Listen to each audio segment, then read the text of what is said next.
And welcome to MEC 2015 Day 2. We just take a moment there for a moment of silence to remember Sweetabix of Roller Derby Leicester, Platts from Hot Wheels, who unfortunately recently passed away.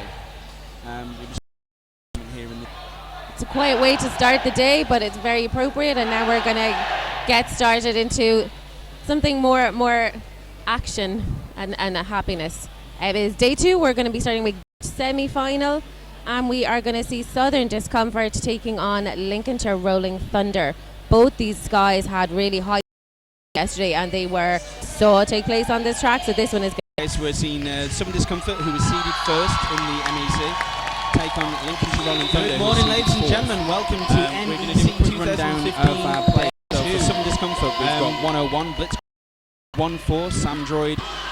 We have 00 Giggity, 007 Tomahawk, 114 Rip Snorter, 13 Finickety, 17 Benno, 212, 247 Eves Ormy, 3 Sully, 308 42 Mostly Harmless, 43 Justa, 55 Holy Smith, 60 Geriatric, 8 Gazabite, and while I'm talking, play has started. Oh yeah, they couldn't wait to get started. Huge, massive apex jump there by Reaper. That was his first scoring pass, a full 5 points. Reaper wearing the Jammer Panny for Southern Discomfort, Tomahawk for Lincolnshire Rolling Thunder. With an apex jump like that at the start, you can really feel that he is getting his mark on the track straight away and showing what he's made of. Tomahawk being recycled to the back of the pack there by Spectral Aberration. Meanwhile, Reaper through again for another 5-point natural. I'm coming round and assessing the pack. You can get off as he puts his hips past the blockers. Is 12 points for Reaper in that first jam. Very strong. Jammer not getting any opportunity to score to the crowd yesterday, so expecting to see that again today. Next up on the jammer line for the Lincolnshire Rolling Thunder is Comfort. Blitzkrieg once again finding an open out almost easily. And May getting knocked down by Piston. Piston no pass. Very quick in jam 2. Jammer. Giggity getting around the hips of Shrooms. He's now out of the pack on his initial pass. It's the first time we're seeing their jammer get out easily. So far they've been held in the pack quite a bit, so I'd say Lincolnshire to see their jammer. They've reached March for the Brit Champs game. It was a score. So that would be considered a low score for them. Do you think we're going to see a similar score difference on the place today? Right, they scored 96 points to Southern Discomfort, 36 points to Barrow. At 109 yards. Yep, 133 scored by the quad guys yesterday. So, again, as you rightly said at the beginning, 2 highly scoring games. So let's get back to the action on track. Asbet coming past us there on the wall at the back of the pack, holding on to the Lincolnshire jammer while their own jammer is getting through the front. That is Nanaki jamming for Southern Discomfort. Amazing booty block there by Spectral Aberration to Fenickety. Spectral taking the though. That is the penalty box full for Southern at the moment. 2 sitting. Nanaki off the track. He calls the 3 points on the. So it's costing them dearly. So on the jammer line being recycled to the back of the pack is Eves. Reaper dancing around between 2 blockers at the front of the pack, trying to get himself out, and he has indeed gotten out and taken lead once again for Southern. They're holding on to that 100% lead jammer status. Doing a fantastic job, literally holding on in track bounds by a hair's breadth. It was amazing. Reaper managing to square it now down to just Toots and Geriatric. Giggity waterfalls back, needs to keep the pack definition.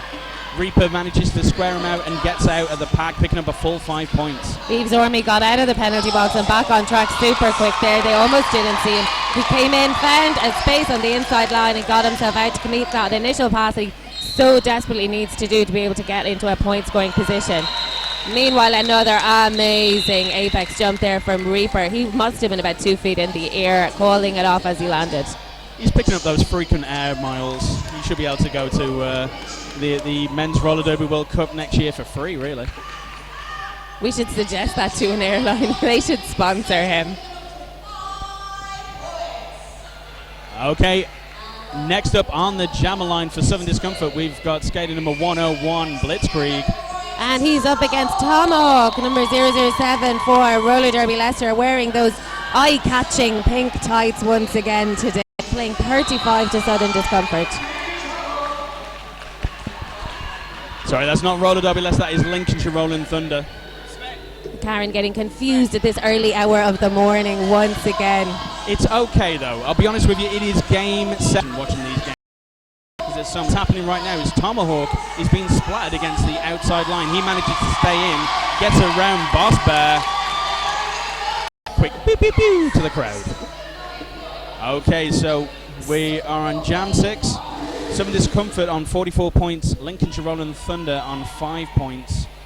We've got 21 minutes 19 seconds on the clock. And we have Il is our jammer for Southern. Easy there, just finding that gap on the outside line, stepping out and taking lead jammer within about 5 seconds of that jam start. Sully getting super low under the hips of Shrooms. He's now out of his initial pass. Billy with his hips all ready to call off the jam. Back of the pack. There he taps the hips off the jam. That pack was going at some rate of speed. I did see Sully have a little dance on the infield during their warm-up, so I'd say those dance moves, they really help through in those kind of situations. Take a moment to thank some sponsors. We've got Roller Derby City here with a stall selling some amazing. Also, we want to thank them especially. Skin tones. We also have Fifth Blocker Skates. They sponsored our track today. That track is being replaced. Not. These skaters are in and this crew who are placing. We've penalty box by Rydell Skates. And that penalty box is being kept busy, so Rydell Skates are getting an awful lot of mentions for the penalty box. Keeping it right for the Lincolnshire Rolling Thunder. And Southern Discomfort opposite, and we've got a split pack with two solid. With Nanaki just pushing against Toots and Tomahawk. And he's out. Picking up lead jammer. Southern Discomfort actually holding on still to that 100% lead jammer status. They'll be quite pleased with that statistic. Like a knife through butter for Nanaki, picking up 5 points. And we had a star pass for Lincolnshire, putting on the jammer. He skates at speed around the track, trying to catch the pack up. Not quick enough this time to get board. Off the jam, nil point for Eva Jammer. When you put up that kind, you would be hoping that you get at least one. He really powered around the track. Well, Nanaki's been trying to wedge it between some players, try and pick up those easy points. And we have Finickety back with the jam star on for Lincolnshire this time. And who's that there for Southern Discomfort? That's skater number 7. That is Horndog. Horndog, a recent addition to the main Southern Discomfort roster. He came from the mild Discomfort to join the Knights of Discomfort, and he also made 2 of Team England, but didn't make the final cut. But an interesting fact of the final 30 for Team England are actually Southern Discomfort players. The way they're playing in the last couple of games, that is not not going to make it easy for them at all. I mean, Lincolnshire Rolling Thunder, they have their own menagerie of Team England players. Of course, on track right now, picking up the star is Sully, Team England jammer in the last cup. He was chasing the pack there as well, trying to get that score, but it was called off literally as he was about an inch away from the back of the pack. You could see the disappointment on his. Okay, so we've got Southern Discomfort on 63 points, Lincolnshire on 5 points, over 18 minutes, just half. Sitting back in the penalty box, himself and Spectral, both on 3 penalties already, only not even halfway through the first half. These guys have got to calm it down. Oh, he just does. He wants to sit down, bless him. Is that it? He just wants to rest. It is like sun's out, guns out with the arms today. Did anyone tell him it's like raining outside? Stoner and Spectral Aberration taken out of play there. Poor jam to Lincolnshire. They are going to be delighted with that opportunity. Returning from the penalty box, takes Yves Ormais out of play. A very smart bit of play there by Yves Ormais. He calls our jam start in this next jam. Sutton back on track from the penalty box. We have a full set of 4 blockers put on the jam star. Sutton's going to be facing the wall of Southern Discomfort, determined to hold him back. But the Lincolnshire guys already trying to find spaces as they're lining up to break that wall up. Back finds an opportunity on the inside, picking up lead jammer. He pumps up the crowd. thrilled to get that so quickly. Found a gap at the side of Spectral and just stepped round him. Coming now on his scoring pass. Goes into the back of Piston Broke. He's definitely past Piston Broke for that point. He's on the floor, but getting up, he doesn't want to lose the opportunity. A hit from Spectral Apparition takes him to the inside. He unfortunately comes back on the track, picking up a cut track, makes his way to the penalty box. A huge apex jump from Reaper clears him on his initial pass. Reaper's determined to make up for that power jam, and with a power jam of his own that he's going to take full, is up against a wall of Pistol and Toots, who didn't manage to hold him for long enough. He's through and gets his 5 forward. Boss Bear and Sutton causing mayhem. They're trying to run their attention off of Reaper. And Tomahawk getting a cut track penalty with that he did to try and stay. He's in the penalty box, leaving Sully a blocker down as he's back on track up against the wall of Southern Discomfort. Spectral determined not to let him find that gap again. A low block being called onto Pistol. This does leave them with 2 blockers down. Never mind though, because Sully is out, picking up 5 points. Reaper thinking he can call it off there, but he's forgetting that he was in the penalty box at the start of this jam and didn't get lead jammer for a change. He's very disappointed when he realises that's not working, dude. Get back on track. Spectral and Boss Bear earning their keep. They are doing a number on Sully, constantly with a recycle to the back of the pack, really stretching out that recycle all the way to turn 2. Reaper back around again now that he's realised that the jam is still ongoing, and gets himself another 5 points to make up for it. 2 points picked up by Sully in that pass. Toots and Pistol Broke having a little bit of a bromance there, going like, dude, it's okay, I know I get hit in Derby, we're all fine. What I've just seen there was Toots getting the low block penalty on Piston Broke, and Piston Broke actually telling the ref, no, he's all right, he didn't really, come on, it's all right, come on. But no, the referee having to adhere to the rules, saying, sorry, get to the penalty box. So there's 20 points on the board for Reaper in that last jam, and we have a full penalty box for Lincolnshire. 1 standing and 2 in the box as the jam started, so 1 was able to come back on.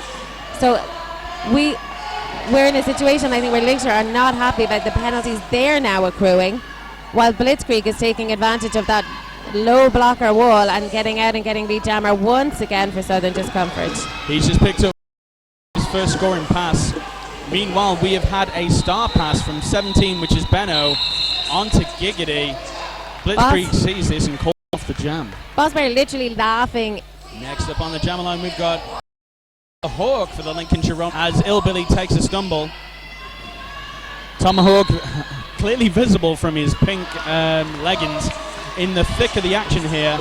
A forearms being called onto Illbilly. He makes his way to the Rydell penalty box. So Tomahawk has a power jam, but he is struggling there with Shrooms. It gets past him and straight into a solid 3-wall. Sutton there bridging as the other 2 go forward with him. Tomahawk still struggling. He cannot get through and take advantage of this power jam at all. 30 seconds is not a long time when you're facing a wall as strong as this. Looks like we have had a star pass to Tomahawk. Tomahawk takes a big hit from Piston Broke. So no! Star pass to Sully. Sully's got that star in his hand as he tries to get out past that wall. He is out. And we have a penalty being called on Pistol Broke. Out of play. Making his way to the Rydell penalty box. Illbilly back on track. Sully getting a lovely pass there to get his 5 points on the board for Lincolnshire. Beautiful work. Illbilly picking up a cut track. He makes his way. Tap on the knee to Sully as he gets out. Going, your turn, dude. See you later. A massive sweep provided by the Southern Discomfort lads allows Illbilly an open channel on the outside line. So he is now in a point scoring position. He'd be only too delighted to be in that position. He got back into the pack, but that jam got called. Sorry, not called, but he ended. still managed to get his 5 points. He got himself round those blockers. Oh, he's a good lad, our Illbilly. Team England's Illbilly, that's who he is. Now, if you've got any comments about this game, we would love to hear from you. Seriously, give us a tinkle. You can tweet us at Men's Euro Cup or hashtag MEC 2015. If you write it, we'll read it within reason. You know what I mean? Keep it clean, people. That's if we can take our eyes off the action on track long enough to check out your tweets, because believe me, it is full on every second right here, right now. Back on track, we've got Nanaki for some Discomfort, picking up lead jammer out on his initial. We've got Beto on the way to the penalty box for Lincolnshire, leaving them with only 3 blockers on track, and we know that the blockers are having a hard time of it. Sully with a star stash, getting out and completing his initial pass, getting star on as soon as he's out. Rolling Stoner making a trip to the right L penalty box. Blocker apiece for both the Lincolnshire Rolling Thunder on 21 points. We've just gone under. Number 7 jamming for Southern Discomfort. And he'll be going up against skater number 13. That is Fen Ickety. He's facing into a wall of Pistol, Broke, Sutton, Shrooms. But he's out on the outside. It's Fen Ickety through first and taking lead jammer for Lincolnshire. Fen Ickety being recycled to the back of the pack behind Shrooms. Shrooms faces him. Horndog out, but not lead jammer. So Fen Ickety, while he's at the back of the pack, just calls it off, so it can be scored. Blitzkrieg already on the jam line, ready to rock and roll for the next jam for Southern Discomfort. Approaching the jammer line with a tap to the shoulder is Tomahawk. Camaraderie, sportsmanship, and a handshake. That's what we like to see here.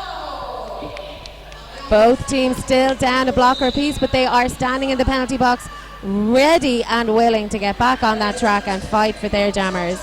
Boss Bear, Aesbert, and Spectral Aberration providing a lot of trouble for Tomahawk. But Blitzkrieg is through and gets lead jammer status once again for Southern Discomfort, while Tomahawk still being held by that wall at the front of the pack. Blitzkrieg finding an easy path through on the outside line there and taking his full 5. Getting super low, so was incognito, couldn't be seen. How could a guy that big go incognito? Stealth mode. He had it installed last week. I'd believe it. Tomahawk returning the track. Boss Bear forcing him back, hand. Finding that he was in enemy territory in the pack. The star stash by Tomahawk. He's holding on to that star pants. He has passed it now. He has passed it over to Giggity. Lincolnshire 4 for Southern Discomfort in that last pass. Current scores are 118 to Southern Lincolnshire. Lincolnshire been on that 21 for a few minutes now. They want to start pulling up those scores. Highest scorer is Reaper with 40 points. Blitzkrieg in second place with 35 points. And Nanaki in third with 18 points. So all our high scorers so far on the Southern Discomfort team. It's not surprising with that score difference we're currently observing. So we have Reaper leaving the pack, picking up lead jammer Fen Ickety for Lincolnshire Rolling Thunder, still with a massive 3-wall to get around in the form of Sutton Impact. Sully being taken to the penalty box for an a clockwise block.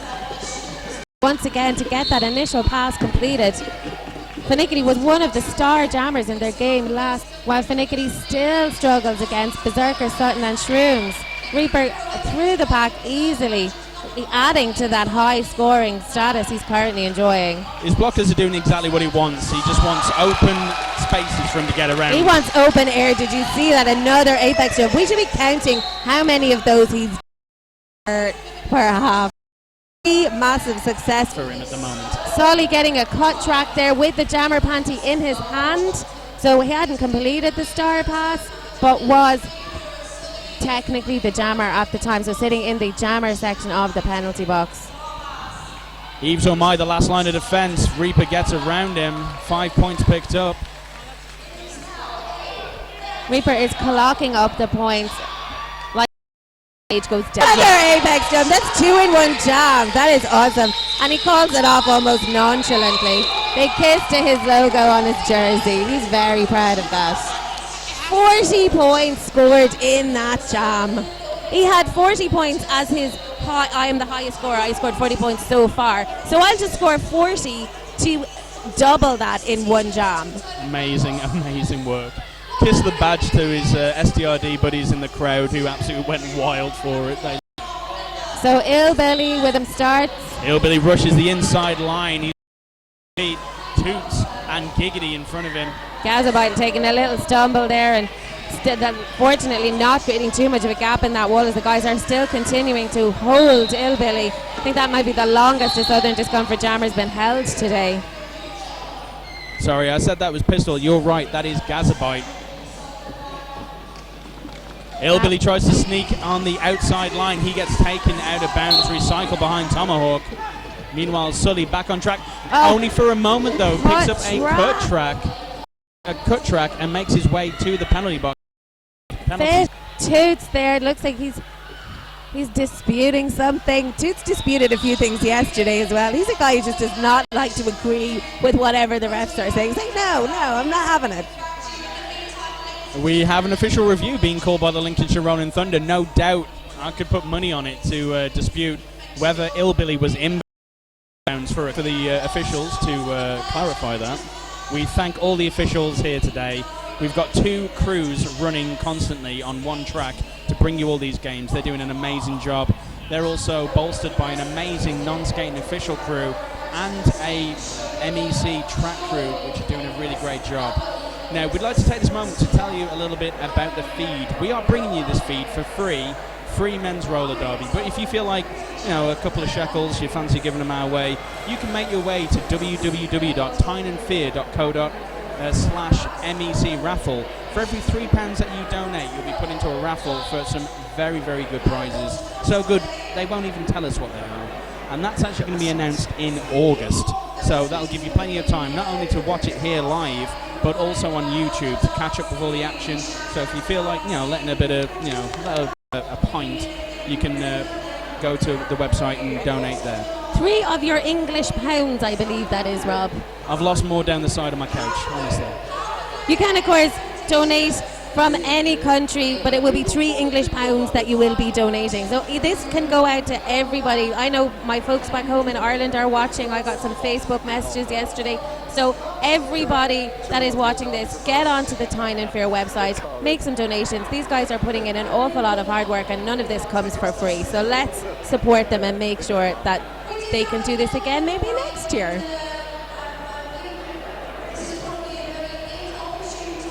Blitzkrieg has 100% lead jammer status for the jams that he has been on. He is at 4 for 4, and Nanaki is the same, 100% 3 for 3. So when these guys get on track, they are taking no prisoners. It's absolutely fantastic to see. And don't forget to tweet us at Men's Euro Cup and use the hashtag MEC2015, and we're going to get...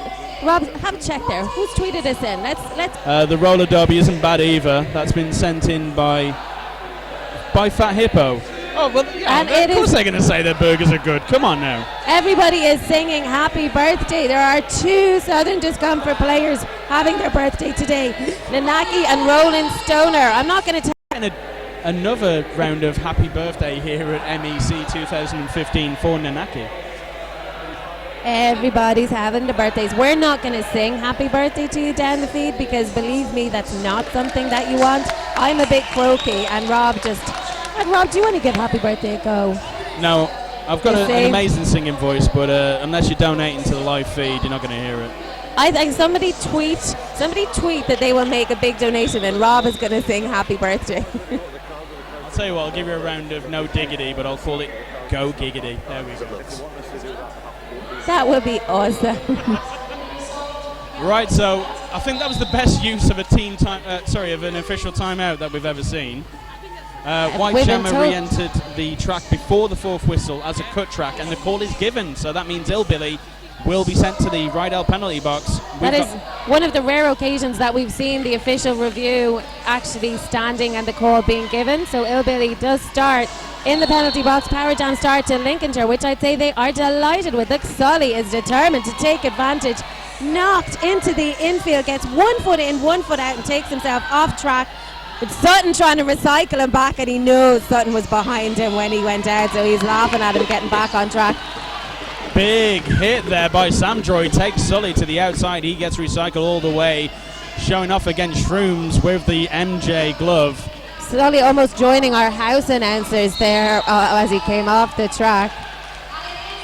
Illbilly back on track, actually picks up lead jammer. And a cut track being assessed on Sully. That is penalty number 6. He's only got one left, folks. Out of those penalties, I'd say most of those are cut tracks with the one clockwise block. He's not going to be happy about that. You can see his bench kind of pointing at him in the penalty box as well. I don't want to be him right now.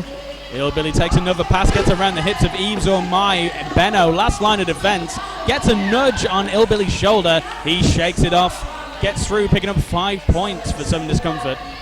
And we have the pivot, Giggity, being held back there as a goat almost by Sutton and Sam. In this game, and we've still got a minute 26 seconds on the first half clock. You can almost see it in the way that they're even standing, that they're not as upright, they're not as positive as they were coming into this game. They were having great fun not 5 minutes ago, and now it's all very serious, very determined. They want to stop this. Look at the point difference. We're at 171 playing 21. That 21 has been on the board now for a good 10 minutes. Nanaki jamming for Southern Discomfort retains his 100% lead jammer. And star pass on Lincolnshire to Giggity Giggity Goo.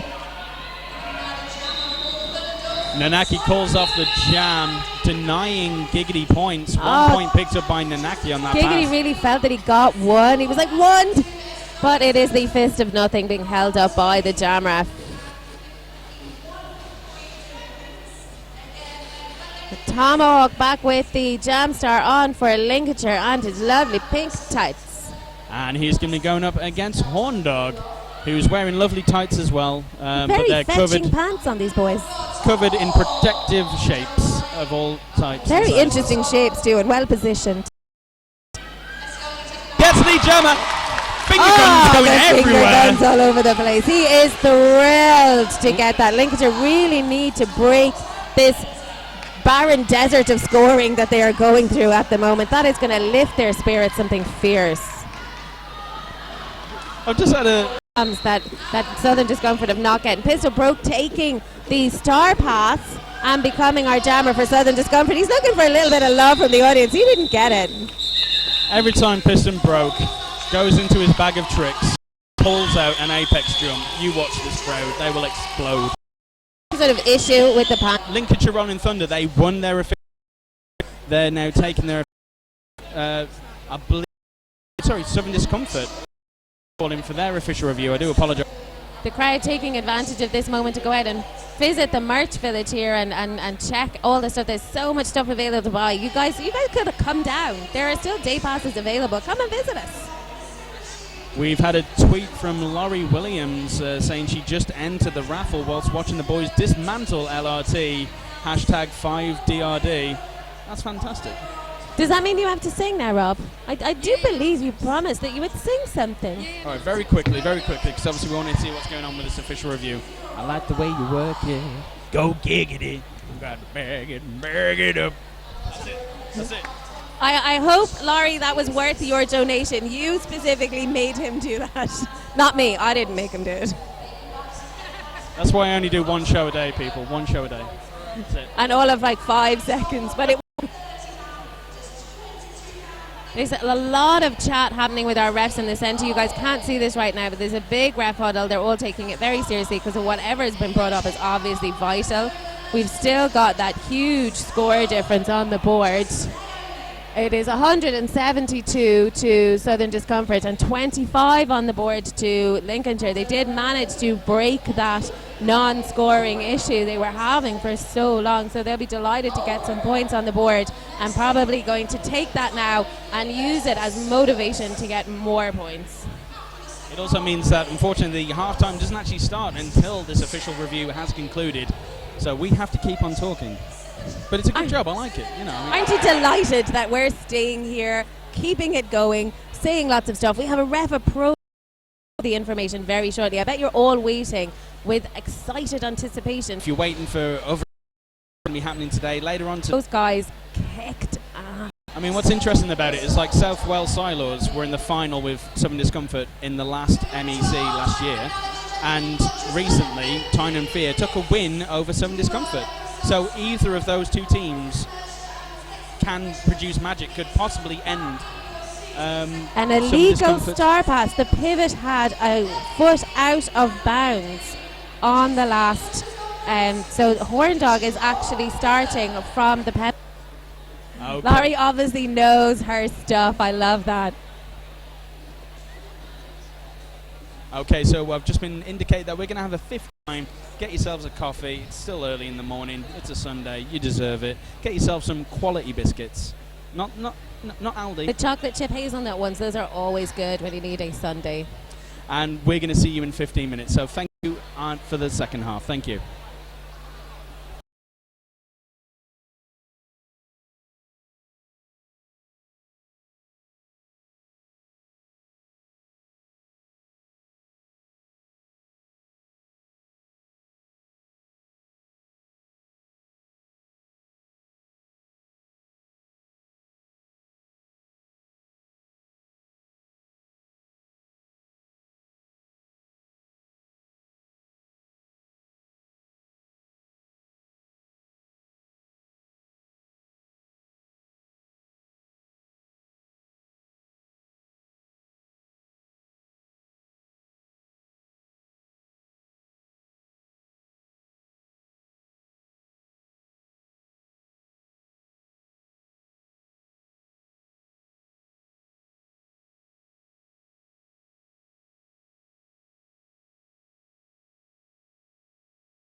time, way too much with the crowd here at the MEC 2015 here in Newcastle. So apologies for a slightly but you guys have got to be here. It is so much fun. We are starting back on track super quick after that official review at the end of the last half. So jam start against Blitzkrieg. Sutton and Spectre. He makes his way to the right L penalty box. Limbo bridging the pack, but with imaginary bullets. Okay. Is now facing on 3 wall of Blitzkrieg, Spectral Aberration and Horn Dog back, taking off the star for Tomahawk, calling off the jam there before there could be any Southern Discomfort points for Lincolnshire, which is great because they had been hella points coming into the second half. Bolster their heart and their spirit. Got themselves. He 2 in 1 jam the last time. We got a multiplayer being assessed there on Stoner, the pivot, so he's out. Still is also being sent. Got Giggity fighting hard against Hit, doesn't trying to hold Giggity, but right, he's up on his feet, is not about. Good to see, good to see. Great jammers for their team on a 6 round on the out. Little off. Bit of a share. Unmatched quality, unmatched performingly. Tomahawk is through at the front, complete. Exotic is our jammer. He's got these green wheels on. They're actually shark wheels, and they've got this. It's kind of, they're pretty much almost like a sort of a square. He's actually playing this tournament in them. Last game, so he's held on to once again. So him. An easy pass from on the outside line, picking up. On the way to the penalty box there with that congratulation he has every time assessed on him. Again, pass from Nanaki Reed. Another pass from, look at him, he's actually easy. That's soon to be 20. There we go, that's the 20. Passes just as the last line of defence there, so now on 20 points. Maybe eat up the score himself and Reaper as the high there in a way Reaper does for Apex on Eves or Mai. 35 points. 40 points on the board from Nanaki. That's 8 passes. And he's coming in for 9. He's 45. No, it is 35 points. I was right. 40. So this is going to be the highest scoring jam so far today. It's the joint jam ever, I'm being told by Sven. That is awesome. Jammer, they acted like the other jammer wasn't even a consideration for them on the. Exactly that. Now Nanaki is the Hall of Fame along. And Reaper for my is the penalty.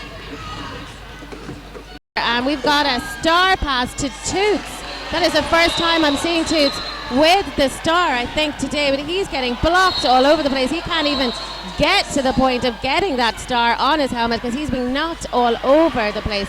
It looks like a multiplayer box there being assessed on out of play. Knock on pass there. Toots delighted. He's fine.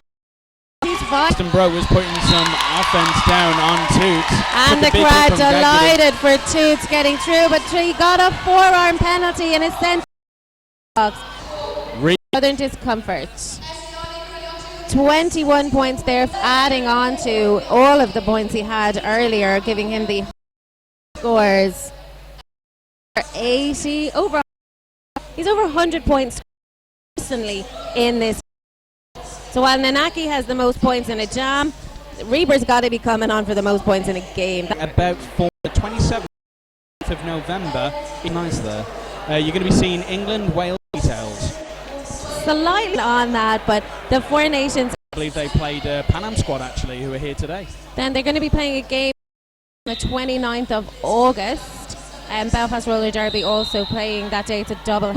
Everywhere there's always action. Hot track being assessed, no back block being assessed on so Power Jam to Lincolnshire. This is going to be an opportunity for them to get some points on the board, and we've Toots is our jammer for Lincolnshire. He's just out of the penalty box for that last jam. One line of defence which is running through, picks up lead, but he'd already passed the crowd. Happened on the way offense at the side. We had Tomahawk there holding Spectral, giving Toots Toots back on track. That's Finickety is on track for Lincolnshire. And he'll be going up against Illbilly for Southern Discomfort.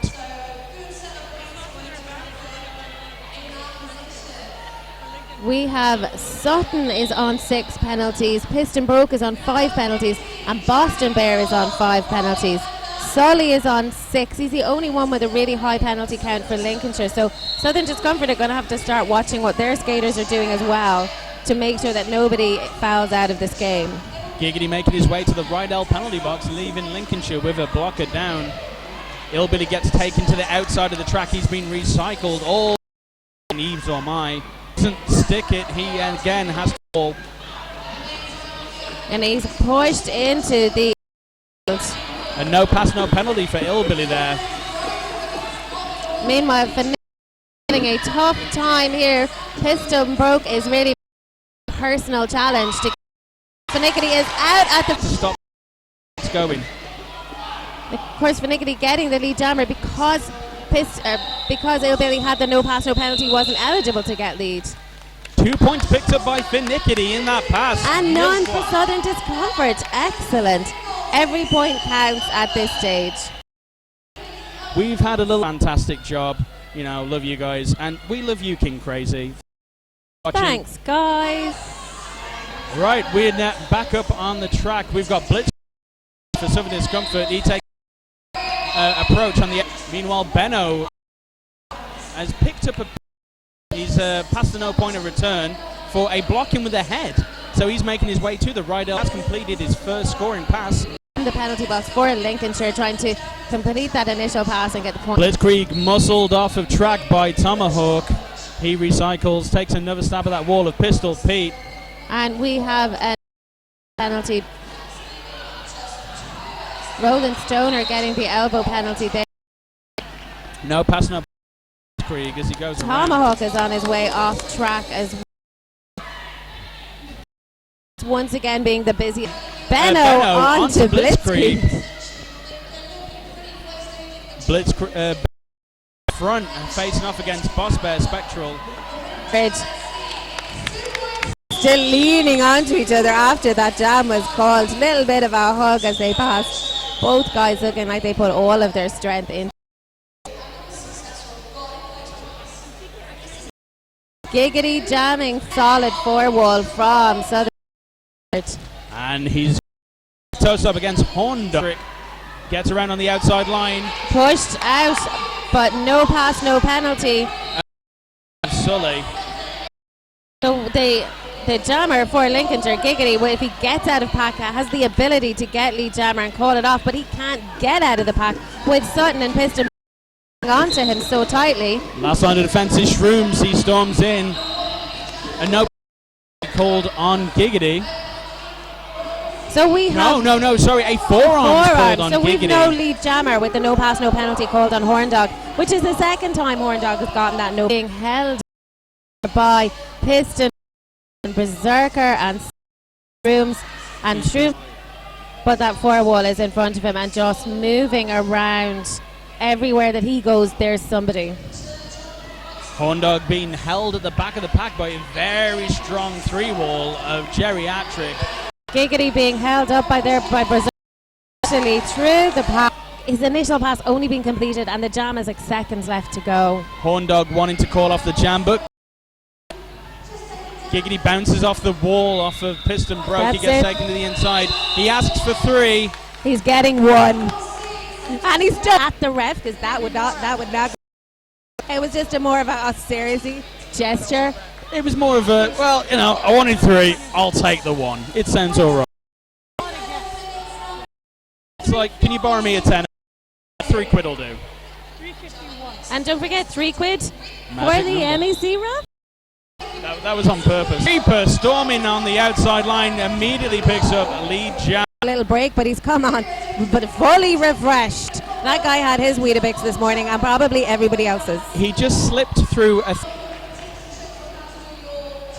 Toots being recycled to the back of the pack behind Johnston. At the end of this game, I'm making it my personal mission to find out how many points Reaper has scored because it's going to be ludicrous.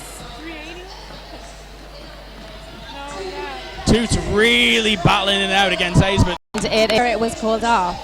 so we would have jammer. So we've got 9 minutes 42 on the clock in this final half. The sweet pass on the line. Tomahawk, like it's here at the, but he's not managing to complete that pass. The strategy he's seen power jams in this. They were actually in his way, almost getting. Taken to the inside, he's recycled to the back of the pack. Hillbilly skating around super fast, back to us again for another 5. He's making up for that penalty in spades. Rollins, from Samdroid and Piston Broke. We have Sutton back in the penalty box, and going by our count here, that's his full 7. Massive hit on Piston Broke. Piston Broke smiling at the crowd, going wild. Tomahawk giving the guns, but he's so tired. Those guns were like tiny little guns. Hillbilly goes for an apex jump, catches his leg, lands on the floor. We've got the bench running into the track to call the official review. A beautiful moment literally just happened off a track here. You had Tomahawk and Piston Broke in Brad. That was a great hit. That is the best part of Derby. We might hit each other hard. We might almost kill each other on track, but it's hugs and kisses afterwards. Okay. We've had a forearms penalty indicated to Hillbilly, perhaps from that last apex jump there here on turn 3-4. So that means that a lot of chat happening in the middle, whatever the official review is being called. Like the bench coach from Lincolnshire ran on track the minute that jam whistle was called. So whatever she spotted, she's taken pretty. With clarification from our referees as to the nature of this official review, but we'll wait to see. Yeah, we try to give you guys information, but of course we're just speculating until it's to us. Speculate. Proud of it. Supplied tees for the crew final game today, which I believe will be taking place at 7 o'clock. Or anything you're giving, haven't managed to get yourself. We're not going to call a foul out on it. Of course, we have blockers in the penalty box. Crew picking up lead jammer for Lincolnshire. Oh. That was good work by Giggity, because Shrooms was literally looking for a channel on the inside, and he's going to be going up against Nanaki, who gets lead. Now, I've got some very sad news.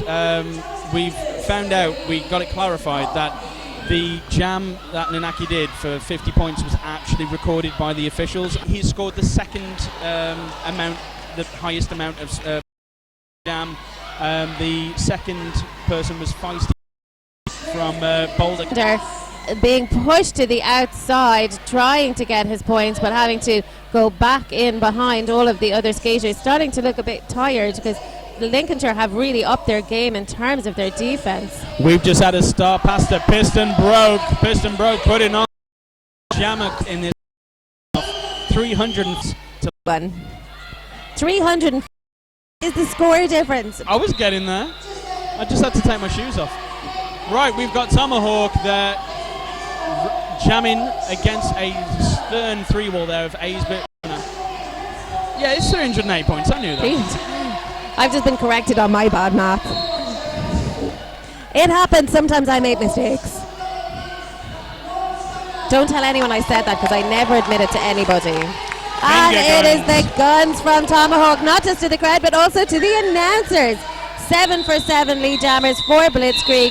He called for Tomahawk and approached the pack. 4 points picked up by Blitzkrieg on that pass there.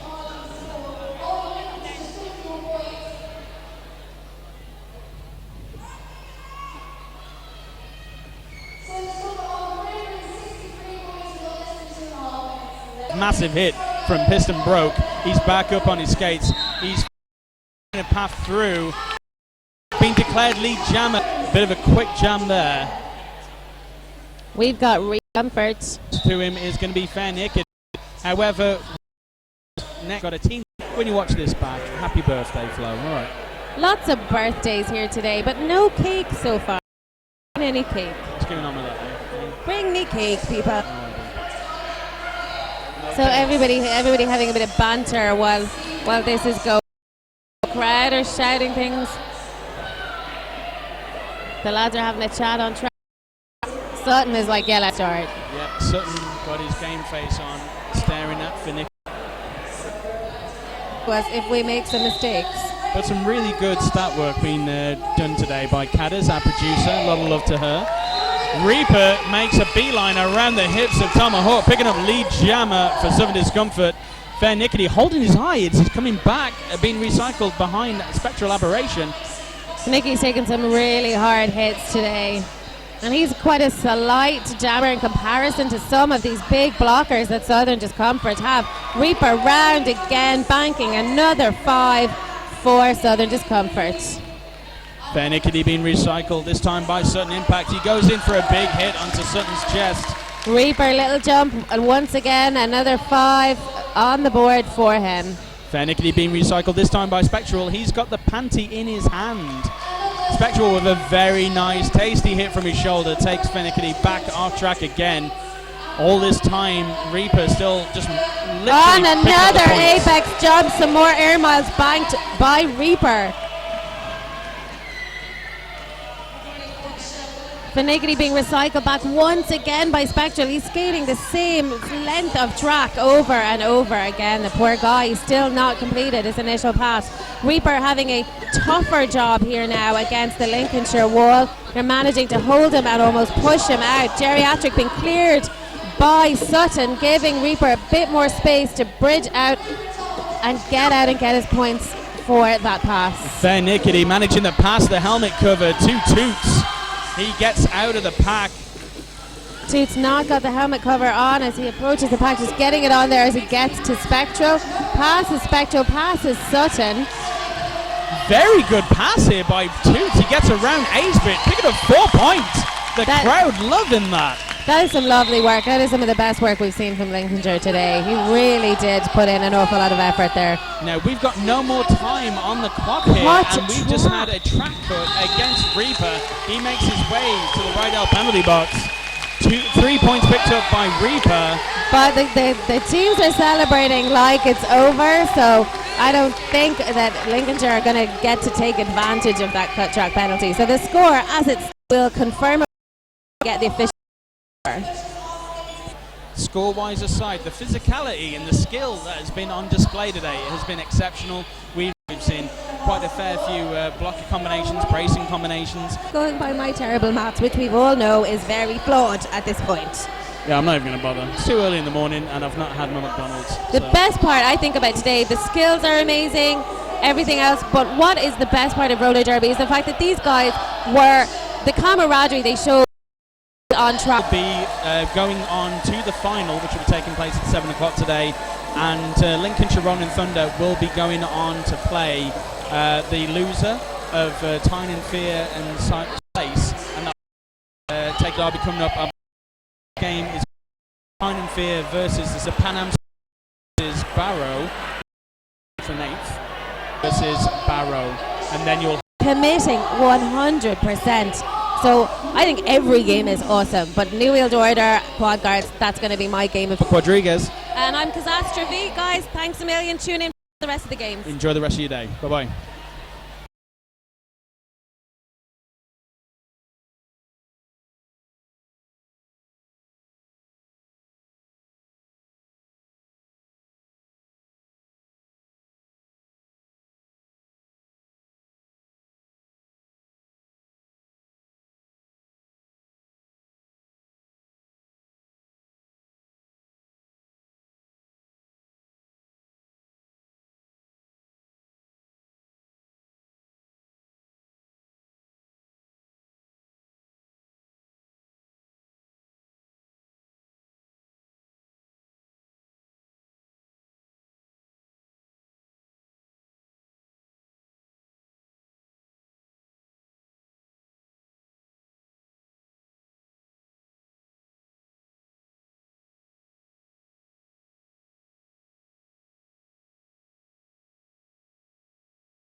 All right.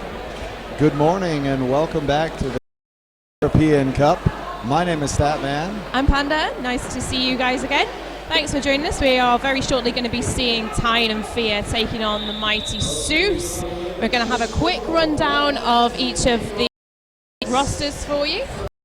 All right, for South Wales, we've got Cool Jam Luke, Matt Lovin, Eastern Bloc Machinist, Finch of Fury, Elderly, Ben Twilley, Clark, Madley Wiggins, Neil Halado, The Mechanic, Chevy Chase, and What the Buck.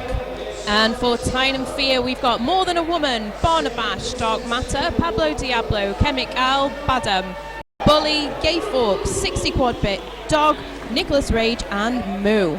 We are going to be just less than 30 on the clock. And we've got a shout out for Gwylo, Wales and New Wheeled Order Brothers. How lovely. And I hear we've got King Crazy watching this morning. He's said he's loving the action. He wishes he was here, and he also sends a lot of hi. And if you want to tweet @MEC2015, that'll come straight through to us in Production Center, whatever you want to call it. The Broadcast Center. Give us a shout out. We'll definitely do our best to try and get it right. We are ready to go on track, and it looks like we've got, and it's the Machinist for. That's right, it's Moo against the Machinist. Rihanna out the Machinist to the inside line, and it's a cutting penalty. Lead Jam is still live, goes to the Machinist. Yeah, Moo was out first, but the cut track sending him to the penalty box. And he throws a shoulder right into the side of the Machinist. Nicholas Rage there with the opening block. Reanimated Jiff taps him out. Machinist is going to be sent for a cutting penalty. So no switch in the box because Moo is back on the track, so it's going to be a 30-second sit down for the Machinist. Moo now struggling to break through the wall, coming up against the back of Matt Lovin and Clark.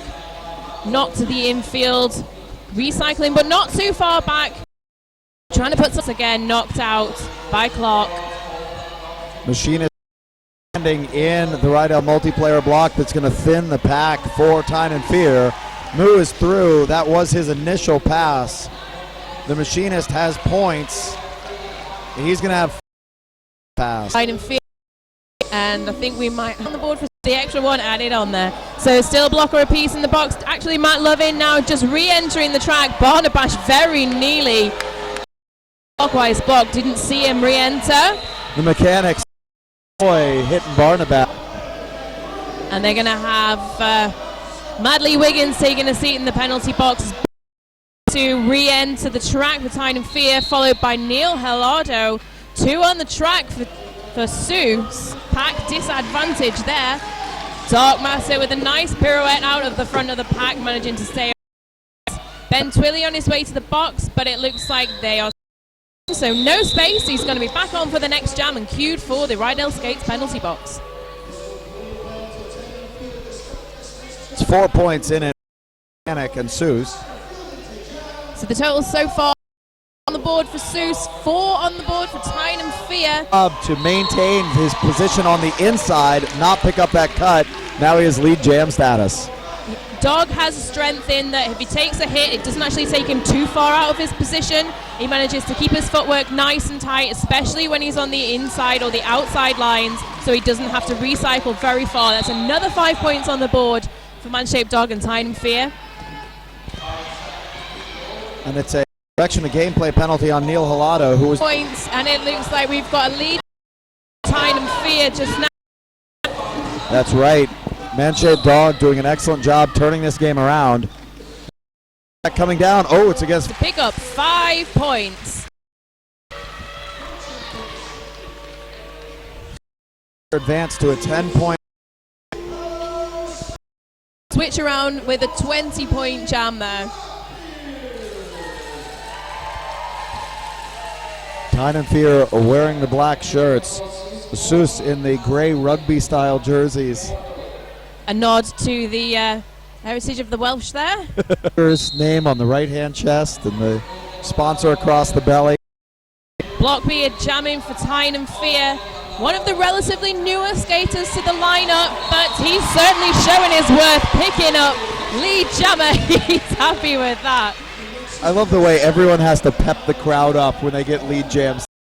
Straight straight through the straightaway. As soon as they've got a clear block, they love whooping the crowd up just for the cheers. Dark Matter is one of the guys as well that loves it quite a lot. Neil Hollardo taking a Blockbeard with an out-of-play block. So he's going to be taking a seat in the penalty box, and it is a Blockbeard. Stands in the penalty box. Just a few seconds left on the clock there. Farron Samity called a play to his pack, and the pack engaged, gave him some offense. He is going to get through and pick up those 5 points.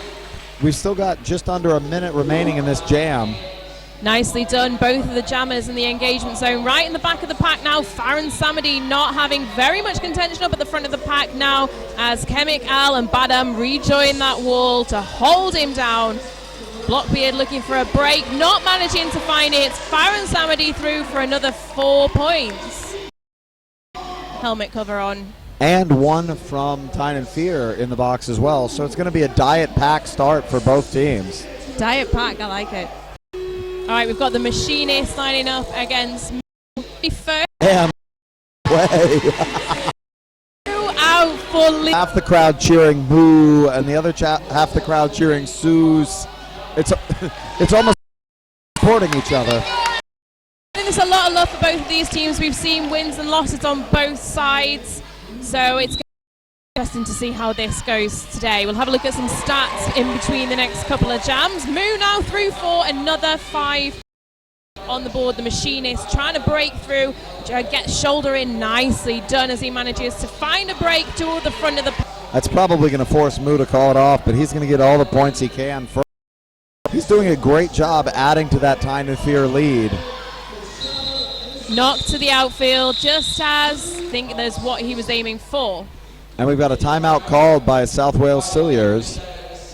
Now brought to you by Double Threat Skates, run by London Brawling. So are you? Absolutely. To mention that we have the Rydell Skates penalty with Kamikaze Kitten keeping a keen eye over the penalty box. Looking gorgeous on that poster. There you see some of our crowd. It's a square root of -1. That's correct. It makes no sense to me whatsoever, but I imagine you'll have a bit of an idea of that. I'm mathematically challenged. It's the imagination. Else has real numbers. His is imaginary. Well, it'd be a complete mouthful to the referees if he was allowed to have it. Clark, Seuss, block. A lot of action towards the back of the pulled off. 2 points on the board there. Just a quick mention about the stats that I briefly mentioned earlier on. In 2014, we saw Seuss and Tyne and Fear. Tyne and Fear took the win with 107 to Seuss's 150. And I believe that's dog for Tyne and Fear. With the whistles called in the pack, and it looks like we've got 2 blockers in the box. And Twilly going to be flies through that pack, picking up a 5-point grand slam. Now returning to turn 2 to give him a little bit of engagement, but Clark on his own up at the front, not managing to keep Dog down. And we're seeing Finch of Fury go into the penalty box. All the blockers get a turn 2. Chevy Chase battering his way through the pack to make a wall with Clark up at the there to get out. He's not too far off early when he could have pushed for. Not to worry. A bit more information about the stats in terms of who's on what. I know we had a couple of games yesterday where going into the second period we had 2 jammers on penalties, both fouled out in the same jam. That was the quad guards. That's right.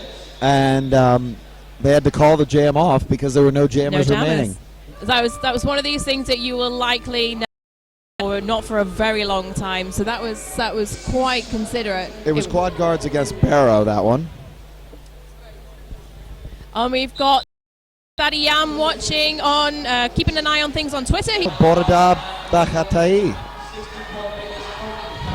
What he said. Fair and sound. Big recycle job coming in on 60 quad. Beautiful little toe stop work on the inside line. Lead jammer staff. Attention from Barnabash up at the front of the pack there. I think he was a little bit too far ahead. Didn't want to get called for the block. And we got 6 packs spreading out and then reforming back into turns 1 and 2. Baron Sam cycled backs to make sure he wasn't going to get called for a cut track. 60 quad bit out. Great shoulder bashing there from Matt Lovin. But 60 quad. He gets those long legs into good use to manage to power his way through and just absorb the hits. He can get really low, extend his legs out, and he manages just to fly through the corners. Ben Twilley out there with one pink sock. The look. It's for Tomahawk. The Barrow on the track, and it's the machine on the way through as well.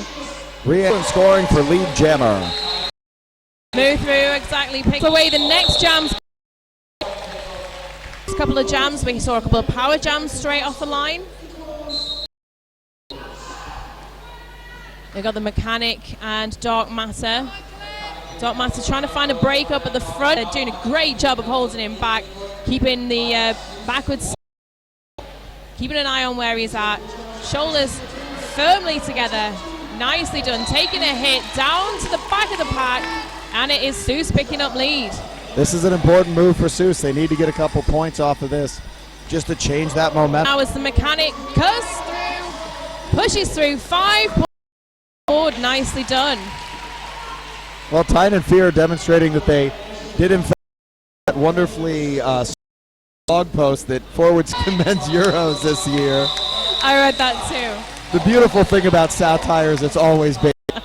One more point on the board. But 6 in total in that jam, so taking their score to 40. Tyne and Fear 68, 28-point game as it stands at the minute. It's the first time we've seen Ben jamming in this game. We've seen his strength in blocking. And earlier this tournament, he's taken a star pass several times. But this is the first time this game we've seen him start with the stars. Skates penalty box, and it's Neil Halado. Does a great job driving Dog to the end, defending his point. Tyne and Fear. And this, the 28th of November in Birmingham, England. See France battle it out in 2 days of men's roller derby action. Search 4 Nations on Facebook for DJ. Sponsor here this weekend at the Men's European Cup. Thank you very much for watching. Do get in touch. You can at Men's Euro Cup. As a hashtag, give us a. We'll do our best to get any mentions on for you. We have Wales, so many of these skaters that you're at us. Nice little hop over the eights, and it's class Lockbeard. We've got Terran. All right, we've got the Machinist and Moo lining up. I wonder if either is jam against any of the other lineup jammers. No, it's too good of a ballet. It's good. Both of these jammers with strong blocking experience as well in the jamming position than we do. Full force back is emptied, but there was a whistle in there to let us know that somebody else. The Machinist picks up lead jammer. Gay Fawkes on his way to the penalty box for what looked like a cut track penalty. There's whistles out there, but only 2 on their way to the box. A block in there somewhere as well. The Machinist calling it off with 4 on the board. And Cool Jam's son, who's turning 1 in a few days. Just yesterday, Friday. Turned 1 just on Friday. Yeah, he wanted us to give a shout out to his little boy. I thought it was very sweet. Everybody's hearts were melting when he came over and said to us. They were like, oh. Now as we go into jam 14, just under 10 minutes left on the period clock. And the mechanic got leveled, but manages to almost mine like it were rubber. Now he's out, and it's going to be a power jam after a low block against Dark Matter. And he's through and scoring lead jammer. Gay Fawkes now standing in the penalty box. Chemic Al is going to be taking a seat as well for an out-of-play block.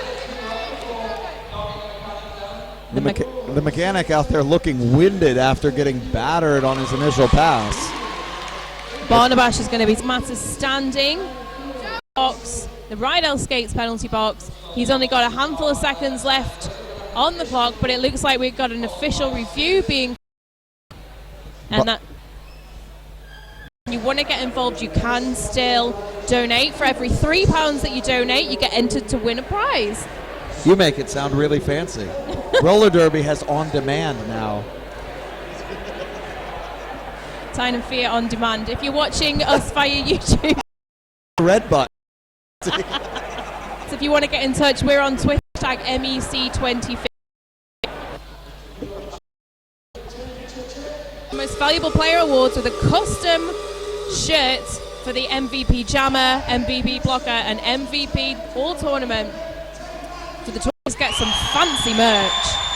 And that's right. We are doing an all-tournament team rather than a single or 1 to 3 all-tournament skaters.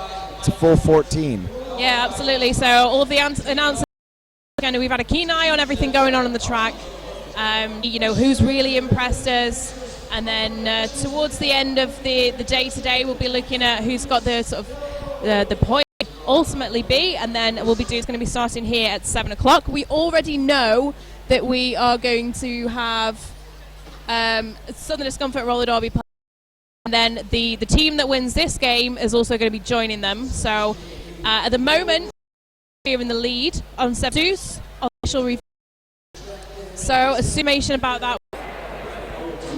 Just a quick mention, keeping an eye on our sponsoring our penalty box. That's right, one of the helpful spots. Absolutely. Couldn't be here without them. And we also couldn't be here with the volunteers. Shout out to them, especially a huge thank you to everyone getting involved, and of course the skating referees, as well as all the teams that have joined us here today. I think we have a little bit of information about the official review. Happen is Kemek box incorrectly. He was allowed to sit. The official review was he shouldn't have been allowed to sit. He should restart, and so they're going to go back around, which means the official review was successful and they keep it. I had a feeling he was a little bit too far up before he rejoined. He skated what looked like he's going to be so a few seconds. 4 points apiece in that last jab. Farron Samity tried to call it off in time, but Dark Matter was just on such a tear. And now South is going to call for another official review since they won the last one and retain it. Obviously for this half they're going to have that particular review retained, so they're going to use that again. Everything's reset in terms of official reviews for the second period. And if I were a gambling man, I would say review those 4 points on their opponent. They're going to claim Matter didn't land in time, potentially that he landed out, stepped back in. I think there's a query around that one. From the viewpoint that we have, we're pretty much looking down straight between turns 2 and 3, and it looks quite obviously the decision isn't made by the announcers, it's made by the referees. That's what they're here for. So these guys are going to huddle and review.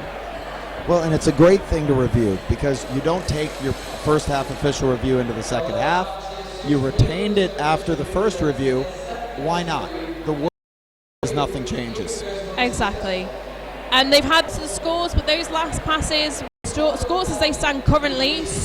Ben Twilley up at the front does a beautiful job pushing his way past. That's Priv Jamor Silures, lead jammer to South Wales.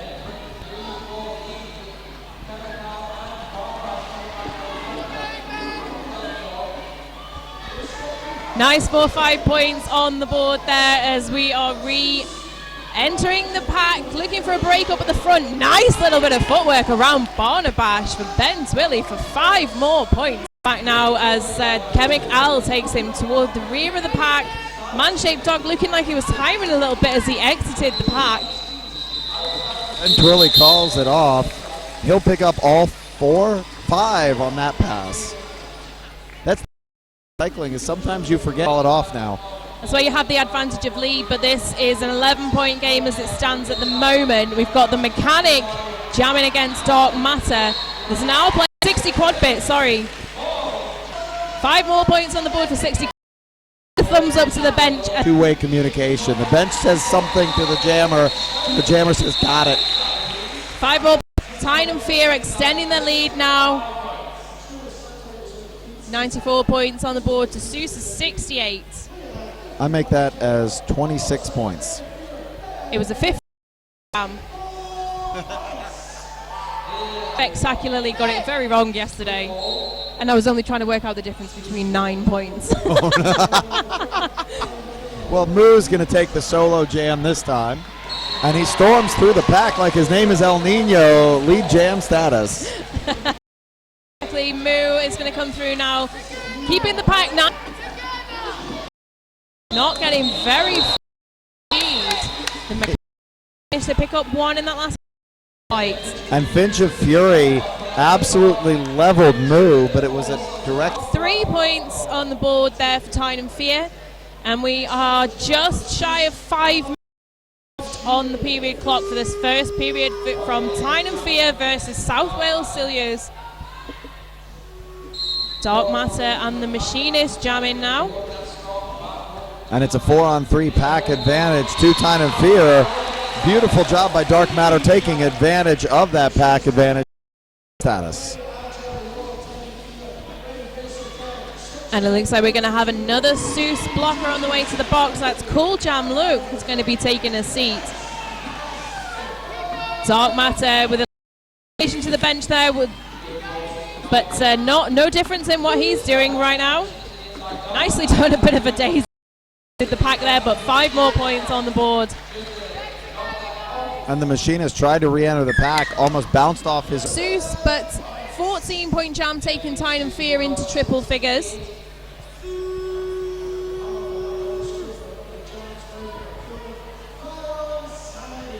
Seuss now on 68 points, Tyne and Fear on 111, and it's man-shaped dog for and Dog up the inside line. Beautiful job picking up. And Dog with a smile and a wink towards his bench manager for a job well done. Nick, number 79, lining up against number 40, Harper on the outside. He's going to be happy with that. Well, and he teamed up with Clark there to control that inside line to deny his opponent the opportunity to use the same hole. Yeah, it was great. A little bit of footwork on his toe stops there. He has got another 5 points, but a forearm mid to the penalty box. Very nearly took a blocker seat there. Oh, the mechanic forced to juke to the outside, and it was just a juke too far. He's got to go out and recycle. Recycle just to be safe. Actually blocked out of bounds. Sometimes it's the best. You don't know who it is that you've got. It's better to do it just to be sure. He still gets 3 points on the pass. Jam for the mechanic. Nothing on the. Home. All right, coming up against the wall of Barnabash, Chemical, and More Than a Woman. Ben Twilly now back towards the front of the pack, looking for a break. More Than a Woman. Him any space whatsoever. Power Jam has completed. Blockbeard back on. He's still working hard to. Power Jam advantage as well.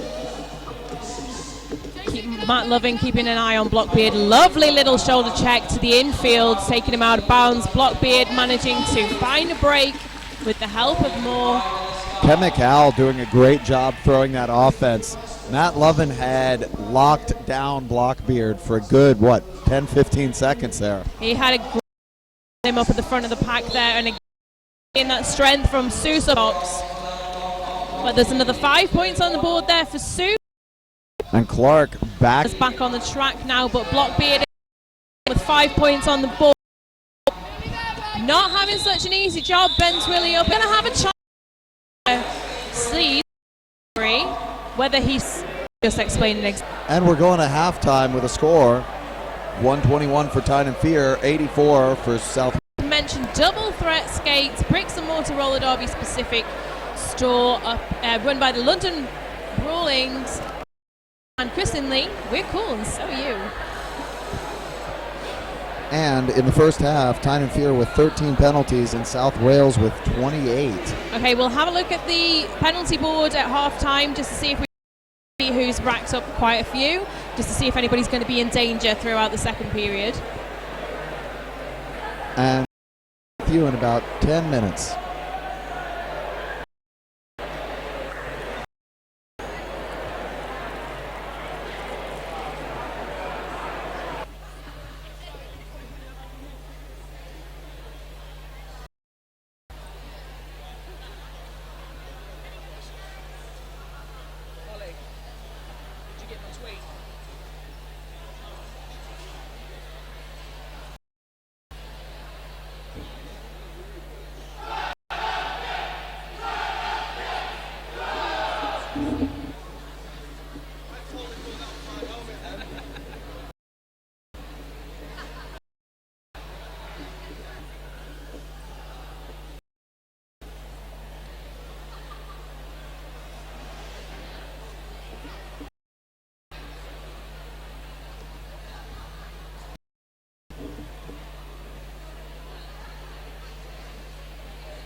Croissonol, welcome back to the Men's European Cup. Have to do that now and again. Of course, because we are seeing the South Wales Silures. The tables turn quite dramatically, and we had Seuss taking the win with 323 to Tyne and Fear's 34. So this one definitely could go either way, and it is a semi-final. And they're going to evening from 3 o'clock. Sorry, from 7 o'clock is the final. One of our sponsors here today. 4 nations, 1 winner. The 20th Birmingham Wales national shortly. Very nice, and of course we are referring to the Roller Derby World Cup 2016. So do check out social media. The next jam we're going to see Moo and Ben Twilly up against a different jammer other than the machinist. That's true. And Moo is up at the front. He has got Lee J. Mentioned, doesn't know, he is my in-house co-announcer. With together we are Team Gay Panda. Panda. Taking the mechanic towards the back, but now he's reforming very nicely. Had taken out Dark Matter. He himself went down, but Dark Matter recycled anyway. Still picks up lead jam status. So Dark Matter fumbling around to come into the pack with a nice little bit of pirouette in there as Barnabash makes his way to the penalty box, but it is a cut track penalty, taking Dark Matter to the penalty box. Well, that's what happens. An imaginary number on your. The footwork is way quite far behind. I imagine he's going to get points on the board. Well, up and standing. That's Dark Matter in the box. So this power jam to a close. Needs to take advantage of this. South Wales with that scoreboard. Higgins takes a seat, but 5 more points for the mechanic, and Dark Matter also managing to pick up the 5. Working their way through the pack now with a bit of a tussle, strong in both of the blockers back there. Clark, as we've seen, fantastic job with Neil Hilardo. Both Chemical and Barnabash did a great job there, busting their own jammer out of the walls. And the mechanic taking a stroll backwards to make sure that he's recycling behind. Takes a foot to the inside. And the jam is called off. The mechanic looked like he was tiring a little bit and possibly got a little bit of a hit to the throat. He was just holding his throat there, so he'll be have a little bit of a rest. Well, 13 points for the mechanic, not bad at all. No, he had a good hard for those points. He absolutely did, and they take him to within 3 points of the 30. Oh, 2 points. It's a no change. 30 game, and State Dog jamming in Fear. He is for lead jammer. Jamming for Seuss. Status here as part of Seuss's pack. Ben Twilly, jammer line there. Play stuff. So this is not going to be a long jam. Calls it off. And there's a blocking out of play call on Barnabash. So Tyne and Fear are going to start 1 blocker short and only 1 point in it. Here, great defensive jam and Twilly. It was. He was just having I think with a little bit of a question. He was. It looked like he was signaling that he'd had a couple of hits to the head. Some of the skaters do like to go to. Can you just keep an eye out? Because I feel like I'm getting a lot of blocks that feel like they're illegal. Secondary contact. But Moo with the inside, calling it off for the full 4. Beautiful piece of offense there, although that offense will send one of the Tyne and Fear blockers to the box for direction of gameplay. So Gay Folks is taking a seat, Barnabash is standing. We're seeing Farron Samedy and Dark Matter lining up on the jump. It's a 4 advance. Farron Samedy favouring the inside line now, but his toe stop went over. Cut track. Yes. And he's got the full 5er. Very nicely done. A great assist there from a Barnabash, from pulling him through on the inside. A little bit of a whip, managing to get him out through the front there. Dark Matter signals for a play from his blockers, and they run it beautifully. Sends him right across the outside. He's riling the crowd up as he the board. You can see Samity's box. He's going to be starting the next jam there with only seconds left on his own from the jammer line. And it looks like he's just about got a guard of honor. And here they go. They're going to recycle so that Farron Samity has to start as far back. Gift calling right back to Pablo Diablo at the back of the pack to keep an eye on is. And in the meantime, Man-Shaped Dog has been trapped behind Clark and Matt Lovin. So it was a full 5-point pass for Farron Samity. Tips through the inside. Up at the front. Ben Twilley again showing his double threat status here. Strong blocking up at the front. Fear to the penalty box. On the Dogs. Putting it in. One more point on the board for Seuss. Like we say, that jam broke them into triple figures. Got team timeout called by Seuss. To say something, that was a 16-point jam for Seuss. And it was really good to see them, like Statman, like you said, very nearly the power jam because of the tremendous work that they were doing, keeping those walls tight towards the back of the pack and stopping Man-Shaped from passing through and scoring any points. Well, part of the fun of roller derby is sometimes when you're playing defense, you're actually really pleased that they've managed to keep him down. So Ben Twilley and Blockbeard, a pairing that we've seen a little bit more. Ben Twilley manages to save it on the outside, and beautifully done. Now play warning from mistrial. Great job to be patient there and wait for the out of play. He knew it was coming. There was no bridging being out. There we go. 5 points. Finish his initial pass. 5 more points on the board for Seuss. And that takes the scores to 123 for Seuss, 100 Fear. Just 29 rating these two teams. And so it's Moo. Moo now struggling through those back walls. And it looks in this second period, Seuss have really tightened up the back walls through the pack, keeping on the block on the jammers. Moo out in front, but it is the maker. Let's see how this plays out. Are we going to see a bit of jammer on jammer action? Mechanic is holding back. He's going to slowing down.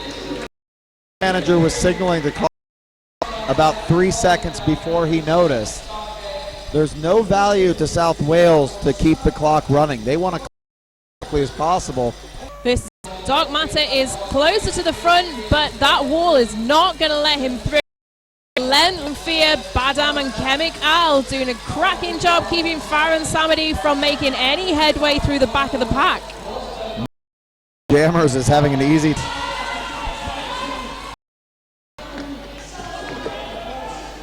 Oh, beautiful defense, locking down points for Moo.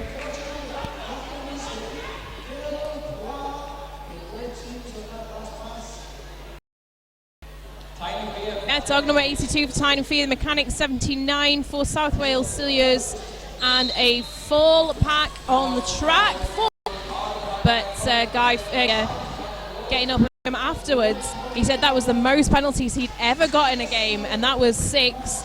I reckon we're going to be looking at 5 already. Thanks for confirming. You know, the records we've set today have been far more fun. Like the second time of all time. He has to hype up the crowd a little bit too. Absolutely, more than a woman taking a seat in the penalty box. Down. Heavy hit inside. Oh! Inside despite the wonderful Barnabash. Very good, keeping him in there. That's where your core strength really holds you. And a cut. Penalty sending squad bit to for Tyne and Fear. Seuss might have to go ahead. Speeding up as the blockers on track. Trying to speed it up, give him some hard work to do. Pass no penalty signal for pack referees. Watch. And as soon as you know what's happening, that's when you can start just putting that footwork into action. You know exactly where you've got to be on the track. These guys, on-track communication is fantastic. They know exactly where they are in the pack. It didn't tell you about that. Well, I think to themselves just to support. There's going to be points. There's going to be a crash. Huge hit for both of the jammers. And I don't know if there's an injury or if they're just taking a seat on track just to regroup. we are going to be just making sure that everybody's okay. Medics coming over to check on Moo. It's one. So we're having the medic Luke that Moo's okay from the ground. That's right. Jammer. As he was. Want to make sure that Moo's okay before he goes back. But as the jam wasn't called off for the injury, he is eligible for the very next jam. But as he was just jamming, I imagine he's going to get okay. The bench are going to want to know exactly what's happened. Right now we're on an official review from the penalty for the hit that caused. Absolutely. So official review to Tyne and Fear, the first one that we've got out to Rydell skates. And Four Nations. Keep them in mind. If you're at all around on the 27th and 28th of November, you're going to want to be there. Absolutely. We have this time of the year, November, tends to favour the tournaments down in Birmingham. We have Beardy in November, and then we've got the Four Nations this year. Obviously, this is the warm-up for the Men's World Cup that's going to be held in Calgary, Canada next year. Of course, if you can be there, be there. If you can't, there'll be footage available online. Oh, the footage in Calgary is going to be pretty awesome.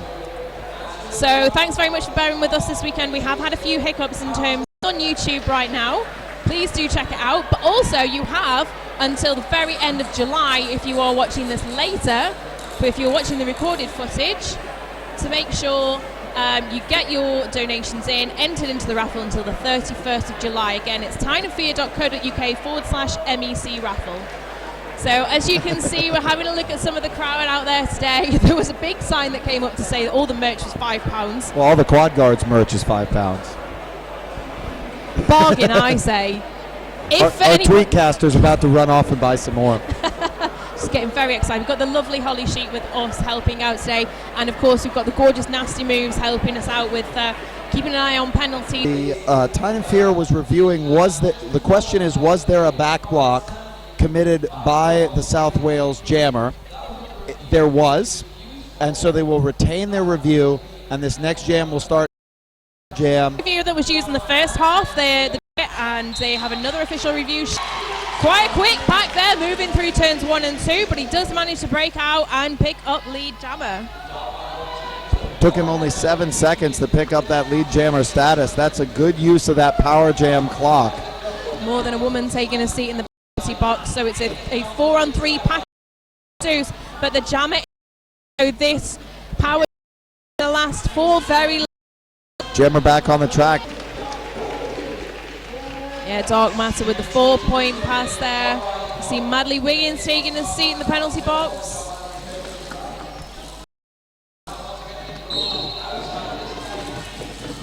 Fair Insanity's through on his initial. It was Chevy Chase taking a seat in the box. Advantage to Tyne and Fear, both of them on the track.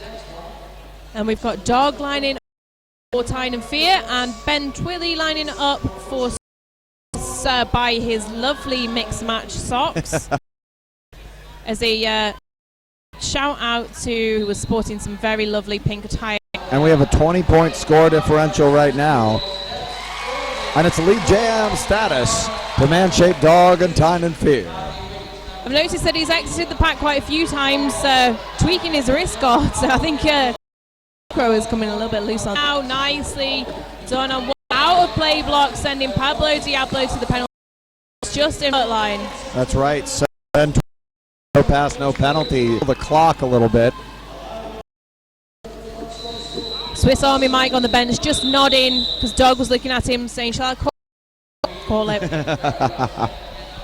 That's a well right there. 171 to Tyne and Fear, just less than 10 minutes left on the period clock.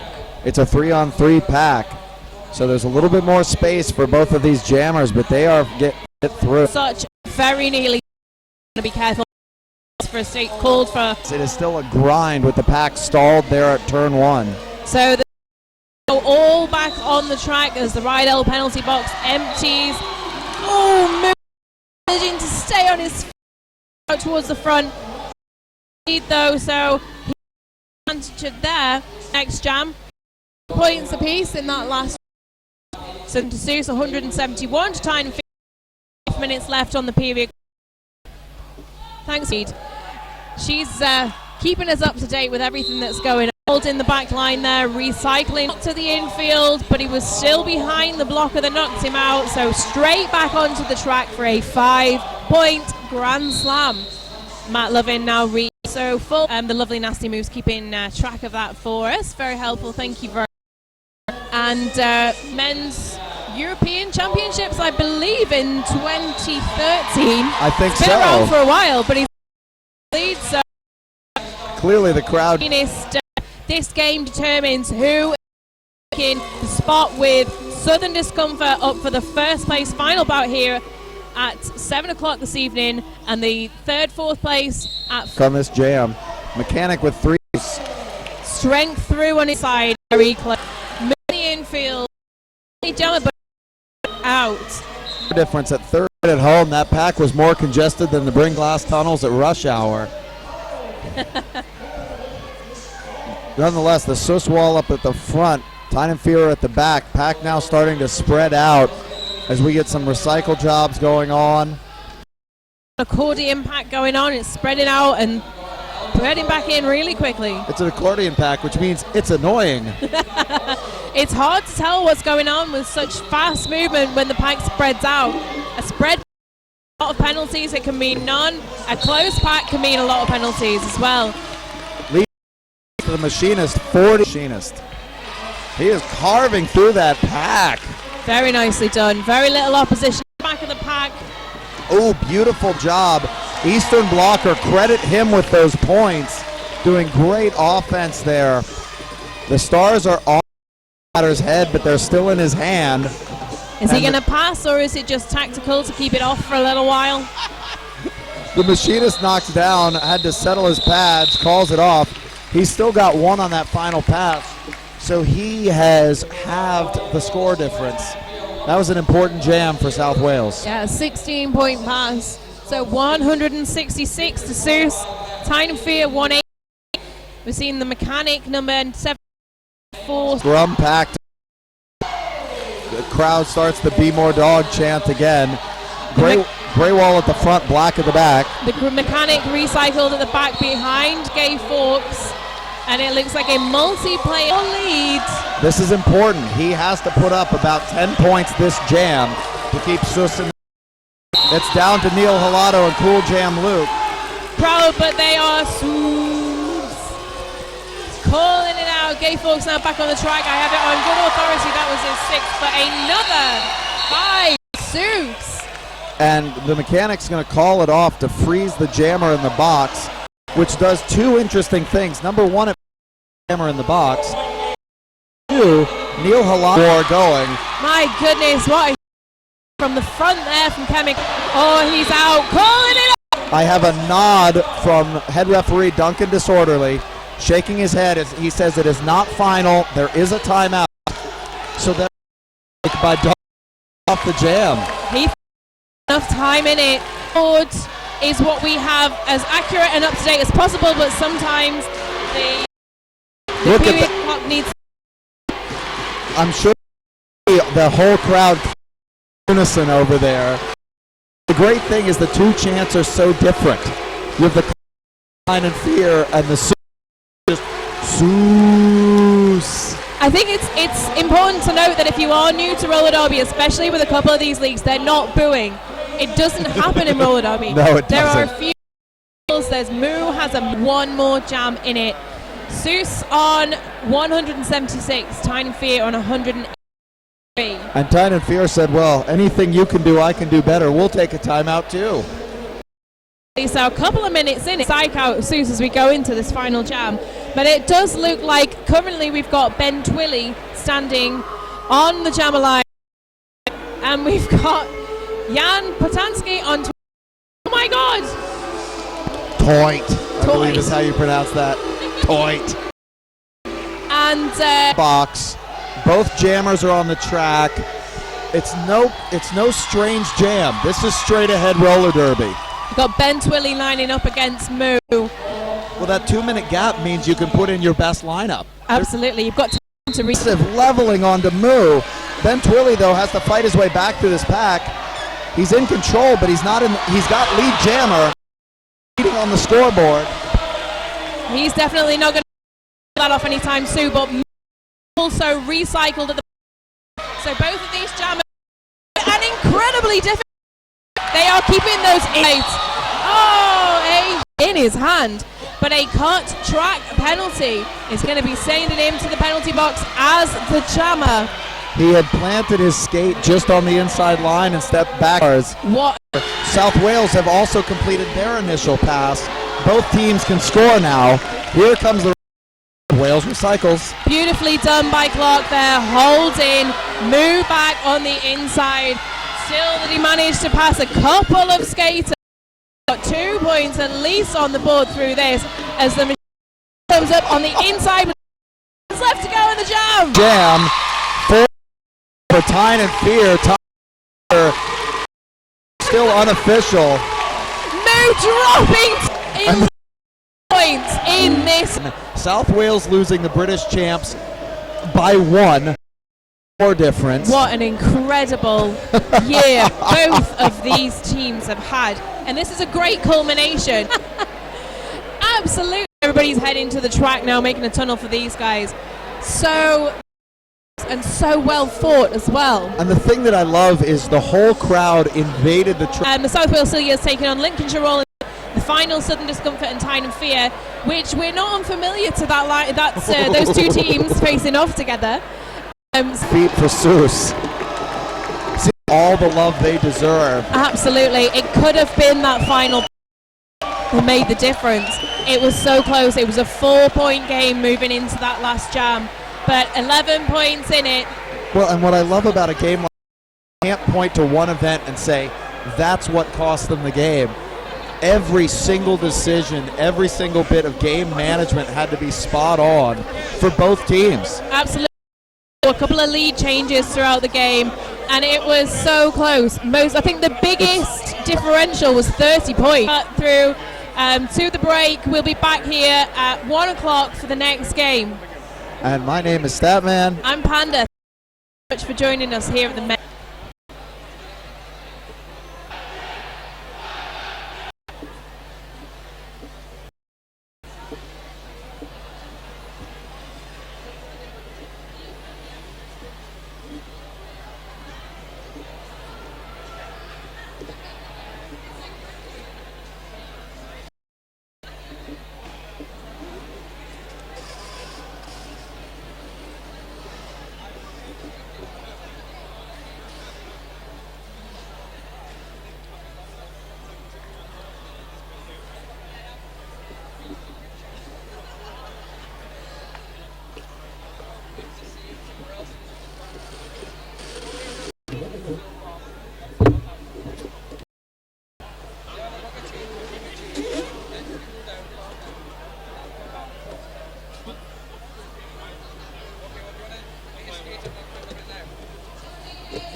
Hey. So, welcome to Newcastle. Really cooler today. Actually, straight on track. We will do for Panam score on the board. We started a little bit early, about 5 minutes early, just because we were running a little behind schedule, I think. So they cut off they got laps done and made a decision. Ready to take the back line there.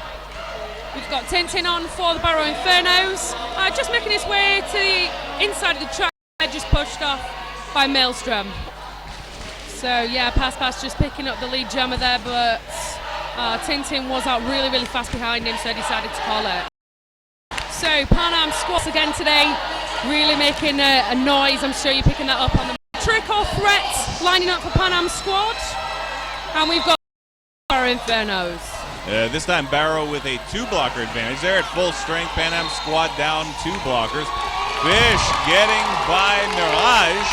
Number 00 for Panam Squad. He takes squad the number 7 seed. These teams are playing for 7th place. Or not last. Not last.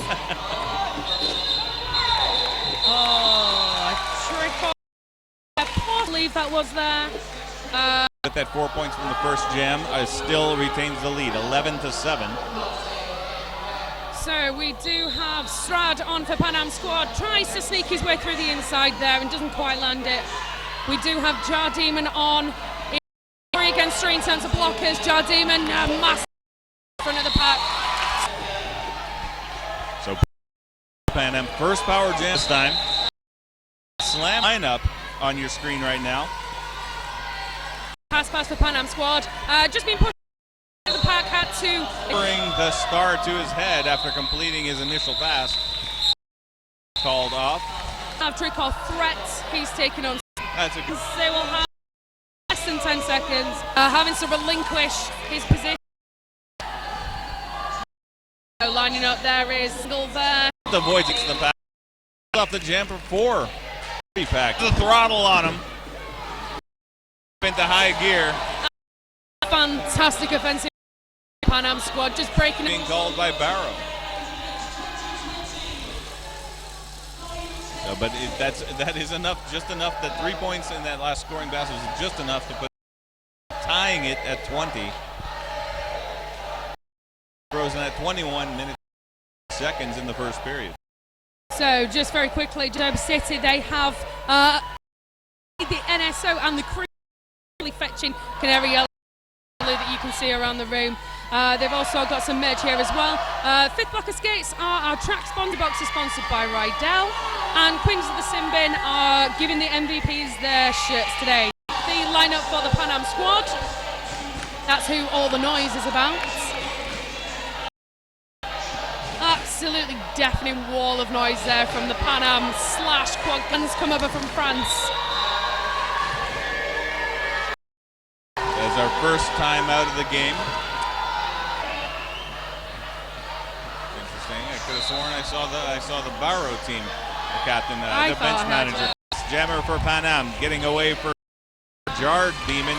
Oh, races away. That's on top of Lucky, number 13, heading to the penalty box. That opened up the door, allowing pass on his first scoring, but again, this time to the ground, but a direction of gameplay on Zub sends him to the box. Zub has just come from the box. There was one on.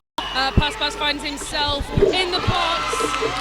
And out of play contact penalty on pass, the Panam Jammer. Doesn't happen too often for the for the Jammer rather. He's out of the pack and a blocker follows him. And he initiates contact when out of play. That's when you see that out of play penalty Jammer rather than the blocker. Jar Demon coming round for another pass. Joined by the 3rd in the Panam Squad. Oh, massive hit there as Zub comebacks on from the box from Carambola. Oh, finds the forearm this time. I double check. So this is our 2nd power jam for Barrow in this jam. Jar Demon has got just 2 blockers. Monkey Business is recycled back behind Bosch. He is trying to find it and saying that from Rocky direct over there. No, it was 2 points. It's 2 points. 24-2 in the jam. So now at Panam score 44. Fish on the line, and he has just got 2 to beat there. That's Bad Mojo and Viking. He is joined by the 2 of the blockers trying to find their way through the pack, but Standing in the box as Fish hits the pack on his first scoring pass. Hung up with Mike, Bad Mojo. He knocks down with a 13 and calls off the jam. 5 points for Barrow. Nothing for pass, but of Panam. But he does get out of the penalty box, so Panam will field a fresh jammer. Panam, we have trick or threat. So, as currently stands, the Rydal penalty box is empty. That's a jinx. Don't say that to a trick or threat. Knocked aside by Dynamo, but Dynamo steps out, allowing trick or threat to come back in, only to run into a shoulder from Tintin that sends him flying, and he's going to get recycled back almost to the jammer line.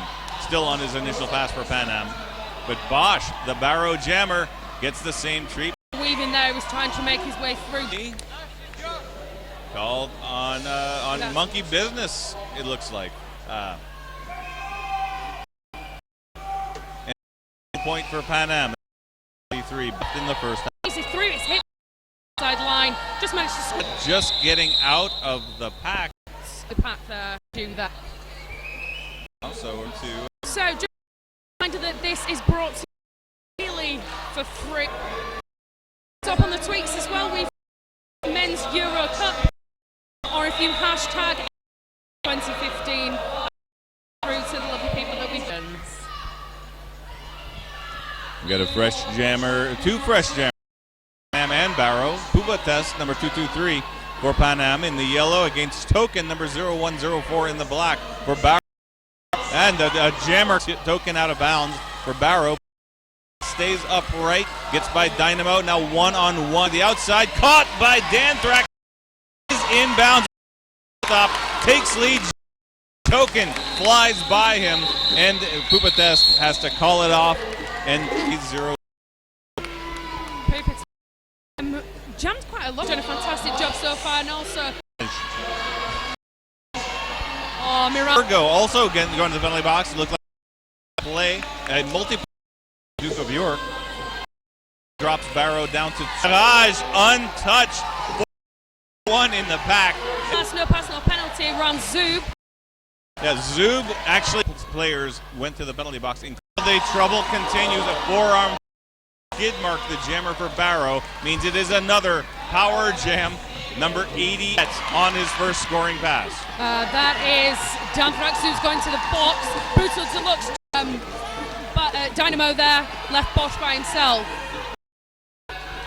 Barrow in serious penalty trouble. Trick or threat.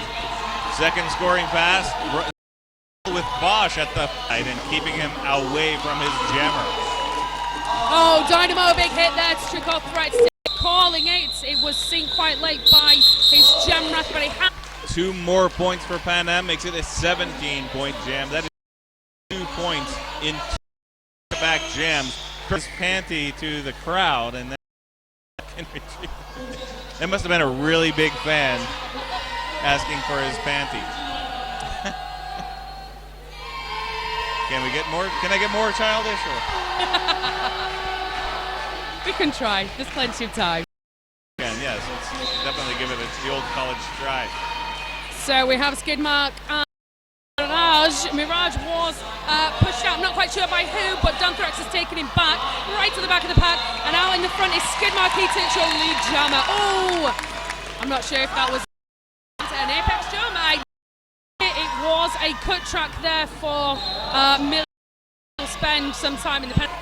Last line of defense for 5 points on his first of the power jam. There on Maelstrom, he actually knocked Skidmark out of bounds, but it was a penalty. He's in the box now. Only 2 blockers on the track. This is the opposite of in 2 with Barrow getting monkey business there, just getting a massive hit. Take the jammer out to the Barrow, puts them at 59. 2 picks up a penalty, didn't catch. To the pack there, Fish is battling his way at the back. Mawati has a go daddy go. I'm gonna own personal social name that I've never heard before and not even sure. So the raucous crowd that here are the Panam Squad fans right in the corner next to us, making a heck of a noise. Jammer on jammer, tricker threat. Bosch, shoulder to shoulder. It is a cut track on another power jam for goes to Barrow's Bosch. Like the jammer as it was there. Bosch has just done an apex jump there, didn't quite land it. I think he got caught. Definitely got caught in the air. I think that was a shoulder from Brutal Deluxe, and that's almost for a tailspin, but he popped back up very quickly, very down again. This now we're down to 2. Zub has just, which means that it is a power fish of Inferno. Silures, is it? Trick off right, I can't remember. Trick off right, yeah. He is stood against one jammer. But Barrow with 2 blockers, so it's a 4-on-2 pack advantage for Panam, and that is showing Fish surrounded, but slips by Monkey Business, ducks under his shoulder, but Tricker Threat out of the penalty, slams into Duke of York, but Duke of York picking up a penalty. Tricker Threat out, completing his initial pass, but Fish round may have called it too late, is very close. Indeed, 4 points for Panam. They win the jam, even though they're coming from. And from.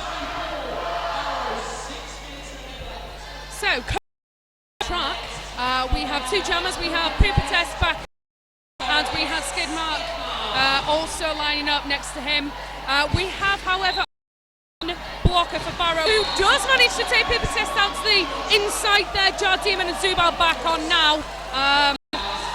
That Skidmark has. Oh. I think he's not on for very long. So far there have been, it's pretty much been equal. I mean, you can see from the score it is fairly in terms of gameplay, but also leads as well. There have been 10-0, 11 now for the Panam Squad, leads against 10 to the Barrow Infernos. Pass picking up lead jammer fairly expeditiously. Avoids a shoulder from Fish, avoids a and avoids a hip check from Duke of York to get by his first scoring pass. It's 5 points, but that ends the power jam. Skidmark now digging his way through the Panam defense. Ed Mojo sending him enough momentum to send him out of bounds. He's got to start over. A bit of a pile-up there on track. That was Viking, took his own jammer down, and Tintin as well. Pass has been given a low block, however, so this is a power jam to Barrow. Cost pass lead jammer as well, so we have a full 2-minute jam. Skidmark finding himself on the floor again, just coming back from outside of the track.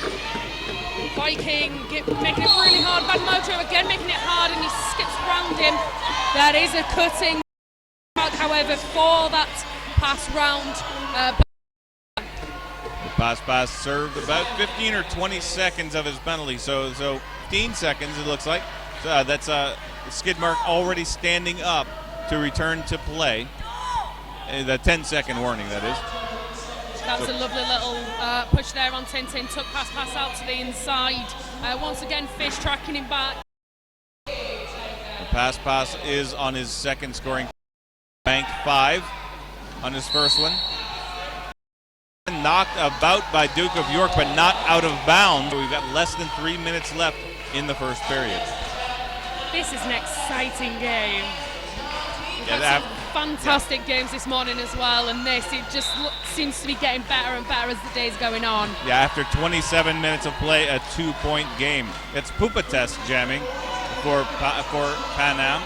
Held at the back. Danthrax can't contain him with the shoulder, but Dynamo is going to catch him on the inside. Jar Demon, the jammer for Barrow, drawn back as well, so neither jammer has completed their pass yet, but Danthrax can't keep the door shut, and he picks up a penalty. Test looking at his bench. Do I call it? And he does. And that's enough to swap the lead. So I just made up a new word. To swap the lead, 76-74. Now it is Panam, 2 points in. So we've got Tucken for Barrow Infernos, and we have trick or threats for the Panam Squad. Panam do have the blocker advantage. However, they cannot play Jammer. A little bit of a stumble there. Trick or threat run back. He's at the back of the back just as Token hits the back on his first score. But there goes double threat. He had to work a little bit. His second scoring pass gets a partial, calls off the jam. No points for Panam. The two additional ones retaking the lead. So once again, the Rydell penalty box, who's one of the Fit Block Escapes, who are our track sponsor. They're doing a fantastic job this weekend. Queens of the Sin Bin have got the MVP shirts on the roll. All the officials that you can see around in the lovely yellow. Advantage now, two blockers. Dynamo heads into the penalty box as both jammers on the approach. 10, no points, but 4. Yeah, absolutely fantastic work from both teams. Absolutely coming out there both with so much energy and really to the crowd. The quad guards as well, Yeah. but that's really nice. They are dual fans, yes, definitely. Well, I just saw an adjustment. One more point added to Barrow. 82 on by a little bit more than their fingernails. 2 points. Two fingernails. A tremendously exciting first half of this. This is the run-up. This is the 7th place, followed by the 5th place, then the 3rd, and then, of course, the finals for the Men's European Cup 2015. If this is any the rest of the afternoon, we're in for an absolute treat.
what I imagine is going to be a really exciting second half.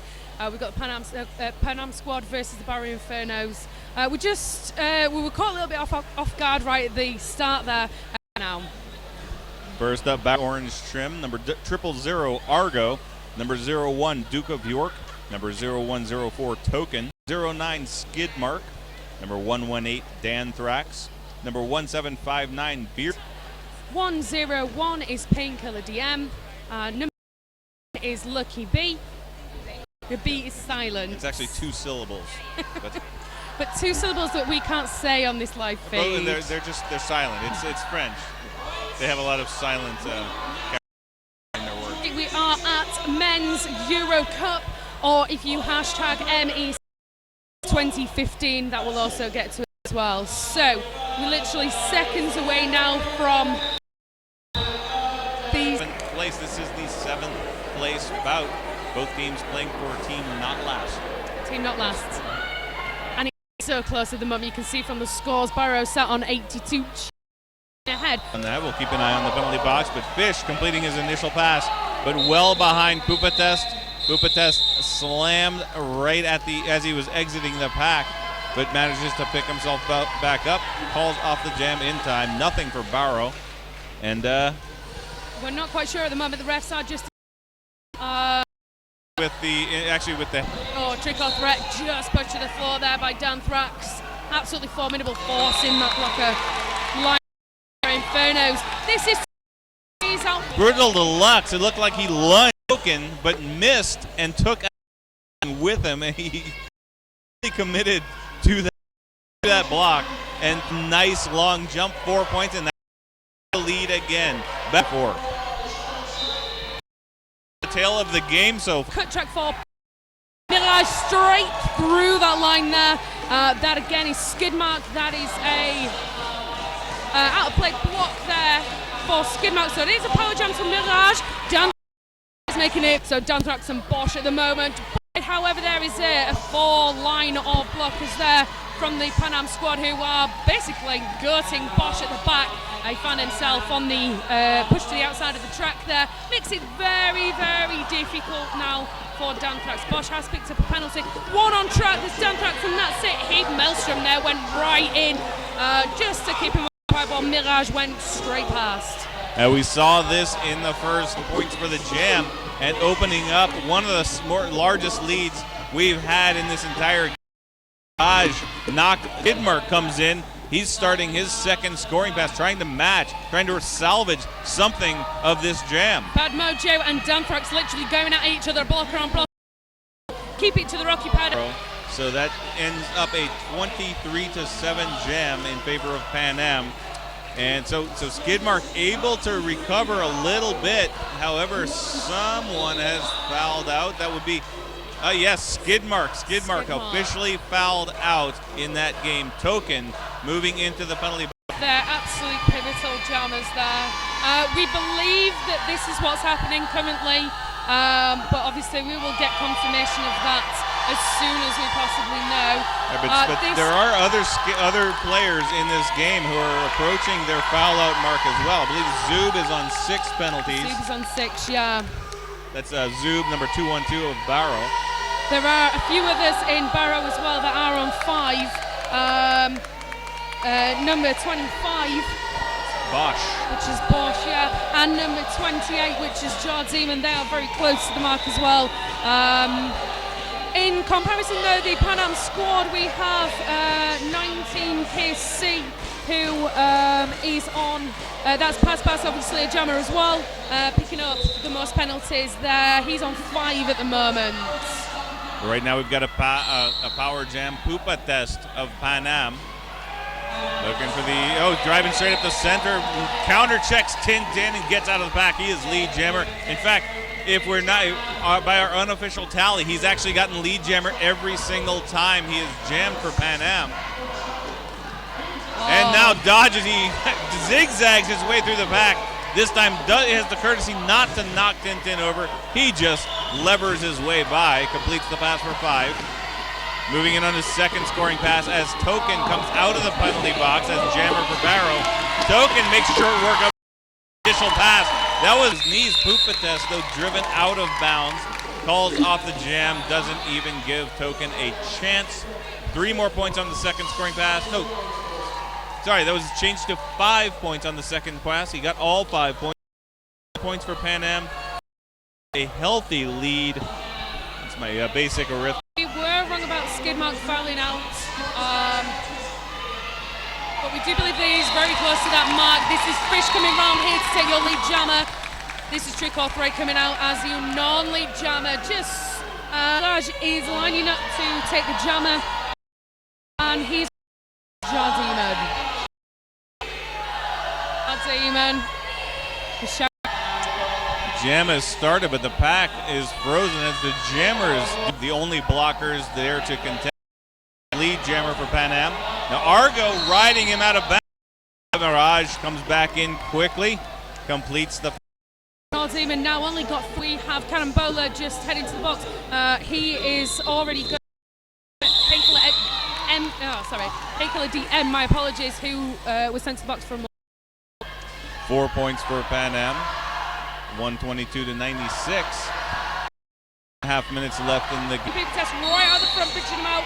He has been let go. They are out of play.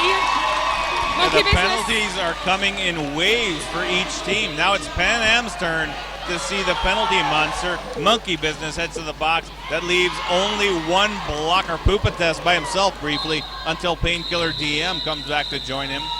But Pas is gonna come up just short. We've got Trick or Threat just dancing around the back of Danthrax there on the inside line to come through for your lead jammer. Token gets up to the front, sidesteps Bad Mojo. Lucky 13 heading to the penalty box, but Token not going to get anywhere close to the pack. Double Trick or Threat for 4. Yeah, they're just doing some fantastic work, trying to push the pass very easily. So we've still got 2 blockers for Panam in the box. We have 1 for Barrow, so Barrow have a 1 extra blocker advantage against Mirage. Jardeman has just got 2 to take on in the form of Viking and Maelstrom. Viking with his backside firmly on Mirage, on Jardeman there. Mirage is coming through for your lead jammer. Jardeman knocked about by Maelstrom, gets away from him, attempts to go by, knocked to the inside by Monkey Business, has to recycle and gets lapped by Mirage. Mirage putting 5 in the bank on his first scoring pass. Mirage only got 2 to beat as Fish had a cut track there and he headed to the box. We now have some blockers coming back on as the jam is called dead there. There's no points on this pass for either of them. 9 points total for Panam, puts them at 135. Barrow continues to sit at 100 points. But we only have 1 blocker in the penalty box right now. Oh, excuse me. I believe Dynamo also in the penalty box. Difficult to, from this angle, it couldn't, never mind. He's in the penalty box, 2 blockers. But he's also being attended. Oh, it looks like he may have. Bio has. He's got a. Sorry, he's holding a cloth to his nose. So someone is going to come in and sit with him, sit in his place. So it looks like Bosch is going to take Dynamo's place in the Rydell penalty box. Just a quick reminder of what's happening with our sponsors. We have Roller Derby sitting here. They have made both the NSO shirts in the gorgeous powder blue and the crew shirts that you can see people around in the canary yellow. The penalty box obviously sponsored by Rydell, and Queens of the Sin Bin are going to be giving what we think are the best players of the whole entire weekend from each team, the MVP shirts. We've also got the 5th Blocker skates. Track sponsors for the weekend as well. Based out of Gloucester. So, just a reminder, you can hit us up on the tweets. We are at Men's Euro Cup, or if you hashtag MEC2015, then we'll get the tweets and we'll read some out. Oh, off the line there, that was Duke of York. Advantage there. 4 on favor of Panam and giving a little, what do you call it? Yeah, well, he was cheeky. Encouraged. Argo of Barrow Infernos picked up a penalty, and so did Painkiller DM, who actually so far this weekend has done really well in terms of penalties. It's not really had very many. He seems to have got 3 in fairly quick succession in the last couple of minutes or so. Trick or threat is on the line. Token is there. Technical penalty. It's a power jam for trick or threat, and now slips right up the center. Bad motion from Bola. Second time around, definitely met contact though. Zoom knocked him off balance. He was actually on one skate, I think actually on 2 wheels, and calling off the jam, eventually tipping over, falling. He did get 5. That was. I want to get an 8x10 glossy of that. If one of the photographers, that was probably an image for the ages. He was about a meter off the floor. Some serious air going on. Mirage jamming for Panam. Back right now, but a power turn sideways to avoid a shoulder from Danthrax. Yeah, Dan penalty box. Number Z03 jamming for Panam in the yellow. Jar Demon number 28 in the black for Barrow. So Barrow seeming to be stuck around the 100 mark at the moment. Jar Demon hoping that he can make a couple of points up there. Head to shoulder there from Argo, picks up the lead jammer. Tintin for 4. And the scoreless streak for Barrow continues, still at 100 points as Panam cruises ahead to 152. There was a cutting penalty for one of the blockers. I'm not quite sure which one it was as they were heading towards the box. So, cheek to cheek. This is Fish on Trick or Threat. Oh, and Trick or Threat dances around 180, 360 to get himself out on your lead jammer. He pried his way past Zoob. Now Trick or Threat on his first score side. Bosch takes Carambola and actually uses Carambola and double threat out of bounds. In 1 point. 1 point. So that was a nice effort by Bosch, containing Panam this time, but still Barrow unable to score. Fisher again as he was coming around trying to the pivot. So there is a team timeout for Barrow Infernos. Here in Newcastle, we've got Roller Derby City. They have made, they are sponsoring us. They have made the NSO and the cruise shirts that you can see around. They've done an absolutely fantastic job of those. We have Fifth Block Escapes. They are our track sponsors, and they've done a fantastic job. It seems to have stayed down pretty well, with the boys tearing it up there. The penalty box is and used fairly frequently in this game. And Queens of the Demon getting out. A high block. He got out ahead of Mirage, but a high block sends him to the penalty box, and we have another possibly coming in, and they have done that. In the Barrow blockers there, so that Mirage can make the pass very, very easily. You mean committed against? I misunderstood what you said there. In case you were wondering, that confused look on the face. Still on the track, completing his initial pass. Mirage on scoring pass number 3. And gets a jammer and opening foul out of the game against Demon. We're going to also sent to the penalty camp. And we're looking over. Yes, there's the star being handed to team Ben Jammer in the penalty box. We'll be starting with both jammers in the penalty box, but it's a jammer out, so that means that should be standing up. Penalty roll. Okay, actually. The jam started, so just a couple of seconds in his initial pass. That was from Paper Test on Zoobs on the outside. That was Bosch coming around the front, trying to take Mirage out. He managed to duck round. This is Fish and Paper Test once again. Fish taking the chance to off. 3.11, but Panam still ahead. Some of your picture there. Doing the little dog track. Seems to be a lot of sweat there. I think he actually lost his skates lost his edges there as he came around the corner. A duck slide or a crab walk, I'm not sure. that was a little mini entertainment, a little mini drama happening there, but now we've got Squad jamming for Pan Am. 4-on-3 pack advantage for Pan Am. And there he goes, dodging around turn 2, gets lead jam. He has palmed the star, I believe. He's still in his hand. I don't know if he's looking for that star pass not to happen. It is Argo who is the pivot at the moment for Barrows. Well, that is the tactical advantage of putting it in your hand. That's because it makes it more difficult. Means that at any point, without obvious clue to the opponents, or blatantly, or somewhere in between, pass it off to the pivot. Means that what that effectively means is that your opponents have to watch your jammer and be aware where the pans are doing. That means that makes their job more difficult. Very pass or run it, you know.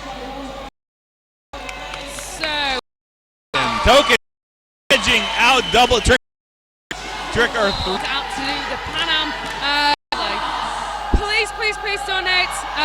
Every £3 donation that goes to www.MEC raffle into a prize. Sent flying by Evans Almighty. Evans Almighty actually went ahead and recycled him in, but rolls around him, gets fast, avoiding in his wake. And 4 points, calls up 15 to 168 now, though Pan Am healthy lead with 8.5 minutes. We've got Trick or Threat standing on the jammer line. We've also got who was the pivot in the last jam, has picked up that. Trick or getting a forearms again, going to the box, I believe, again for an insubordination. It seems we have, if this is correct, I believe what's happening right now is the pivot punter is being switched. Bosch is unfortunately out of here. He has got the 7 penalties. He has fouled out. Tintin is taking his place with the pivot punter. And that is all of them on Barrow. We had Skidmark, then we had Jar Demon, and now Bosch fouling out. So those are some very effective players for Barrow that are helplessly watching from the sidelines. Argo is definitely on the side of Pan Am. They have a very healthy lead. Again, 52 points. They've basically had a 52-point lead. They've matched points, 20 points. They've been in lockstep with Barrow. Back and forth. It was 152 to 100 just a few jams ago. Now it's 172 to 120. So Pan Am right now, they can ride the clock, and that's exactly what you saw at the end in that jam. In fact, Squad seemed to be enjoying it just a little bit. Catch up to Argo there and gave him a little hug as he came round to actually call it off. We've got Mirage 3 to beat, but that does mean, however, that this is Token has got 4 of the Pan Am to beat, so that is Mirage has come round to get your lead jammer. He is followed round on the outside of the track, however, by Fish, who's going to the box, and also by Tintin, who's heading to the box. And Token. Another Barrow blocker. Dynamo is going to be told to return to session there within 10 seconds. That does, however, leave Bearmat by himself against Mirage. Mirage has been told by his bench there to continue going round. Such a tough battle Barrow has put up, but right now things are everything wrong that can happen for them is happening now. Bearmat found by himself again. Fish just come back, which means that Dynamo was called to the box. That is an illegal re-entry, I believe, by Tintin, which means that he is going back to the box. Now the Barrow right now, we're seeing them fall apart. There's not much time. They're gonna have to do something to pull themselves back together and somehow avoid penalties. But experience, Barrow, a fairly new league, only a few years old. Pan Am has been around much longer, and they may be too enthusiastic and lacking in control. But right now, Barrow just struggling to keep anyone on the track. Fish right at the end of that jam there. Beautiful hit. So Trick or Threat is going to be lining up. In the meantime, however, we do seem to have an official timeout.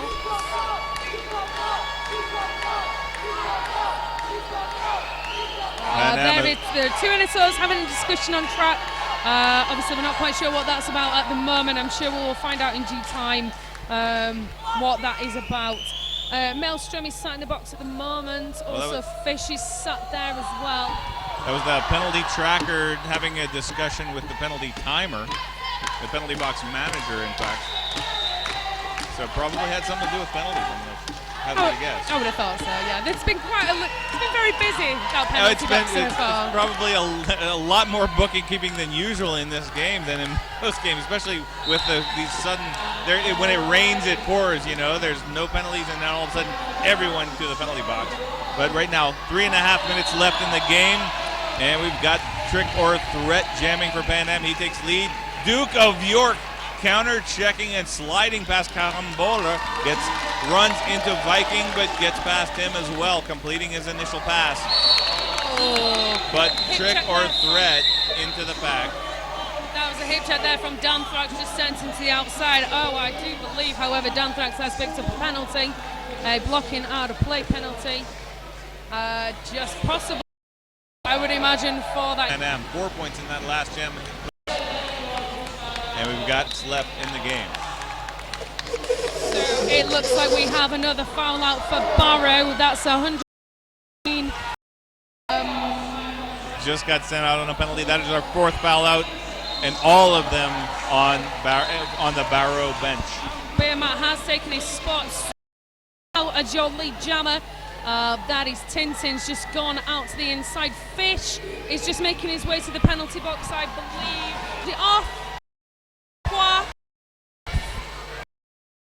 So again, since there's already 2 skaters in the penalty box, it could mean that Zub is now a must. But I think that we have a penalty box sitter who is a must. Now we have Zub. So Beermat replace one of the players that had fouled out. Now we may have been pre-making in the penalty box.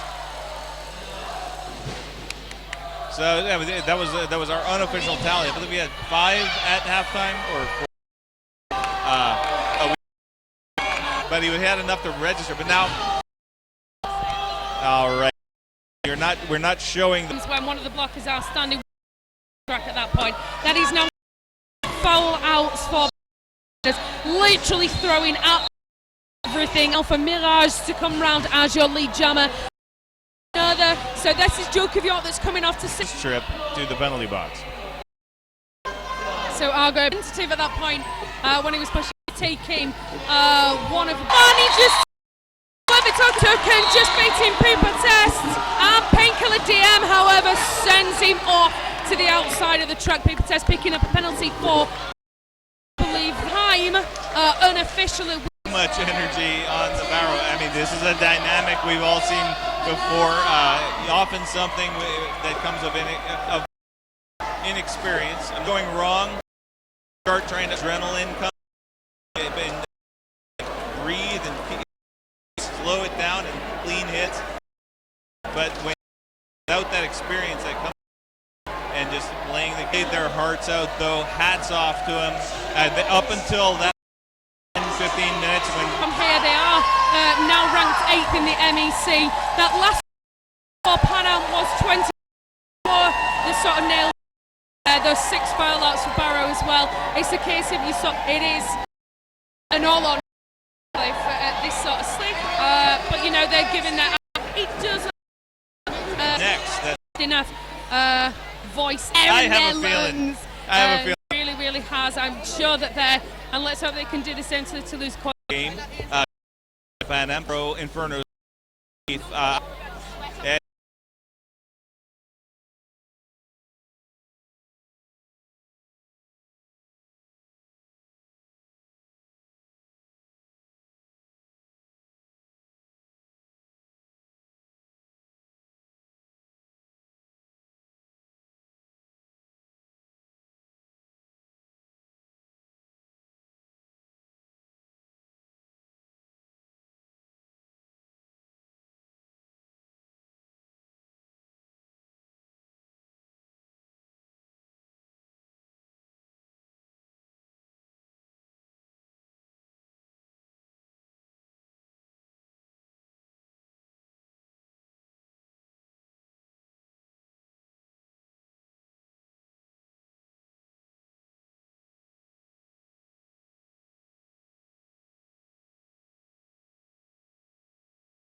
In sixth place now, we're going to see Quad Guards versus New World Order day today. Really enjoy. That was First, do that, and I will be pas seulement Panam Squad, mais les Quad Guards. John Travoltige, numéro 13, Monsieur Furieux, numéro 1, 7, 8, 9, Braveheart, numéro 1, 9, 2, Big Jim, numéro 2, 1, 2, 0, 1, 2, X-Wing. now 2XL 0 Slam C Nesbits 9-5 Jams F5 Luca, and we are just lead jammer in this game, but followed by John Travolta at the back, which is a very fun name to say. Le premier lead de ce match, les Quad Guards.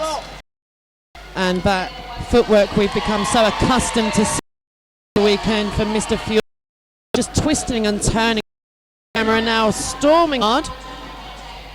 Oui, mais le lead. Yep, Scoop. Angry Bear, il se passe pas grand chose, sauf qu'il a perdu. Just Crash Matt lead jammer now. Crash Matt still trying to get his way through. Eventually, Le scoreboard pour Manchester. Et c'est la fin du jam. yeah, John Travolta out of the box, but not able to pick anything up there. But a nice big scoring jam for Crash Matt. 11 points picked up there. That's going to take New World Order up to 4. Lining up to jam for we have Lieutenant. Et il est rejoint sur la piste, le Lieutenant Dan avec Stretched out, but it's lead for Monsieur Fury. point aussi. Mais cette fois, ça passe. À l'écran, 16 pour le New World. John Travoltige de retour sur la piste pour les Quad Guards. And again, New World Order starting with this wall way out the front. Not sure if it's the best tactic for them at the moment, because Quad Guards jammers really do like to speed into those walls, as we're seeing now. Holding up John. Et on passe le dernier bloqueur. On avait juste 3 bloqueurs lead pour John Travoltige. And Scooby Zoom also out of the pack again. Game.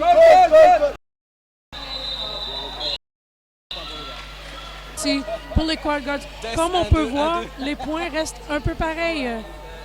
De 16 pour le New World Order, 4 pour les Quad Guards. On n'a pas vu de points de jam. Up next to jam for New World Order, we have Crash Matt. Monsieur Furieux de retour sur la piste pour les rouges et blancs. Le jam est parti et on attend qu'il se passe quelque chose. These are both jammers that we're quite familiar with this weekend. It's not essentially what you'd look at. Et c'est Monsieur Order there had fielded 2 pivots. Don Gingiovanni becoming a and making sure the pivot. joindre l'autre, mais il se prend un forearms, un bras qui n'était pas au bon endroit, et c'est un super jam pour Monsieur Furieux. Indeed, as you may have heard my announcing compadre informing the French fans that have been on the day.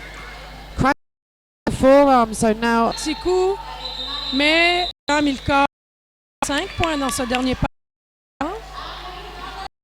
Regarde les points maintenant au mouvement avec la 11. Power Jam en effet pour Braveheart. And just to remind Rydell, la prison aujourd'hui est sponsorisée par Rydell avec Kamikaze Kitten qui les erreurs de jeu des hommes, et il y en a pour la piste. Crash Matt est en piste comme jammer. Pour le New World Order, mais c'est Braveheart qui se tape un avant-bras en très bon français, un avant-bras, et qui sort de la piste. in New World Order, Braveheart picking up a 4, taking a seat in the box. Crash Matt going to see if he can take New World Order, trying to go to at the back there. Not the easiest goat to pick. Recycler bloqueur devant lui. On perd beaucoup de temps par contre. On essaie de passer. Les Quad Guards se réunissent et ne laissent Crash passer. Crash Matt, ça passe enfin, mais il se tape. Blocage au dos, back. On a avantage maintenant pour les Quad. Yeah, advantage with Crash Matt picking. Et il s'argumente un peu avec l'arbitre. Pas une très bonne chose à faire. On a Hugo Boss des New World Order accompagné de Smackbauer qui se tape de la prison. Il y a Braveheart qui est un peu découragé. qui est sur la piste et qui attend. Et c'est la fin du jam. Yep, jam coming to its natural end there. So penalty trouble for both teams. 1 point de différence. 1 point de différence entre les deux équipes. Up next to jam for New World Order, we have Lieutenant Dan. De retour sur la piste pour les quad guards, Angry Bear qui jamme un peu plus souvent tout à coup. Est-ce que ça porte chance? Ça reste à voir. Don Gingiovanni and Bereft, I believe that is at the front trying to hold back. Lieutenant Dan did not pick up lead jammer on his way through.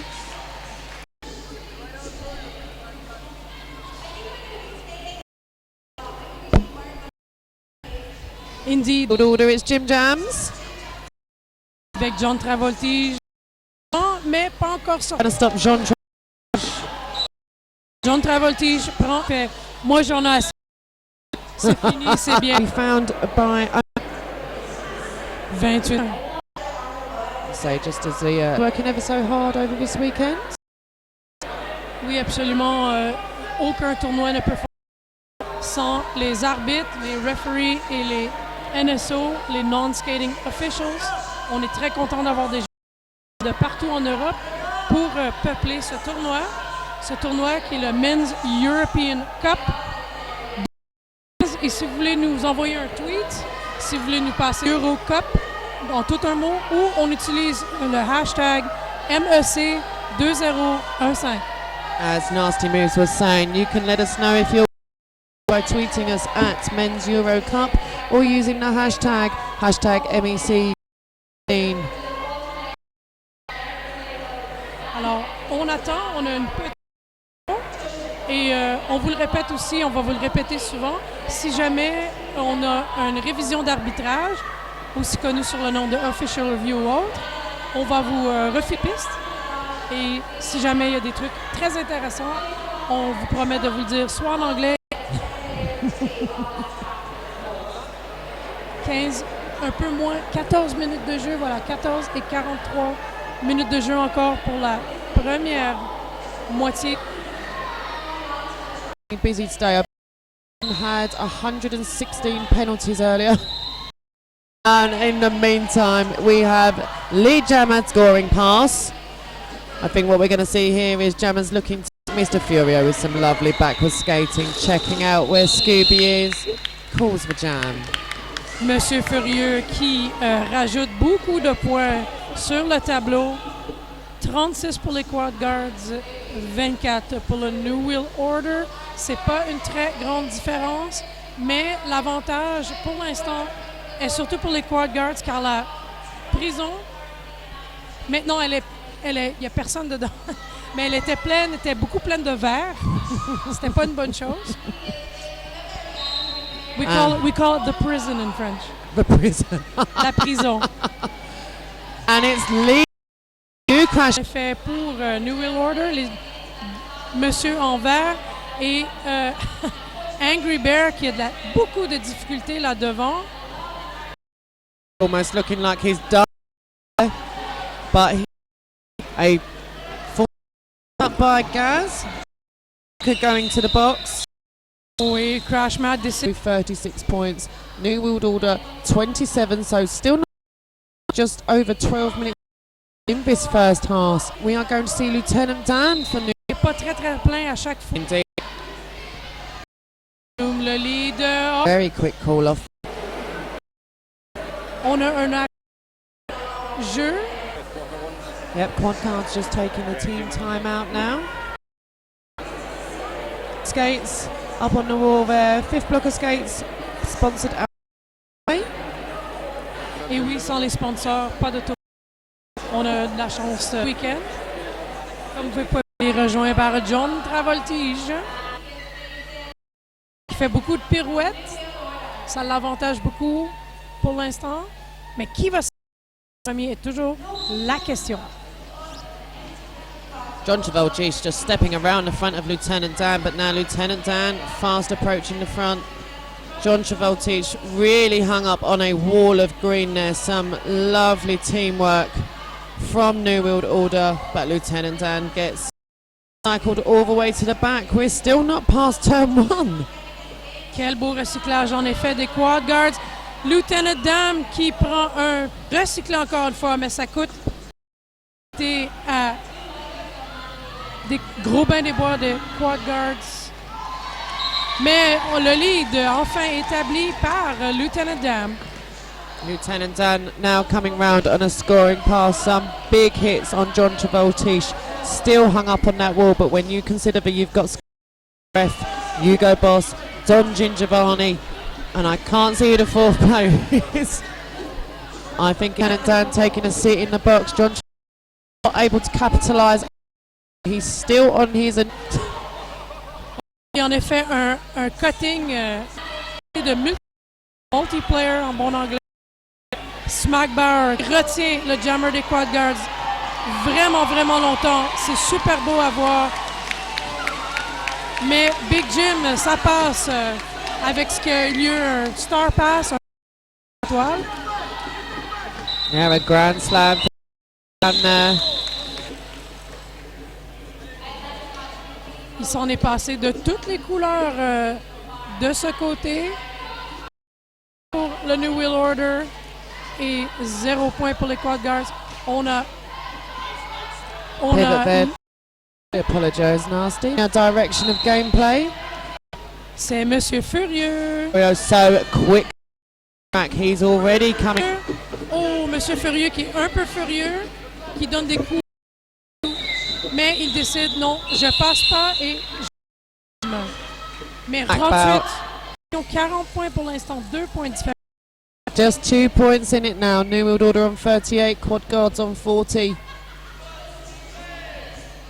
Les quad guards devant maintenant en points, mais c'est pas une très grande différence. We have indeed seen a lead change, and actually that's going to be 41 to the quad guards. Ah, 40, 3 points. De retour sur la piste, Angry Bear qui se le prend contre Scooby. Mais Scooby Zoom, malheureusement, se tape un coupage de piste. C'est un super jam. Indeed, Scooby Zoom picking up that cut track early on turn 1. Now going to take a seat. So Angry Bear's turn to see if he can take advantage of the power jam. Un beau passage marquant pour 5 points. Et il revient avec un mur de 4, tout vert, et avec ses lunettes. Lunettes encore qui tombent, ça va arriver plusieurs fois, je peux vous le garantir. Indeed, Angry Bear just having to take a moment to rearrange his glasses there and deciding to call the jam. On arrête le jam. Hugo Boss fait oui, bien joué. Belle tape. Très amicale, bien sûr. Il nous reste 6 minutes pour cette première moitié avec les quad guards devant 49 points. New Wheel Order 38 points. Lining up to jam for the... We have Monsieur Furio by Scooby Zoom, because Scooby's standing in the box and Scooby has been released. Furio trying to make... Devant, on n'a pas encore de lead. On a un vrai carambolage de 3, mais on a Monsieur Furieux qui se tape malheureusement. Pénalité, ça veut dire... A misconduct. And now Scooby Zoom on a scoring pass. Oh, comes in low. Meets Waldo. Waldo meets Don Gingiovanni. Et oh, coup et on la monnaie furieuse. On 49, we've just with Lieutenant Dan lining up to jam for New World Order. Et de l'autre côté, on a un très grand joueur, c'est Braveheart. Braveheart qui fait jouer plus que d'autres choses. Mais par contre, ça lui rapporte pas grand-chose parce que le lead est pour Lieutenant Dam. Indeed, Lieutenant Dam picking up lead, and you are correct. Braveheart just like a bulldozer trying to push his way through the pack. But Lieutenant Dan with a 5-point pass there. 5 points en effet pour lui. Tabassé par Smack Bauer qui porte très bien son nom. Aussi. Lieutenant Dan picking up a back block, so he's going to go take a seat in the Rydell penalty box. Braveheart now. His turn to try and take. Oui, en effet, un super jam pour Braveheart. 4 points dans ce dernier passage marquant. Et là, on voit 3 hommes en vert. Est-ce que Braveheart, tout le monde, on essaie de l'aider pour lui faire de la place. On le pousse à l'extérieur de la piste. Beau recyclage de la part du New World Order. Yeah, Braveheart now recycled, and Lieutenant Tan come out of the box is back. Sur la piste pour Dam et un autre passage marquant pour 5 points. 5-point pass indeed for Lieutenant Dam there. Braveheart still in the pack at the moment. Dam reaches his natural conclusion. And we are going to see a lead change, I believe. Oh, back and forth. It went back and then it went back the other way. New World Order currently sitting on 55 points. Quad Guards on 58. Don't forget to join us online. Tweet us at Men's Euro Cup or hashtag MEC 2015. 3 points de We différence. will try and get some tweets read out shortly. Oui, si jamais vous nous envoyez des tweets, même si vous les envoyez en français, on va faire de notre mieux. Les Quad Guards devant 58 points, New World Order 55 points. C'est un match très, très, très serré et ça va probablement continuer comme ça dans la deuxième moitié. On ne sait pas encore. Peut-être qu'il va se passer quelque chose entre-temps. Teams so closely matched. I think their style of play extremely each other as well. Lining up to jam. John Travoltige, personne en prison, tous les blocages. Et on attend la fin de ce temps d'arrêt officiel avec la petite discussion des arbitres. As you can see, our lovely official in blue at the front there, signalling the official timeout. She's wearing one of our t-shirts sponsored by Roller Derby City. All the t-shirts provided to the NSO were made by Roller Derby City, and they look Roller Derby City lors de ce week-end de tous les t-shirts, les beaux t-shirts.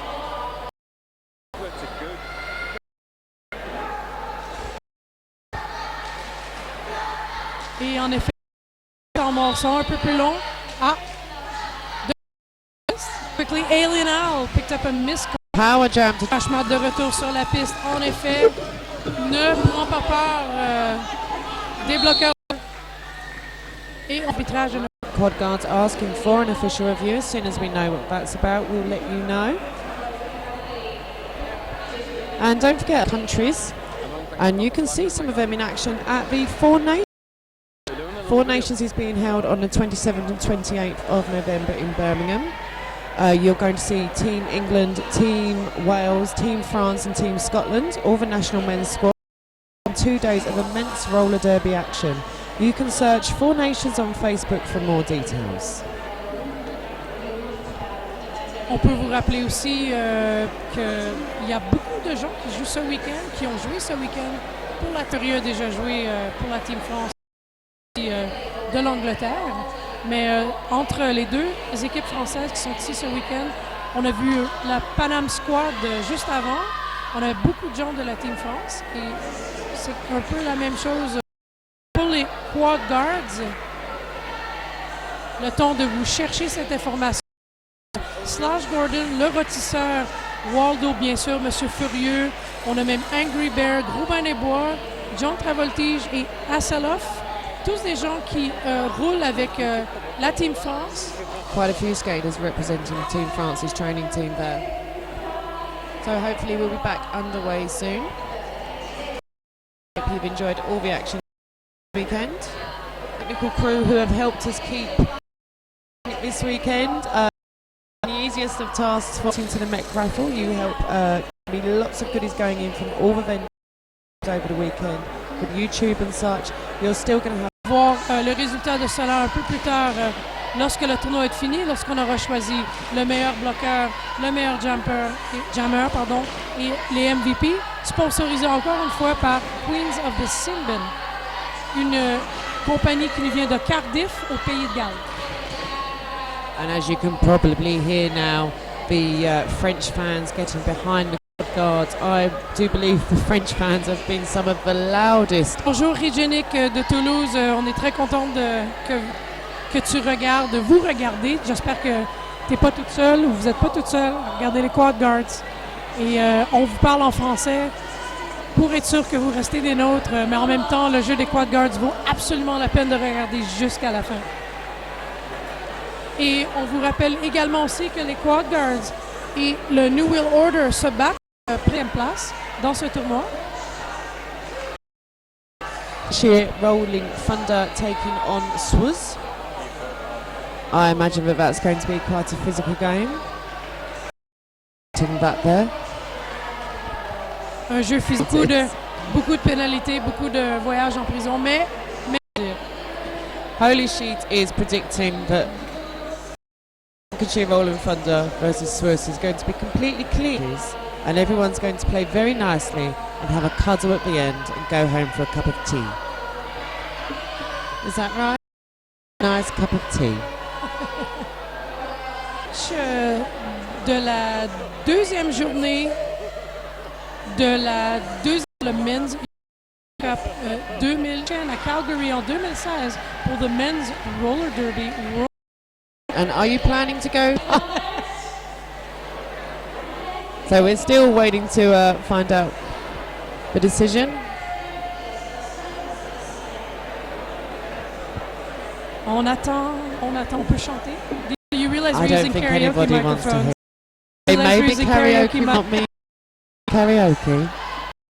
To given. Dans un gros autobus, vraiment pour encourager quad guards, mais également aussi. We will get this confirmed.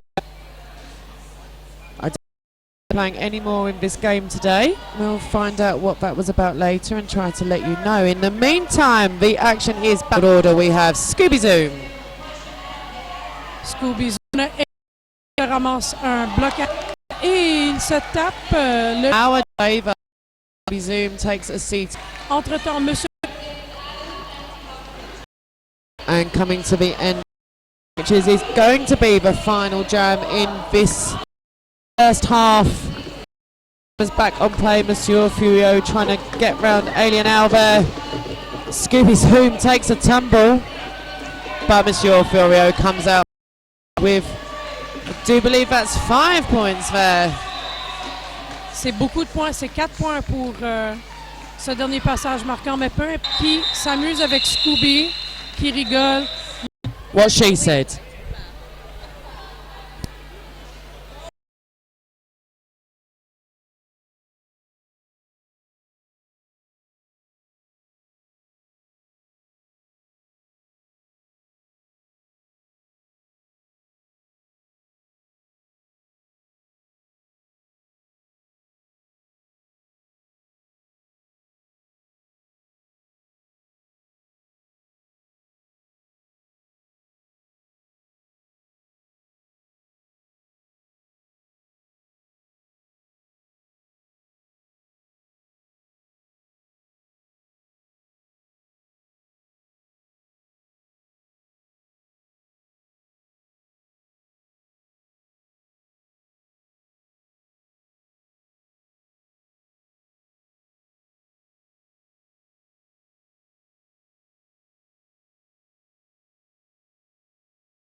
second half of this exciting game at the Walker Activity Dome at 2015 Men's European Cup.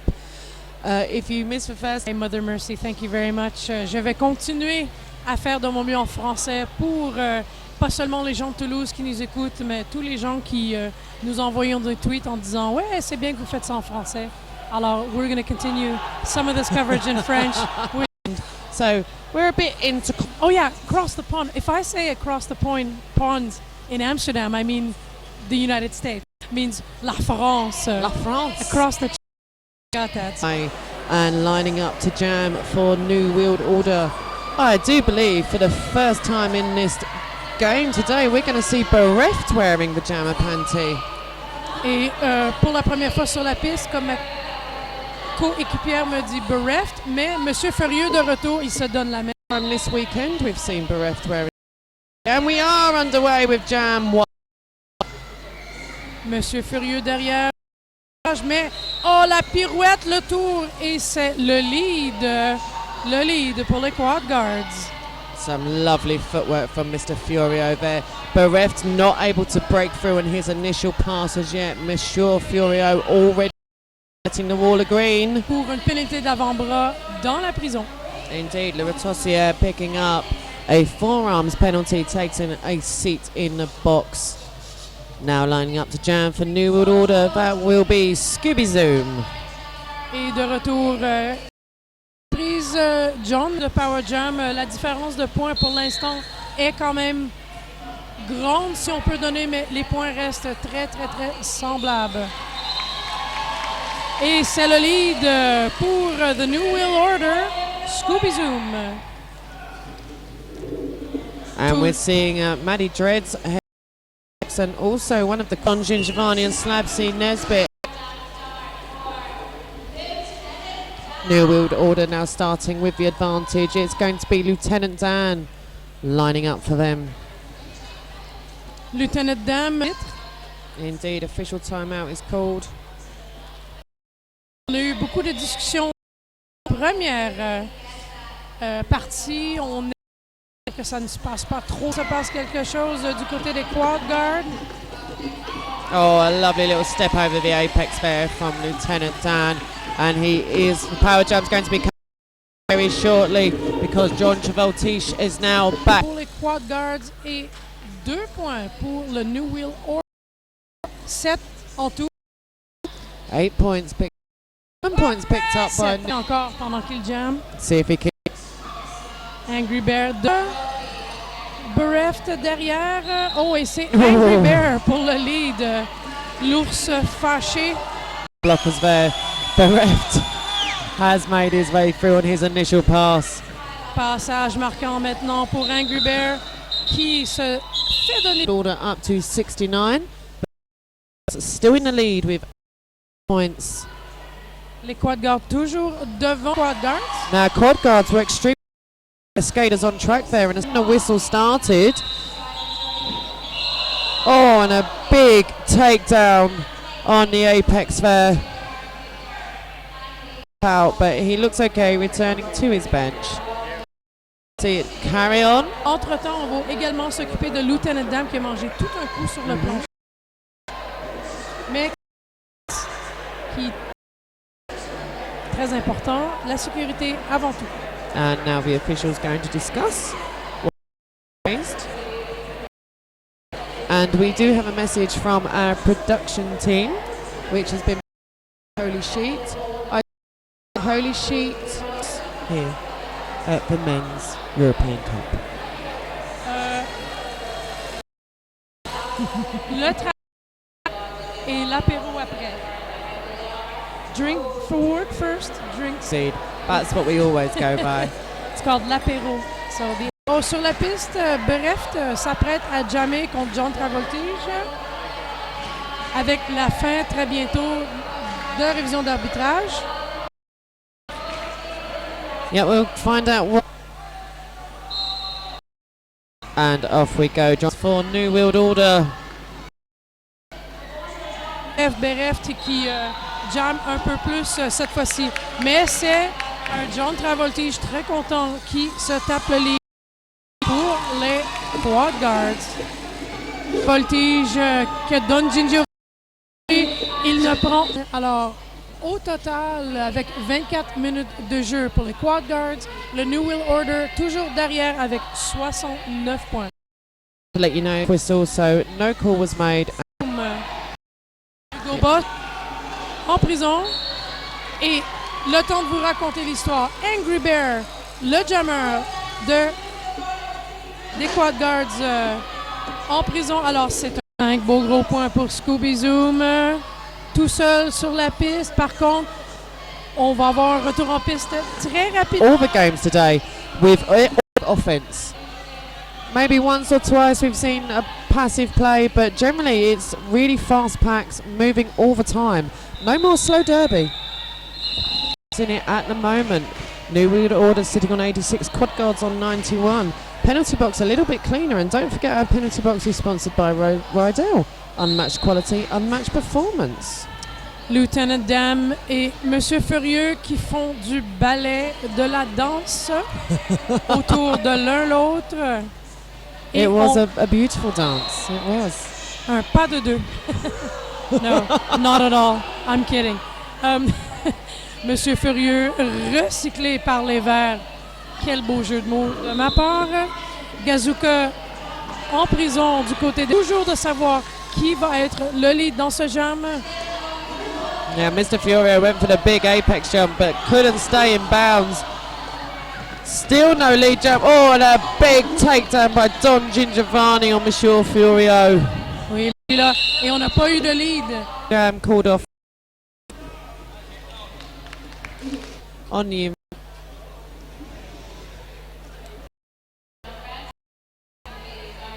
Franchement, pour chaque Power Jam, on voit que quand il y a un Power Jam, on n'a pas des écarts des 20 points ou des 25 points. On a juste, ça nous donne pas une impression de savoir qui va. Is anybody's teams having skated so hard to be here? Interesting game. As we're going to be talking about double threat skate and returning. Quad full assortment of skaters on the track. New World Luca taking a seat on in the box, so just a slight disadvantage for them. And the officials just taking a moment to make sure everything's in check. Everyone's happy. Officials extremely hard. We have had. Savoir, c'est est-ce que les Quad Guards vont réussir à avoir un plus grand écart de points pour aller devant, ou est-ce que le New World Order va trouver une façon de faire pour prendre jusqu'à la fin. Underway, bereft facing off again. On le... Oh! Avec le public. Cool. John Travolta still coming through. Point pass. Bereft qui ne prend aucune chance. C'est de la vitesse. On voit beaucoup de vitesse, de force de la part des deux équipes. We're going to see a lead change. New World Order on 92, Quad Guards on 91. Still plenty of time for that. Rambolage. Goes all like a slam scene there, but he's full because these walls from the Quad Guards have been brutal. Et oui, un X-Wing en prison pour un de 2 points. 2 points now, Quad Guards to 92. I expect we're going to see this back and forth for quite a while now. Lining up to jam next, we've got Bereft for New World Order. Et Angry Bear, l'homme aux lunettes, 21, qui tableau des points pour le temps, pour être sûr qu'on utilise notre temps de façon correcte. En parlant de temps, on a encore 18 minutes et 19 secondes dans la deuxième. Can't start to imagine the amount of duct tape we have got for hand. I do believe that's what the timeout may have been called for. Blue paper towels were again used. It may have been mopping up once again. It's very hot in here, as I've said. Thank you. Angry Bear with some fast footwork there. Smack Barrow taking a sleigh ride on Angry Bear. Multiplayer block call though. And it has, lead jammer has been awarded to Bereft. But it looks like he's making his way to the penalty box. Little bit of confusion here, but Angry Bear's going to carry on regardless. C'est un coupage de piste pour Bereft. Gros Ben les Bois vient le rejoindre, mais ça veut dire que c'est un super jam ou un power jam, comme vous voulez, avec l'accent que vous voulez, pour Angry Bear. Indeed, it looked like Bereft picked up a back block, but now Hugo Boss going. Oh, Bereft picking up a cut track. Hugo Boss going to the box for a back block. Angry Bear avec seulement 3 bloqueurs sur la piste. Par contre, Bereft de retour également sur la piste. Alors, on regarde ce que les jammers vont faire. Bereft, le tour de l'extérieur. Oh, et il retourne en prison pour un coupage de piste pour la 2e fois dans ce jam. Indeed, he goes back to the penalty box for a cut track. Penalties being picked up all over the place now. Gros Ben Dubois going for a cut track. Big Jim going for a cut track. Just not too in play at the moment. La prison presque pleine. Il ne reste pas grand. Angry Bear vers l'extérieur. Oh, il tombe. Il s'arrête. Harry Dreads qui a fait un ensemble avec ils sont contents. Sourire aux lèvres. Field order currently on 92. Quad guards currently on 97. Scooby Zoom lining up to the wheeled order now. I think called Hugo Boss. Yep. That last back block. Au revoir Hugo. Au revoir. On le reverra peut-être à l'after party plus tard. Mais c'est fini pour Hugo Boss. Hugo Boss, si je ne me trompe pas, est le coach d'une équipe féminine à Wales, au Pays de Galles. Non? Barrow? Non? Let's have a look at Holly for that. Voilà. Hugo Boss coach. Merci beaucoup. Oui, Buster. Not something that he'll be teaching Manchester Roller Girls to do. He will be advising them to. You can see skaters that are appearing this weekend at Four Nations. 2 days, 7th and 28th of November in England. See England, France and Scotland nations national men's squads. Search Facebook Four Nations for more information. And don't forget to also go and check out www.co.uk/MECREFL. It's £3 to donate. It's on the screen, the little button for you. There you go. It's good. Excellent. And wins from everybody here this weekend. Not us. We haven't got anything left to give. De retour sur ce qui se passe sur la piste, John Travoltige contre. But he's saying, man, I'm going to tense. I'm sweating following this. Thanks for letting us know that, Omar. Have a shower. Back on lead jammer cord. Un bloqueur de moins. Quel beau coup! Alien Al qui vient presque nous rejoindre. Order sitting on 92. Et il faut quand même le dire, les quad guards continuent à prendre de l'avance sur les points, pas beaucoup, 101,92, mais c'est les quad guards qui mènent toujours le jeu avec 14 minutes et 36 secondes qui restent à la moitié. Moment. Partant. Escort. Furio here. It's a jam we saw at the start of the day. We saw. Lieutenant Dan, quelle belle sortie de piste! Et M. Furieux arrête le jeu. On va s'occuper. Tissier took quite a big bump at the end there, but he's okay. Getting back on his feet. All the quad guards have come over. It's all right, but he's making his way off a track. We've had a message on YouTube from Hygienic. Team timeout called out by New World Order. Wasn't that? He didn't predict it. But yeah, Hygienic saying I can't be with us at MEC, being at the European Speed Skating Championships. Good luck. Hope time. Quad guard sitting on 100 points, just extending the order on 94. Et à votre écran, on voit les gens de Panam Squad qui font de la danse. Les gens de la Panam Squad qui sont venus en autobus, pas juste avec l'équipe, mais aussi avec des. Et on les voit en train d'encourager leurs copains français, les quad guards. Panam have been entertaining the crowds this entire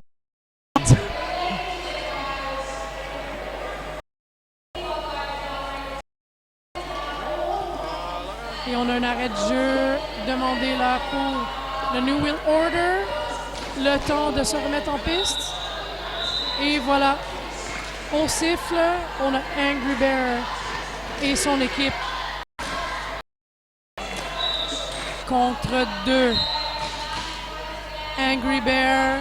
Oh, big. It's not held him back. Oh, almost hung on by a toe stop, but he's going to get recycled. He did pick up lead jammer. New World Order's about to have their blockers rejoining them on track. In the meantime, though,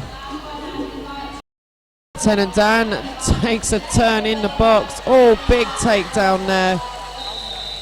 Smack Bauer just wiping out Angry Bear. Is to call that one. Et Angry Bear ne s'est pas déplacé très loin dans ce jam. Il a mangé un gros coup. Aucun point pour les Quad Guards. For the first time up to jam in this game, we're going to see Alien Owl. He's against John Travoltish.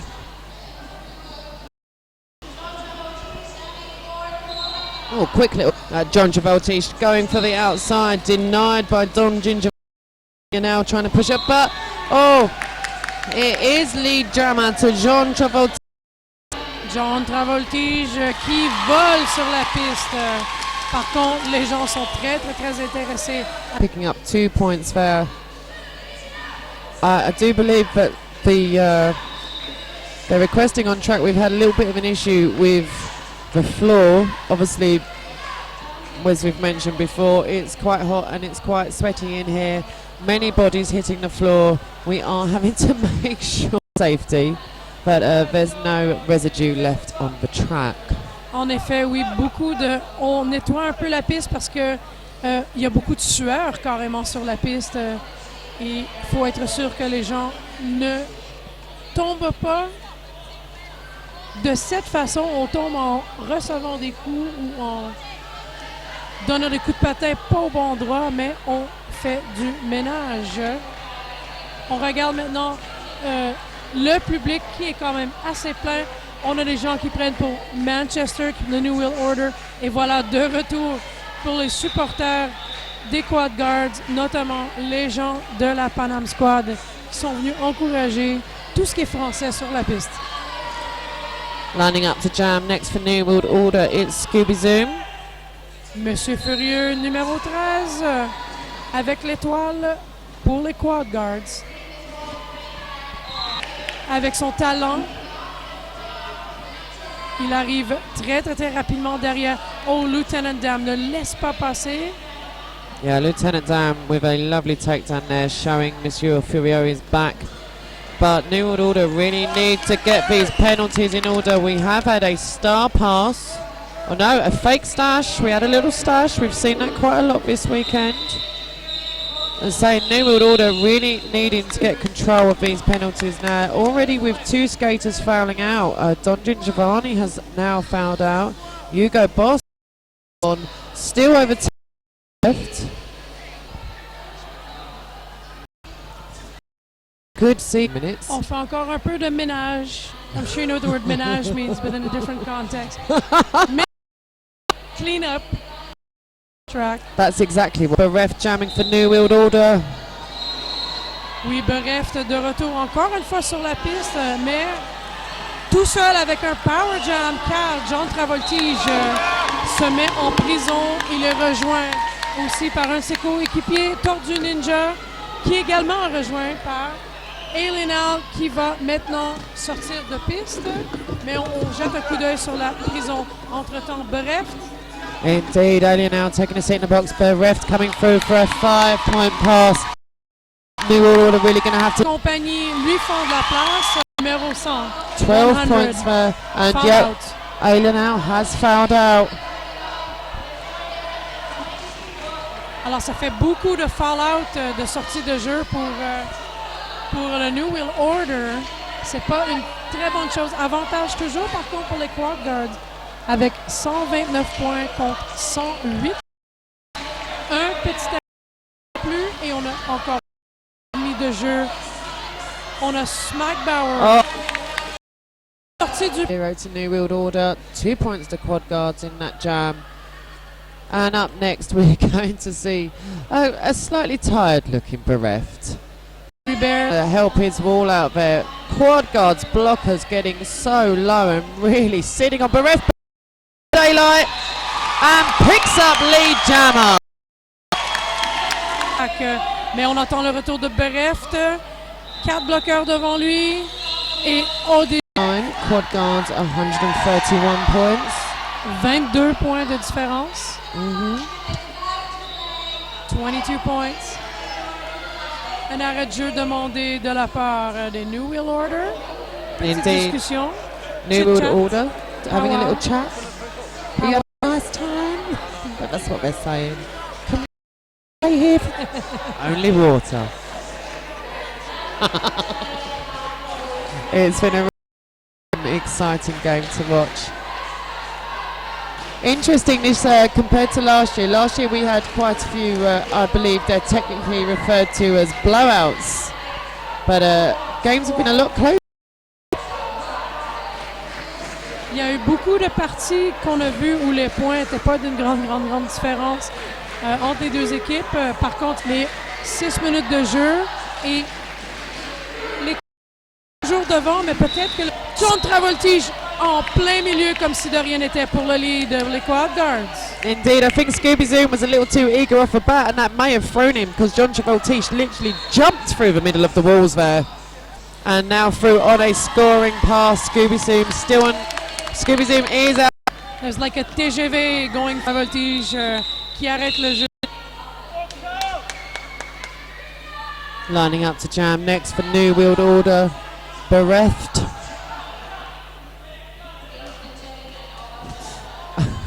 Quite close to Monsieur Furieux.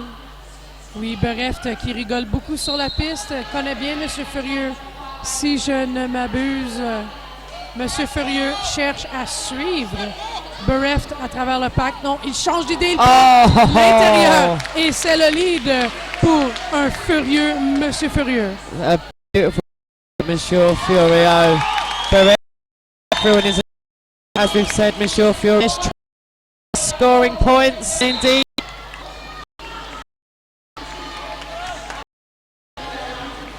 Qui a le lead en ce moment. On a Slamus Nesbitt qui va aller Lieutenant Dam. And don't forget that we will be awarding MVP awards at the end of the tour. And the MVP awards are quite swish. We've had custom-made shirts made up by Queens of the Simbin. There's going to be Jammer, your MVP. Oh, is that a double MVP? Do you get Meilleur jammer, I'm just looking at bloqueur. Holly's hand signals, which we Retour de cette 4e partie de la journée contre les Quad Guards de Toulouse et le New World Order de Manchester. New World Order also have no time reviews left. No yet, but John Travoltige. Oh, little Bloqueur. New World Order down to now on the bench.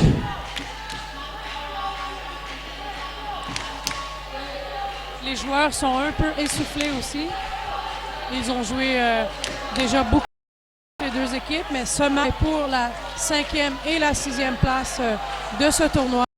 Et ensuite, le tournoi d'Aperture Rolling Thunder contre le Silures. No penalties. Jouer à 5 heures va être délayé. There's going to be a delay. There will be a slight delay for the 5 p.m. game, but we will do as soon as possible. Luck this year. I don't want to say the other word in case that happens. But it looks like we're back, ready to get back to the action on track. Scooby Zoom and Monsieur. Scooby Zoom, Monsieur Furieux en effet. Mais c'est Monsieur Furieux pour le lead. Scooby Zoom est sorti quand même du pack. Et là, on regarde le travail des 2 et 3 bloqueurs sur la piste. Pas grand-chose à faire. Waldo qui s'apprêtait à faire un coup, mais Nothing. Rien se passe. 0 point, 0 point. Not a thing.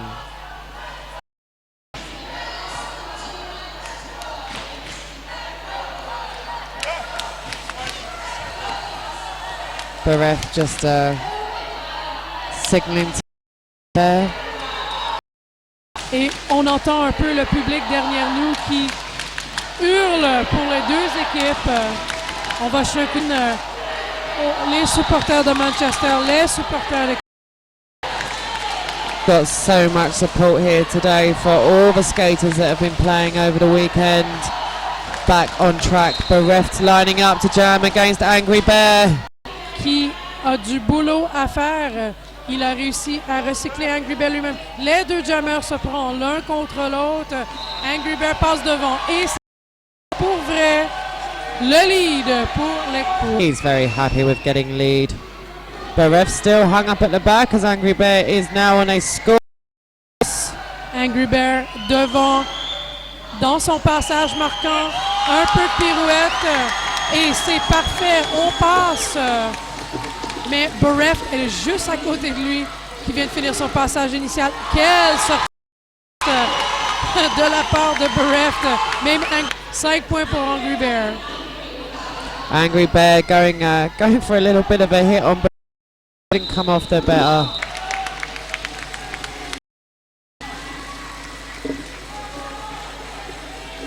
Quad guards just picking up the 5 points in that jam.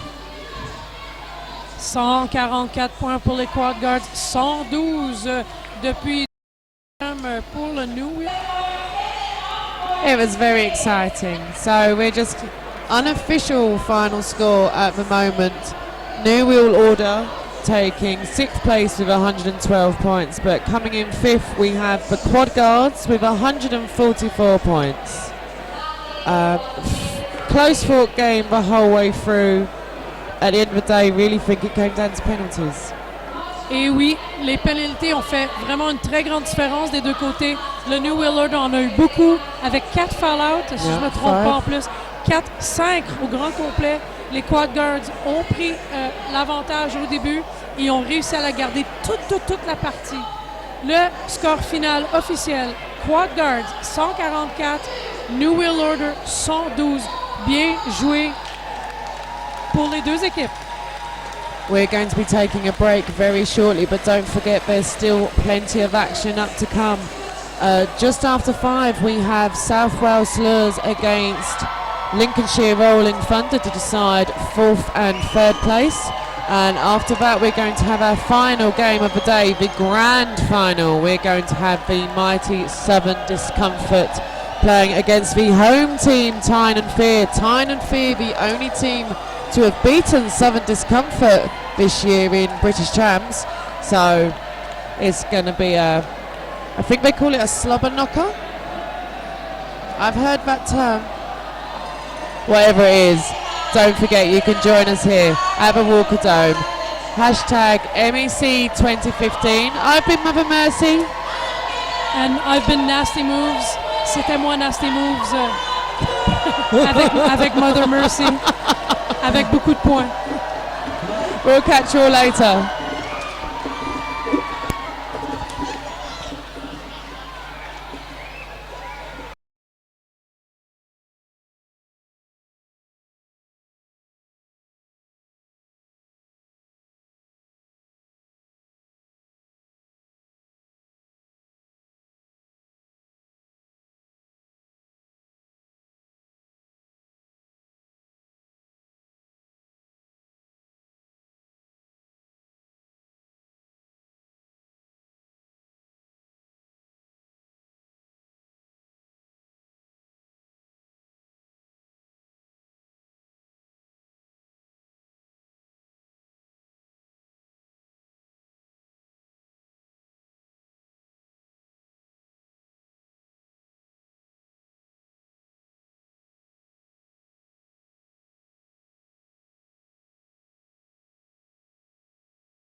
Good afternoon, ladies and gentlemen. We are here and we are very nearly ready to start the semi-finals, selecting third and fourth place in this Men's European Cup 2015. I'm Snoogans and I'm here with... I'm Holly Sheet.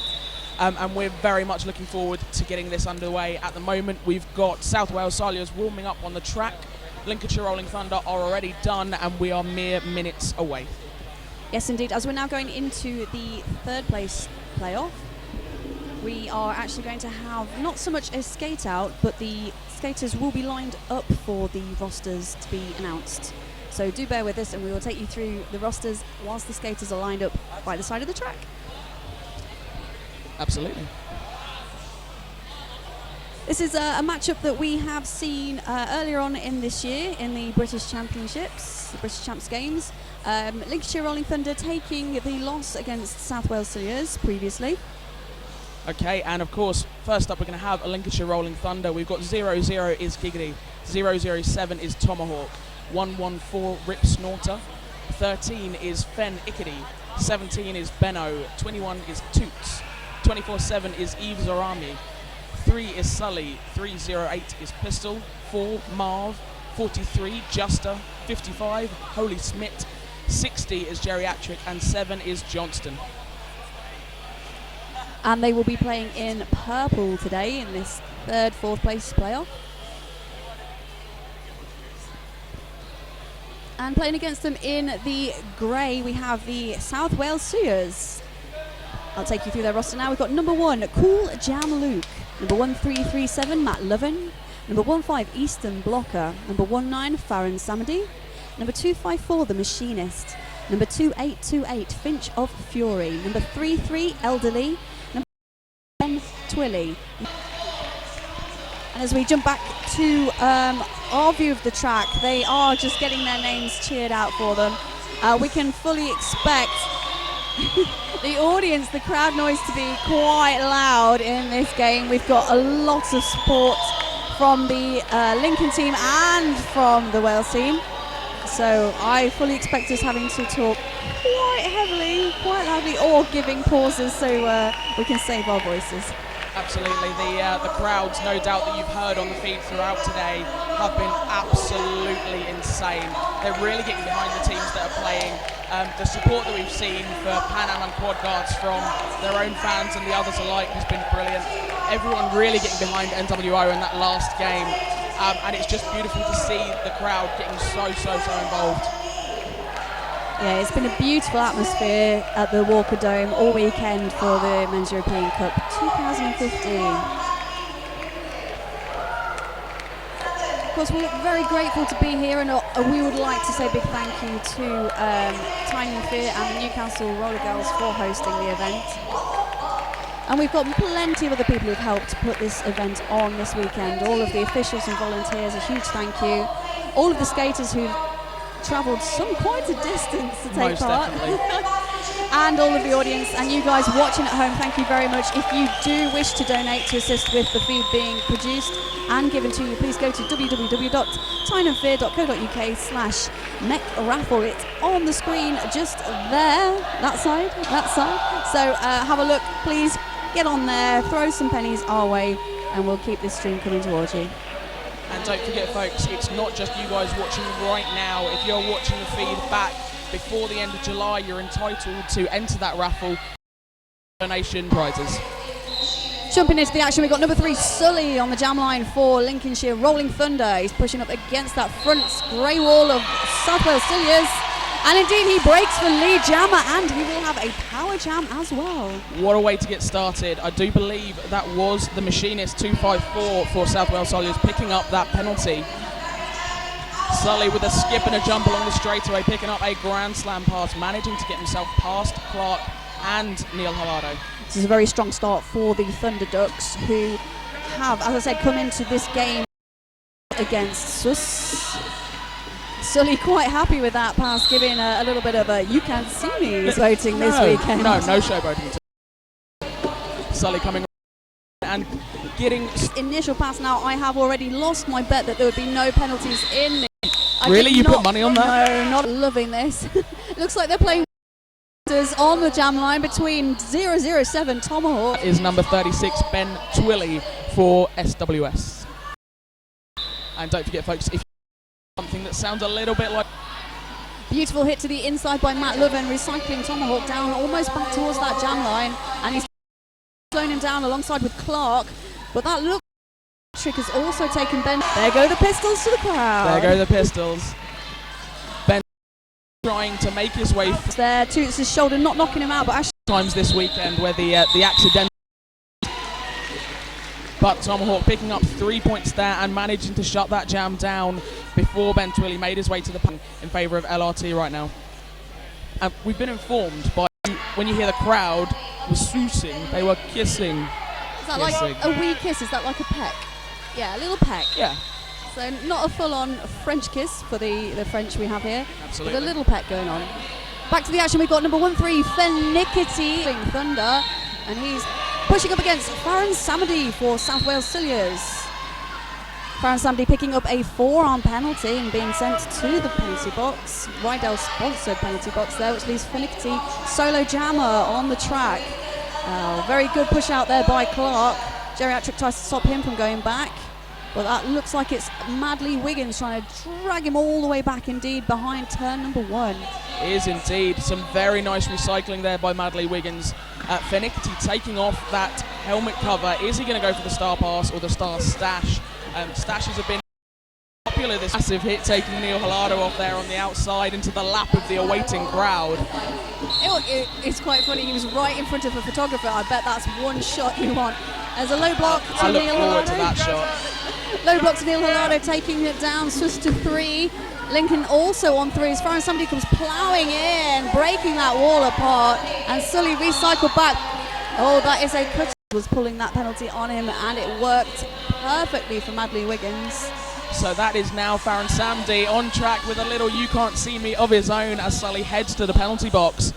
So this is now a power jam in favour of Seuss, and 5 points going on the board as Farron Samedy comes up for his second scoring pass. Little nudge there on the shoulder by Yves Ormai, bringing Farron Samedy back in the pack, and it's just Yves Ormai, pistol and Fennickety trying to slow down Farron Samedy. Steady pack here as Farron Samedy now comes back round on a further scoring pass. Trying to dodge his way around the outside of Geriatric and Little Joker. Giving each other a little pat on the back there for a job well done in that jam. Good show, old chap, good show. There we are, let's go for tea and biscuits, y'all. Yeah. Cucumber sandwiches at half time.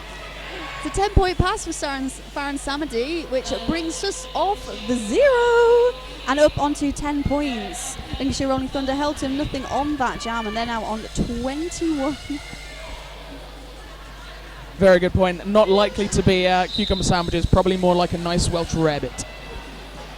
We now got the mechanic jamming in grey for Seuss, and it is Giggity at the front there for the Thunderducks. Giggity pushing around the outside line, picking up lead jammer, almost recycled back in by Ben Twilley, but he manages to break in front of Chevy back of the pack. He's mechanic, and he does pick up that low block penalty there. The jammer very, very strong South Wales wall. Indeed. Prove me wrong. He makes short work of it before turn 2. Lead.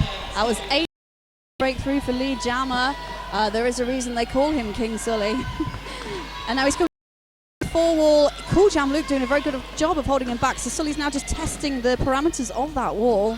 Again, Cool Jam Luke, Neil Hillardo. Oh, good knock off. Cool Jam Luke picking up an elbows for that hit to the outside. Trick to make sure he didn't step off. I'm sure the mechanic thought he had. Yep. And that's where he picks that up. Sully cheering up to the crowds as he gets another 5-point pass just at the end of that jam. We've gone to a team timeout to South Wales Silures. Wow, so much happening in the sort of the last of that jam. The mechanic had lots of hassle. Current score 22 minutes 38 remaining of the first half, 14 to South Wales Silures, 35 to Lincolnshire Rolling Thunder. They're really stretching out this lead now. Yeah, it's a very interesting start to this game, and there are plenty of players here represented from Team England and Team Wales. So England men's roller derby and Team Wales men's roller derby, who will be taking part in the 4 Nations tournament. 4 Nations, 2 1 winner. Dun dun dun. You'll see that happening 28 Birmingham in England. Tomahawk, high block penalty very quickly into this power start. So we're going to have ourselves a jammer switcheroo. The mechanic still seated in the box. So that's less than 20 seconds that Tomahawk serve. Get lead jammer. So this will be a on track, but of course the mechanic on his scoring pass. Tomahawk still looking to make his initial. A lot of scrambling around the outside as Lincoln managed to take the mechanic back. Tomahawk picking up another high blocking penalty. That's 2 high blocks in a row. Lincolnshire jammer. I've now come to the conclusion, absolutely say what I'm going to say, and they decide to prove me wrong. So I mentioned jammer penalties being an issue for South Wales, and then the coin flips and it's LRT picking up those jammer penalties. Very good job here now. Little Joker was being held back, but it is LRT recycling the mechanic back. That is half a lap. He's gone from turn number 1 all the way back to turn number 3, but getting really low, getting himself through that pack. He's now picking up a 5-point pass for Seuss. But that looks like a star pass to Giggity from Lincolnshire Rolling Thunder. Tomahawk has come out from the box. I don't think he wanted to pick up another high block penalty. Sometimes the star pass is definitely the correct choice.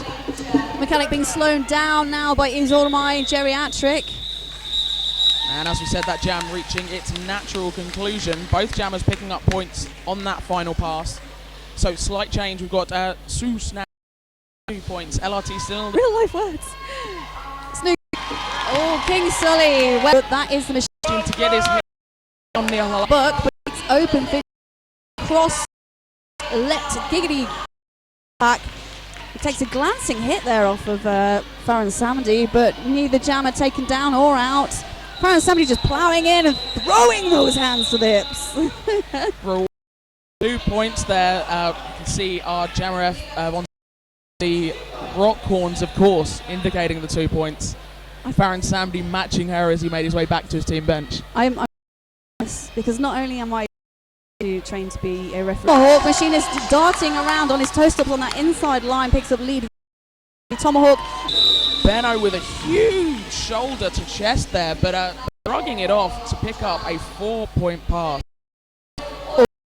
LRT to his well, Silures 33 points, LRT 39. This has somehow in the last 3 minutes become a point game. To score more points behind the jam. Sterling position, however, some work to do, especially those jammer refs. They get refs have covered.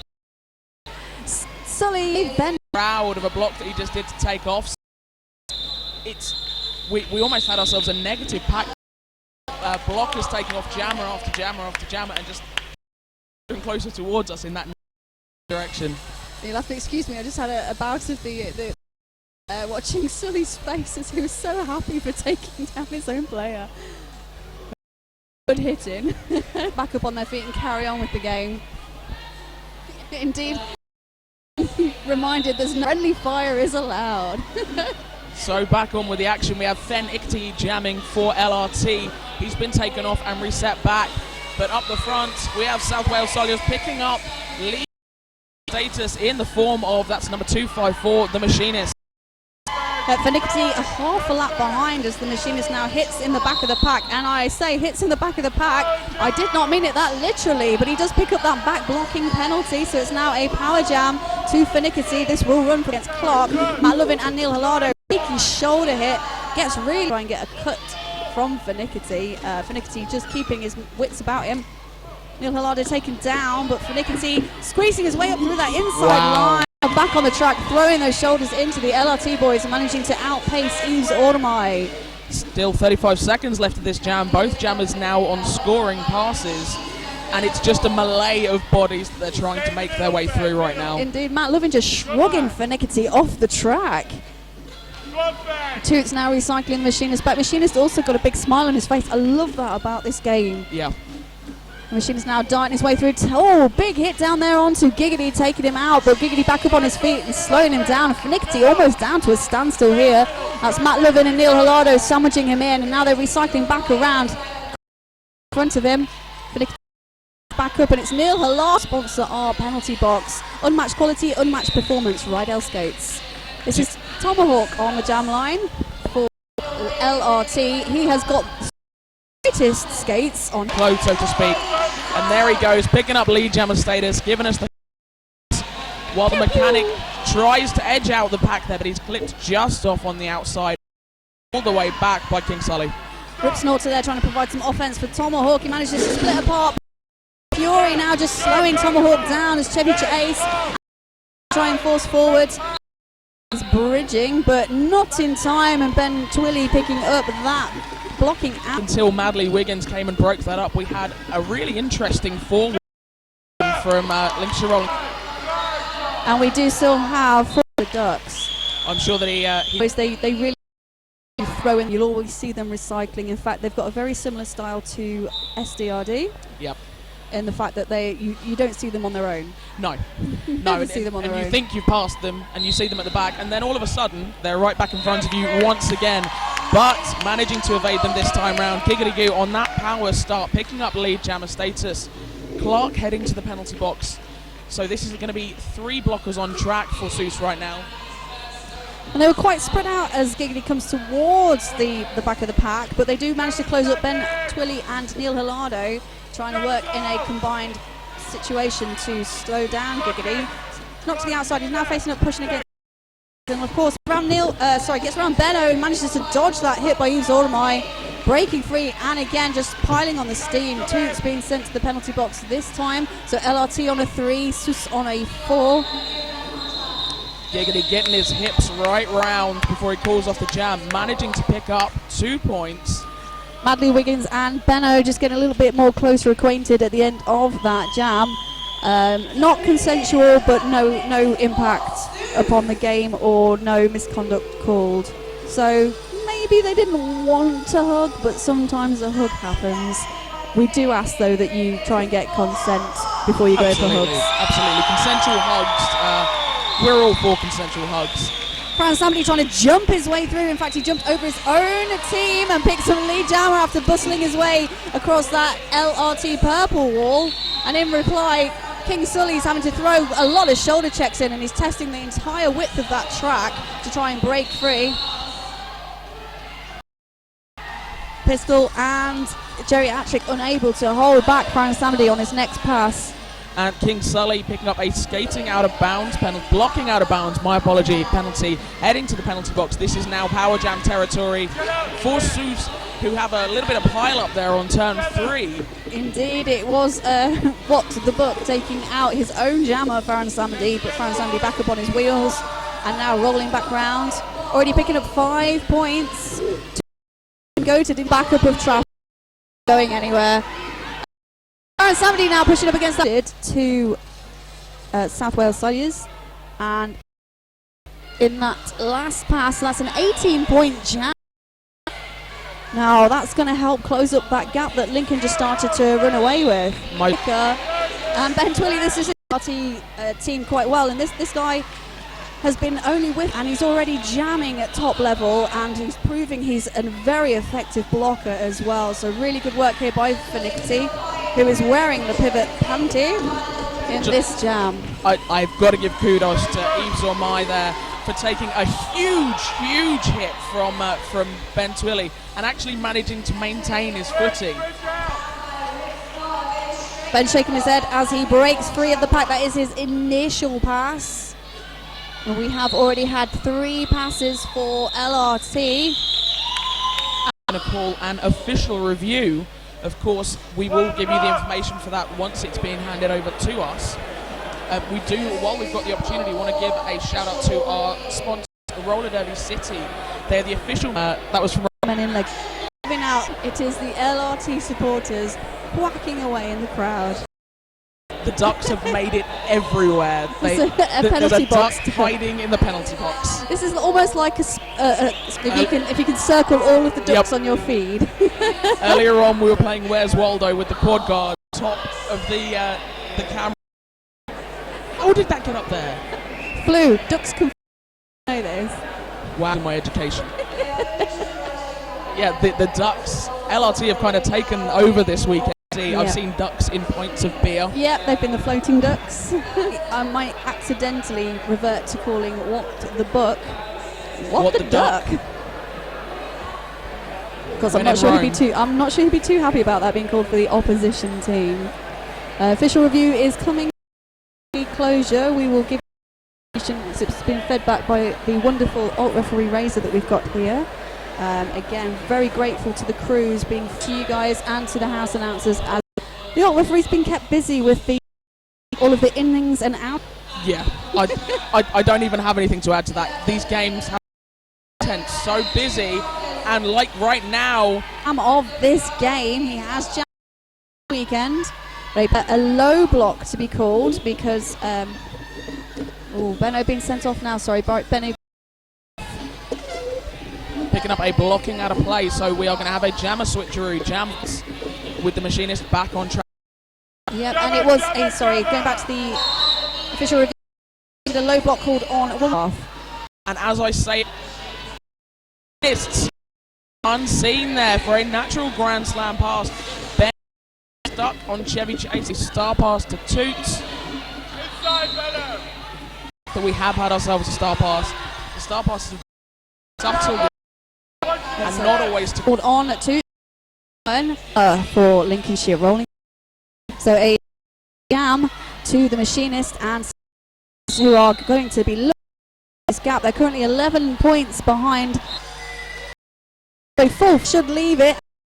We had a 6-point difference. We've had a 6-thing 3 to something 9 as well. So 8 in the last couple of minutes, and somehow we've only got 3 minutes and 57 seconds of this first half. Talking about, you can head over to www.tyneandfear.co.uk, give them what you're getting at the moment, and you can be in with the chance of winning yourself some brilliant prizes. And of course, not just this weekend. If you are watching after the fact, in the future, you can pick yourself at skates are supporting the track that you're seeing here today. So this is the 5th block of skates track. Not that we have for the final game as well. We'll keep you updated in the second half of this game. Back on with the action. We've got jam going. This is, of course, power jam start to South Wales. Farron Samdi picking up lead jammer. Taken off on the outside, but Sully picking up. Blocking out a bounce penalty. Farron Samdi now coming up for his first scoring pass with only one duck to get past. He does, and he picks up that full 5. There is currently a 5-point difference between the two teams. And somebody just sliding himself around, breaking free of the pack. 1 point difference between these two teams, with 2 points being picked up by the South Wales Silures. So, of course, if you are playing the roller derby, time to take it 93 SWS.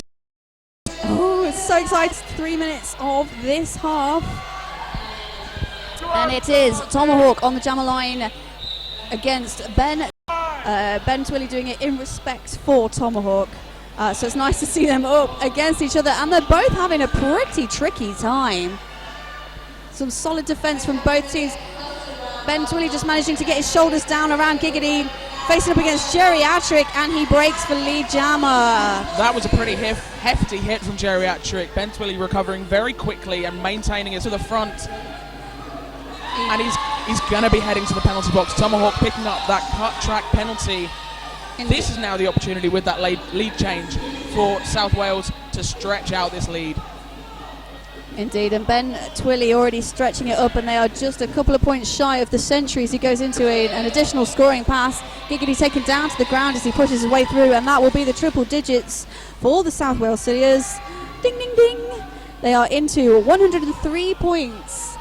And just really relaxed. The blockers just gliding around the track and letting Ben do all the work as he side surfs around. Picking up a 4-point pass, a 5-point pass, Wiggly. 5-point pass there, as indicated by Von. And solo pass from Toots. Ben Twilley, a little fist bump there, calling off the jam for another 4-point pass. And that was a very successful jam for Seuss, 19-point jam. It's a 20-point differential as we go into the final minute of this half. Oh, there's been an official review. Called by Lincolnshire Rolling Thunder. But that 19-point jam, I'm going to say that's just what the vet ordered for Seuss. For the goats? Yep. I'm sure the Major will be happy. I haven't seen him out in the crowd yet. He was being quite... So I heard likewise things about you. Oh, and so are you. You guys are cool too. You're very cool. Although you can't be here, you're in exactly the right place to be able to see this act. We've had an absolutely incredible weekend for all the games that we've seen and for all the stuff that we've had coming through for you guys. If you do fancy sharing your thoughts, you can tweet us for an appropriation. Okay, LRT have requested a cutting penalty to be issued onto Ben Twilly. I believe that was for his pass where he was side surfing on this straight over here. That has been deemed as a penalty, so that penalty being issued now. Ben Twilly starting in the jammer penalty in the Rydell. Start for LRT, and as we said, 20-point differential. This could make a real difference. We may end up going into the half at a tie if it's a very successful power jam. Wouldn't that be the best? We haven't had a time game yet this weekend. I really want to see a tie game. An overtime jam. I want an overtime jam. While on track, Giggity Goo taking some bodily shots there from Elderly, Neil Lardo and Madley Wiggins. And they've managed to hold nice bracing there from Johnston and Toots. And Johnston managing to take Ben Twilly off and take him back. Points? No, he did not. Called by Giggity just in time. Those extra 3 points shy. Injury. Place shot. And I think we're going to see much more of the same. We've already had 2 incredibly close games so far today, and we're going to have more. I know we are. It's heart attack inducing, but I'm so glad to be here. I'm glad you guys are here. So we'll see you guys in under 15 minutes.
And welcome back to the second half of this third place playoff.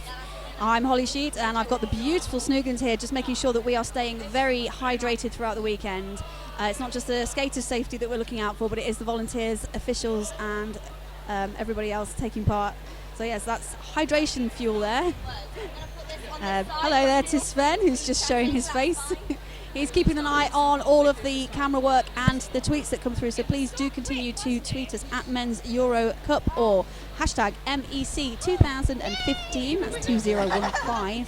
And if we see anything interesting, I'm sure we'll get to say it out. Snoogs, tell me about what's happened in this first half. Well, a bunch of people hit each other. Some other people picked up some points. Did they do the skating around in the circle? They did the skating round and round in the circle thing. There were a couple of lead changes. I think I'm getting the hang of how this game's played. Yeah, I mean, I had no idea what this was coming into it this weekend. I was like, roller derby sounds interesting. I thought, give it a go. And yeah, I think I've picked it up. So, we could do this next time? Yeah. I mean, if anybody needs an announcer, I think we might be all right with this. Let us know. Segue. Very good. Now the crowd's starting to gear itself up, and you can hear probably like some love. Go Who me. can love you? With Lincolnshire Rolling Thunder at 99 points, South Wales Silures on 112, so not a lot in it. That's a 13-point differential. Roller Polar Bear would be proud of those He maths. would be. High wife.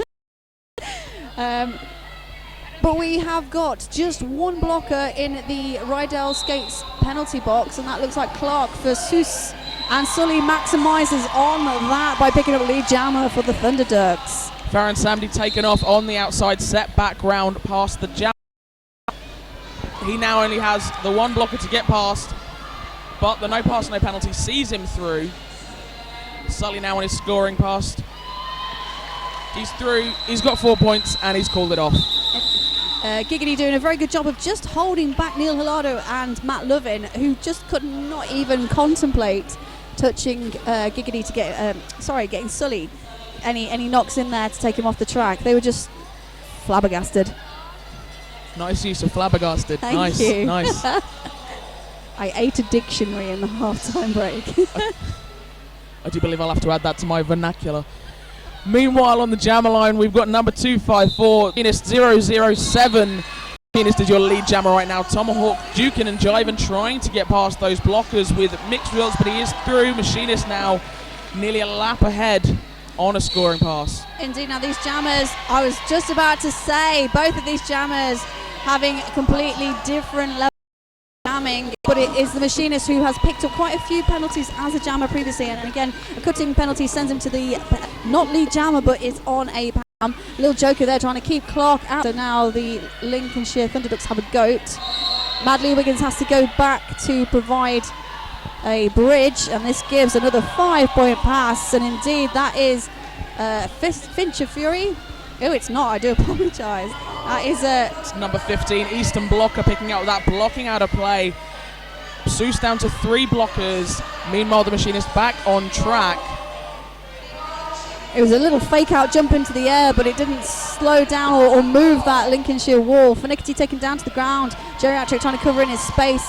And Yves Audemay cannot hold back the Machinist, who now starts to add some points onto the board for Seuss. Out and scoring, pack advantage and current lead in the point score for LRT. Run for the full 2 minutes. Toots given everything he's got to the Machinist, holding him for as long as he possibly can before getting called for that blocking out of play. But the Machinist comes through with a 4-point pass, thus creating another lead change. Indeed, Tomahawk having been recycled to the inside. These are the final seconds. How has he managed to pick up the points? He picks up 2. You know what this puts us at? This puts us at a tie. Yowza! Statman indicating, of course, that we are going to drink just water here on the feed. Your drink of choice at home. Yeah. Fantastic. Snooks to see a tied game. The intensity in this game is just going up and up. And Sully now facing off against each other. A clear Rydell Skates penalty. Hamady just getting shoulders down. Found those in to try and chase down. Oh, so the mechanic can hit the back of the pack. 3 points for LRT and the supporters in the crowd. So, be a godfather of some variety or a flat track. The next jam is lead jammer, just meaning that he's had to go through those blockers a second. Is he picking up a cut and the machine? Get an easier pass for the machinist. Almost everybody taken off the outside of the track, and the machinist taking advantage of confusion. Darts his way. Now we have another tie game. Oh my word! I'm gonna pay for the treatment I will after I've had my heart attack. Jammer switcheroo about to happen. Meanwhile, Finickety has exited the penalty box already, so that will be a full 30 seconds unless something else happens in the meantime. He has indeed. He has removed the star from his helmet cover, and there is a Sully on track with the star in his hand. So we have had a star passing. Sully going in hard into the back of Neil Hilado, but it's deemed to be legal hit. But Matt Lovin slowing him down, stopping him from being able to do much. But the swing of the little spin of the star as he almost winds of the machinist's penalty there. So yeah, both blockers back on track, both on scoring passes. Sully taken off on the outside and set back by Matt Lovin, who I'm sure is loving this recycling. See what I did there?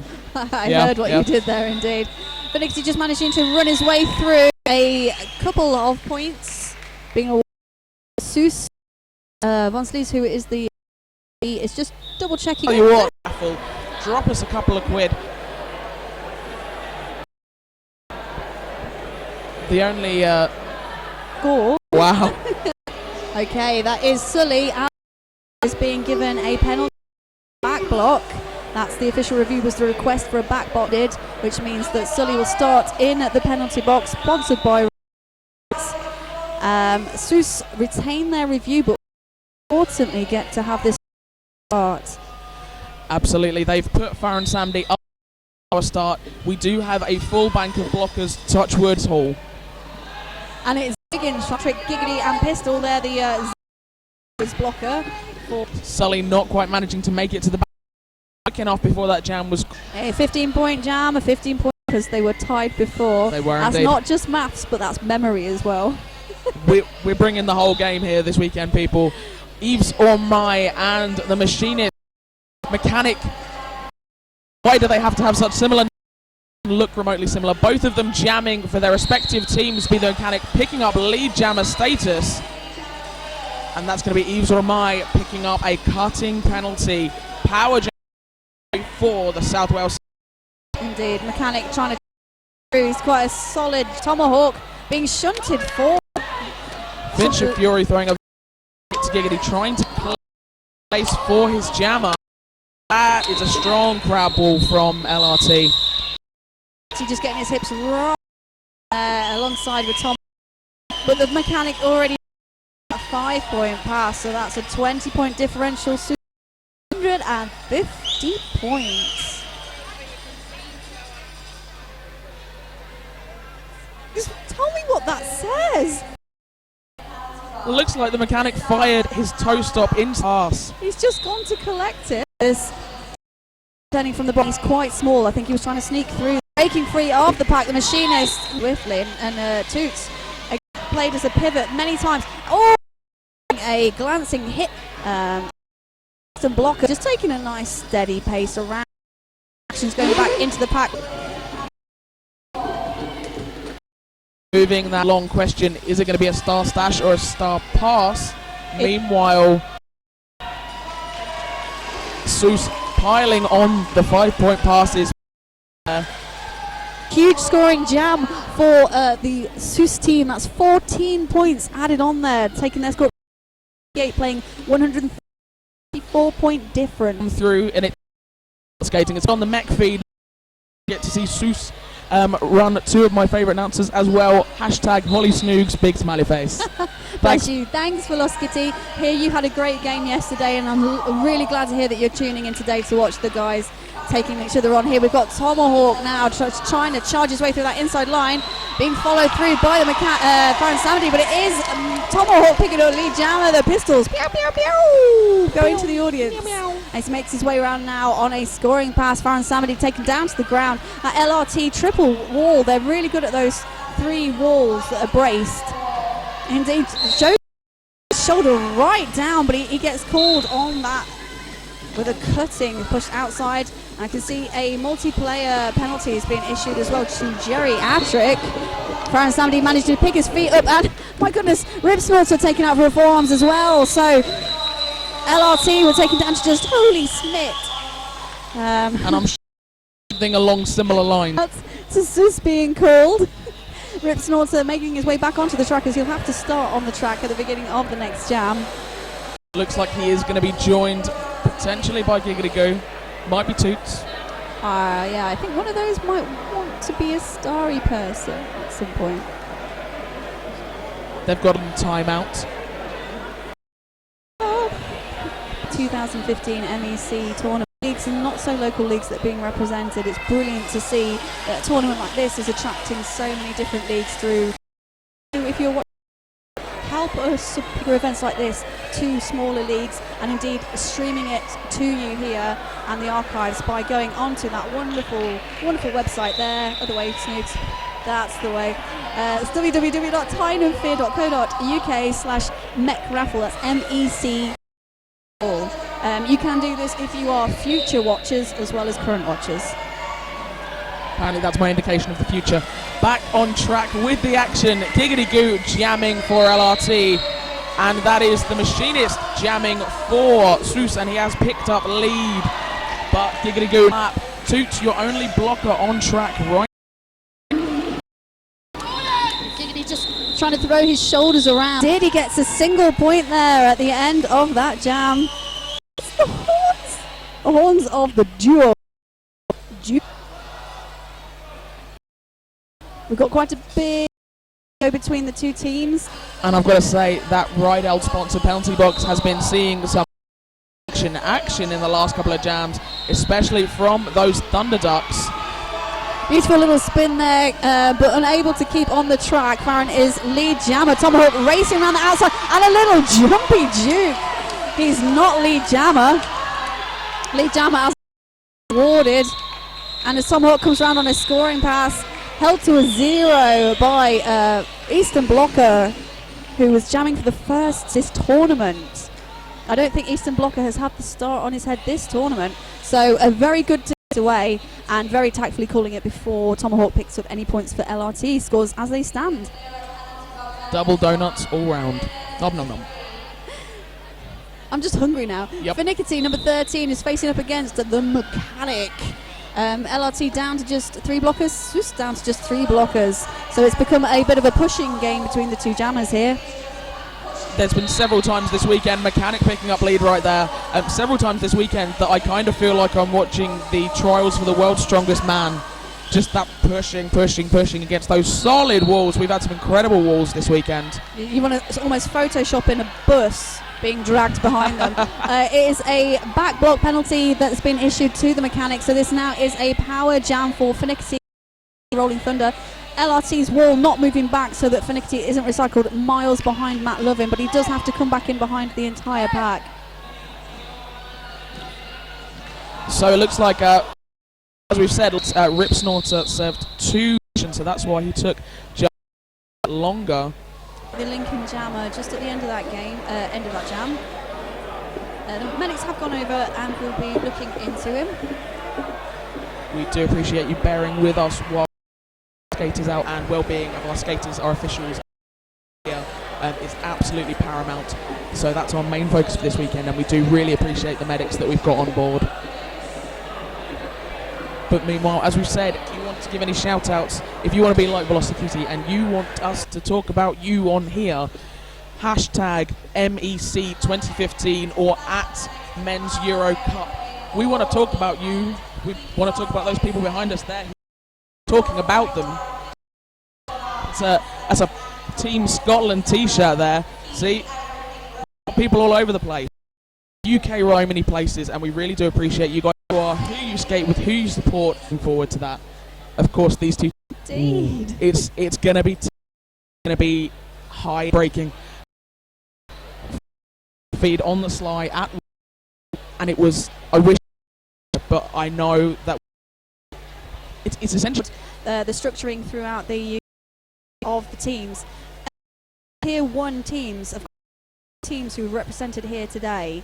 As okay, in fact, we've got all MR represented teams here. Games held at the beginning of this year, but it doesn't mean they're the same teams. Oh, absolutely not. I mean, even from games that we saw yesterday of the weekend where they were on it, and that heartbreaking moment where the helmet covered, but it notified the Jamboree, corrected it. Oh my god. Yeah. Of course, tickets are on sale for Men's Roller Derby World Cup next year, 2016, in Calgary, Canada. If you've been lucky people to get a ticket, I was going to recommend somewhere good to eat. Yeah.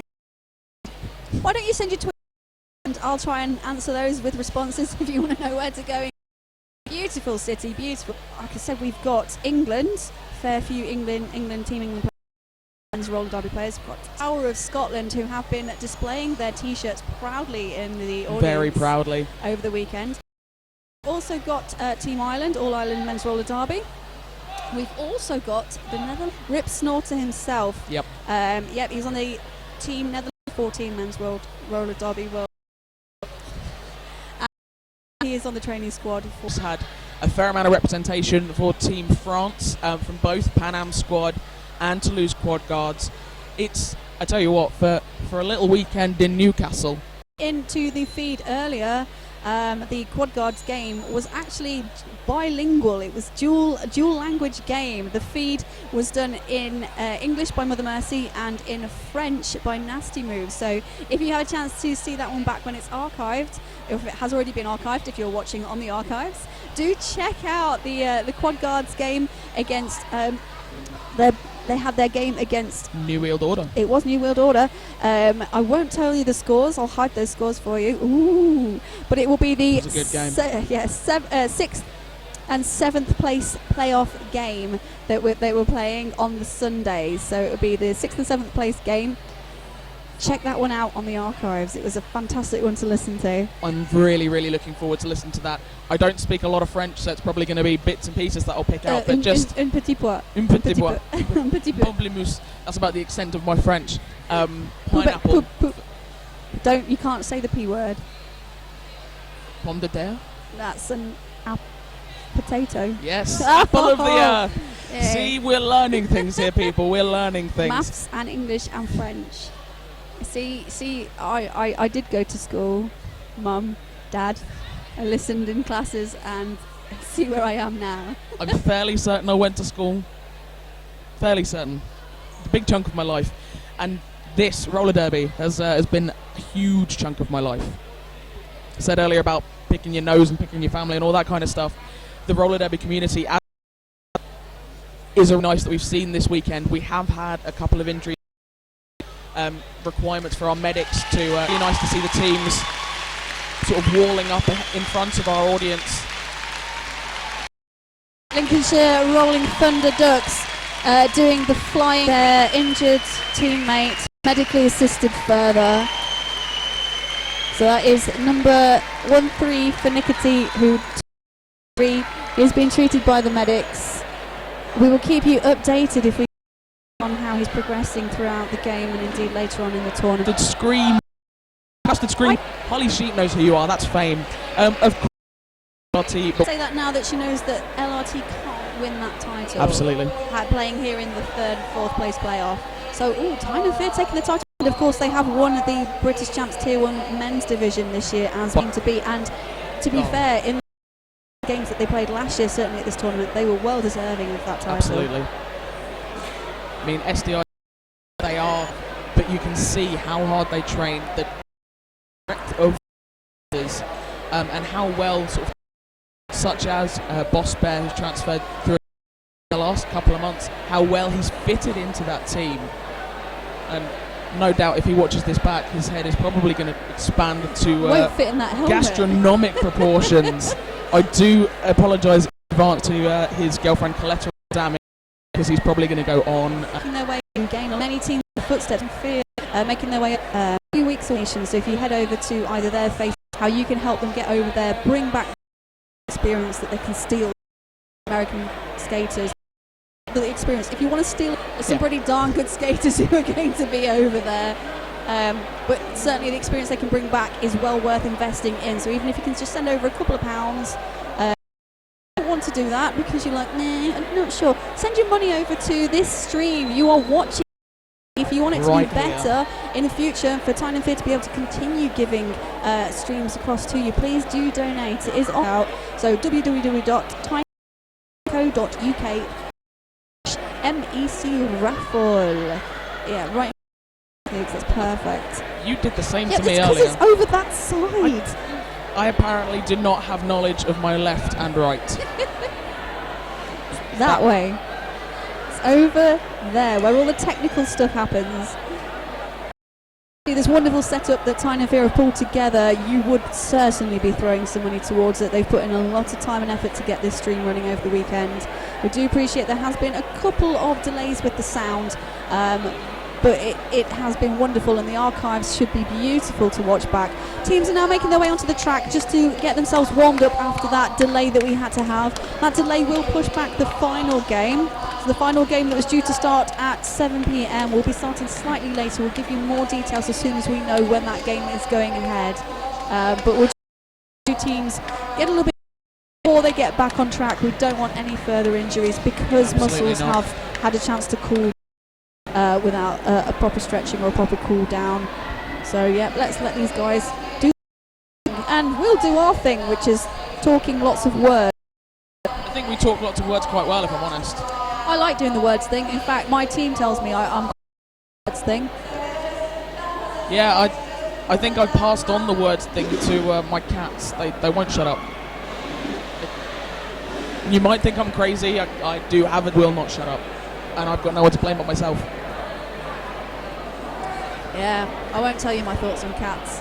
It's publishable on the interwebs.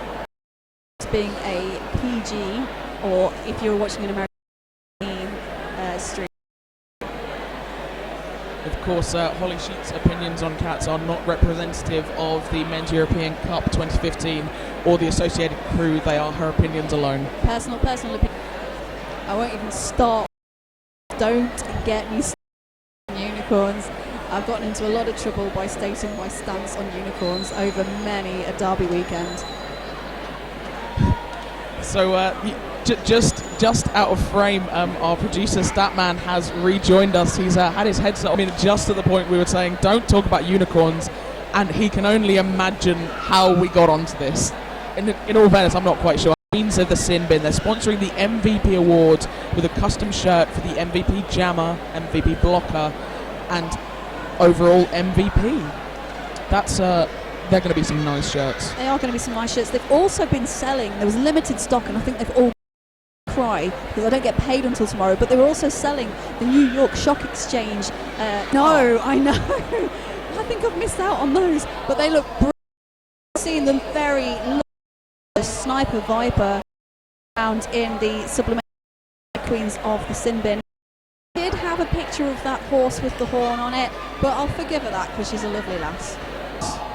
She's done a lot of the running round. Absolutely. She's done a large amount of running round. Indeed, a lot of the Newcastle team and the Tyne and Fear team, who have been playing this weekend, I would like to say, have been taking on dual roles, assisting all of the production, all of the stuff that goes on behind the scenes, the organisation, just moving things around, sorting out the crews.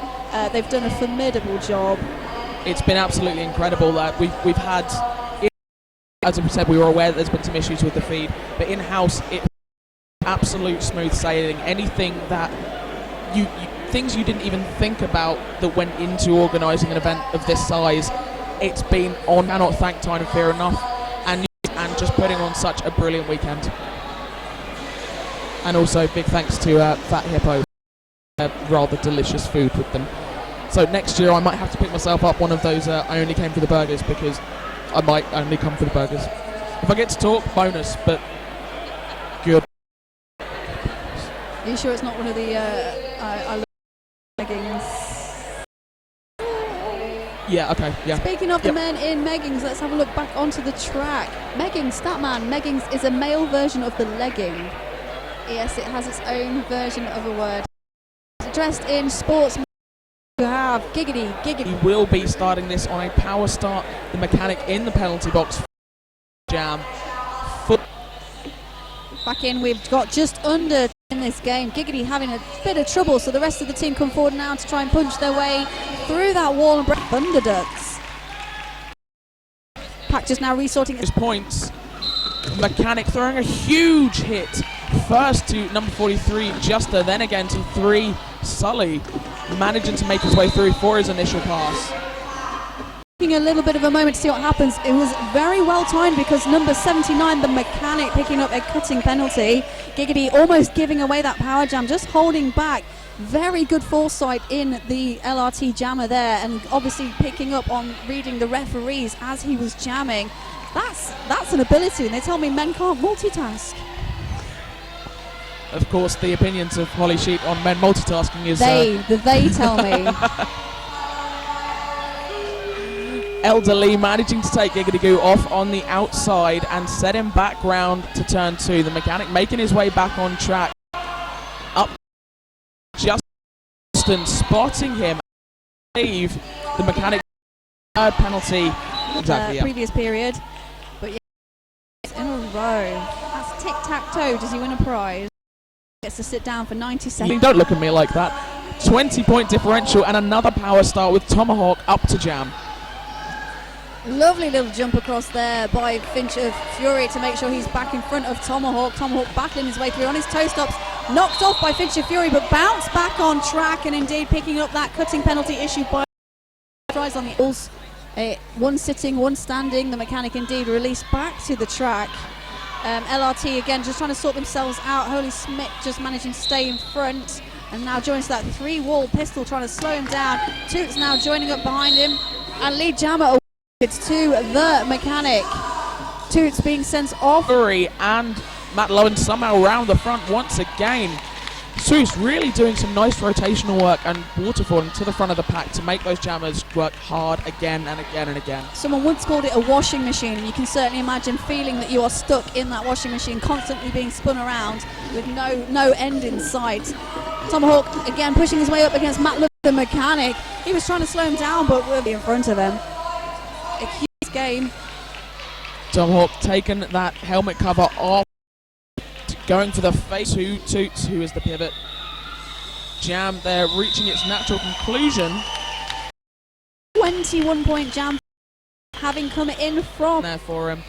Up on the jammer line now, we have number 3 Sully jamming for LRT, and that's going to be number 19 Farron Sam. Sully though coming out of that pack like a bullet from a gun. Jammer on jammer action. Not sure that is that actually from RuPaul. No, the You Can't See Me is a particular wrestler, John Cena from the WWE. Yeah, that's a good point actually.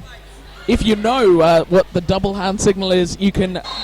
Our director Sven Wallaby Famous telling us, and Holly going absolutely nuts. That is from Zoolander. Yeah, sorry, nothing to do with the game that you see in front of you, but it is Zoolander who does the double hand swish that was being celebrated. Do the laps, breaking double centuries for Benno of LRT. One less blocker to contend with, but he's still got 2 up front, but he does skip and a jump off a hit there thrown from Ben Twilly. Managed to make his way around the pack. Ben Twilly just picking up a clockwise blocking at the end of that jam. That was a pretty tasty jam for Seuss. 24-point jam.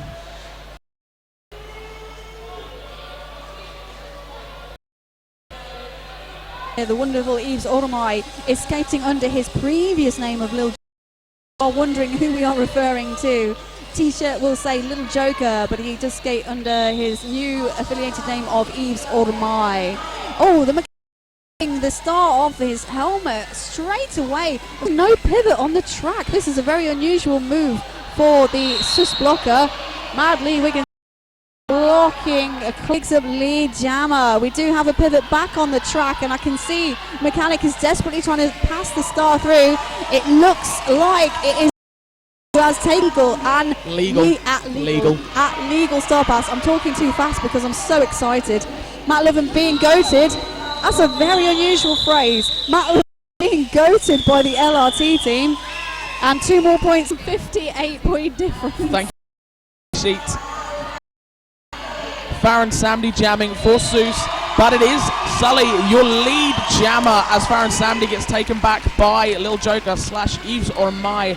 Once again, big hits being thrown. Big hit from Madley Wiggins, taking Sully back. Was that call off in time? Oh, a single point being snuck by Seuss. 2 points for Sully as he called off that jam. Earlier on today, we're going to get that clarified as to whether it was 48 or 49 points. Giggity's going to have to pull a couple of those out of the bag. Dig deep, Giggity. Grab the lead jammer title. Geriatric being sent off for a penalty, so both jammers just pushing the line opens up and the mission racing through. Beautifully kept on track. Giggity there, 1 foot wobbling almost to the inside infield, but he does stay in bounds, and now both teams just picking up the pace on the jammers. LRT down to just 2 blockers, and beautiful work by Neil Hillardo to split those 2 blockers apart so that the mission a full set of 4 points. Quite ironically, Seuss are on 2-2-2, which is a as they face against LRT down to just 2 blockers on the track, and that is Toots and Eves Ormai. And it is a penalty has been issued to Farron Samadi, forearms, which means that Sully is lead jammer. On what is now a power jam. Things are getting too hot in here for Statman. 49 points jam. So Sully managing already to score on Bentwell. He picks up the full 5 points in. Call to an end. We have got no time left according to our period clock. We will get that double confirmed with the jam timer in the middle. No, ladies and gentlemen, that is the end of this game, and the audience are cheering and clapping, even the supporters for LRT giving a rowdy rouse of applause there for both teams.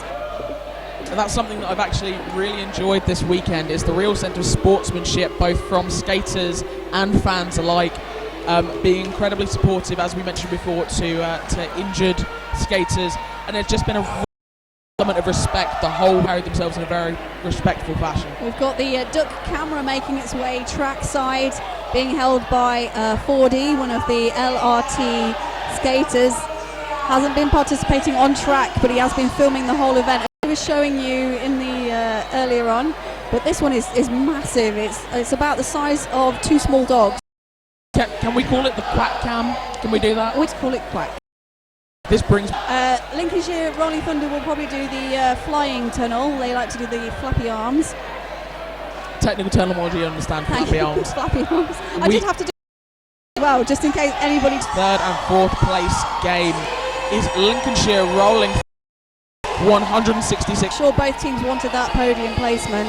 LRT not quite managing to get it there. They had some very strong starts. Indeed, our first half, it was trading off points, trading off blows. Seuss just holding it and getting stronger in the second half. Quite a few penalties picked up by Rolling Thunder in the second half again. And as we've said all weekend, it has been a game of penalties more so than a game of points. Absolutely. I mean, there's the common phrase that power jams win and lose games, but it's not just been jammer penalties that have been the issue. It's also been the blocker penalties, leaving sometimes only 1 blocker on track with 2 seated, 1 standing in the penalty box. It's the blockers that have really played quite a big part here. And sorry, I do apologise. We've just had Mother Mercy get a little bit angry at Blitzkrieg. He skated past in his leggings, which of course he is going to have to burn after this tournament. It is written, and thus it shall be. It is. It's almost prophesized. But we digress. We do indeed. It's been a beautiful game to watch. We're going to move on towards the feed for the final game. Keep watching on here, but we're wrapping this one up. I've been Holly Sheed. I've been Snoogans. And we will see you for the final in not much time at all.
Right, hello, and ready for the final here of MEC 2015. We're going to give you a look at the rosters now in advance, and then we'll probably cut to the camera and we'll show you the team's roster check instead of skate outs for the finals.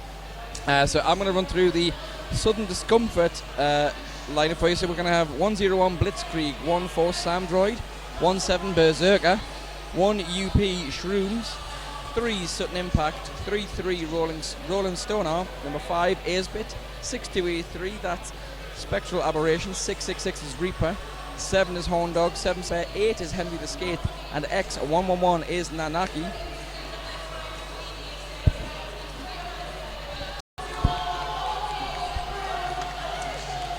There, Tyne and Fear, number 00, More Than a Woman, number 0, I think that spells ouch, Barnabash, number 1, or the square root of -1 is what it says on his jersey, Dark Matter, Pablo Diablo, number 26, Chemic Am, or as, yes, there should be an exclamation point behind that, number 46, Beard, number 4, Bull is what it says on his jersey.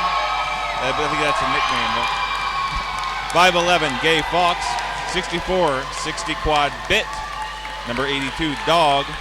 Number 83, B, Nicholas Rage. And finally, number 9, Moo. That's Tyne and Fear. So just introduce us as well now, since you can now see our beautiful bearded moods. Whatever side of the screen that is. Right side. Right hand. Yeah, but look at the screen, it's on the right. Dear. These two teams have had a phenomenal route in their semi-final. What a playoff that was. I was being waved at it. And that, for me, so far has been game of the tournament. In terms of heart-stopping moment, the fact that clock was stopped with 3 seconds on the clock, and it was only a couple of points difference, but Tyne and Fear managed to hold that through to this final where they are now, so they've already improved on their position. Now, back in March, I believe it was March the 7th, down in Tyne and Fear by a point, which was the only of champs. Do the same again, but obviously it's a tournament situation. Tyne and Fear had a very hard, whereas Southern Discomfort have had since 11 o'clock this morning for this game. So any predictions, any thoughts as we go into? Well, that extra time to relax, that can sometimes against you. You've got a lot of time to just kind of let your mind wander and lose focus, whereas or have too much to eat for lunch. And there's a lot of different factors, so you can't always get that extra bit of rest to give you an edge. Unless you have if you have good discipline in your ranks and stuff. You never know.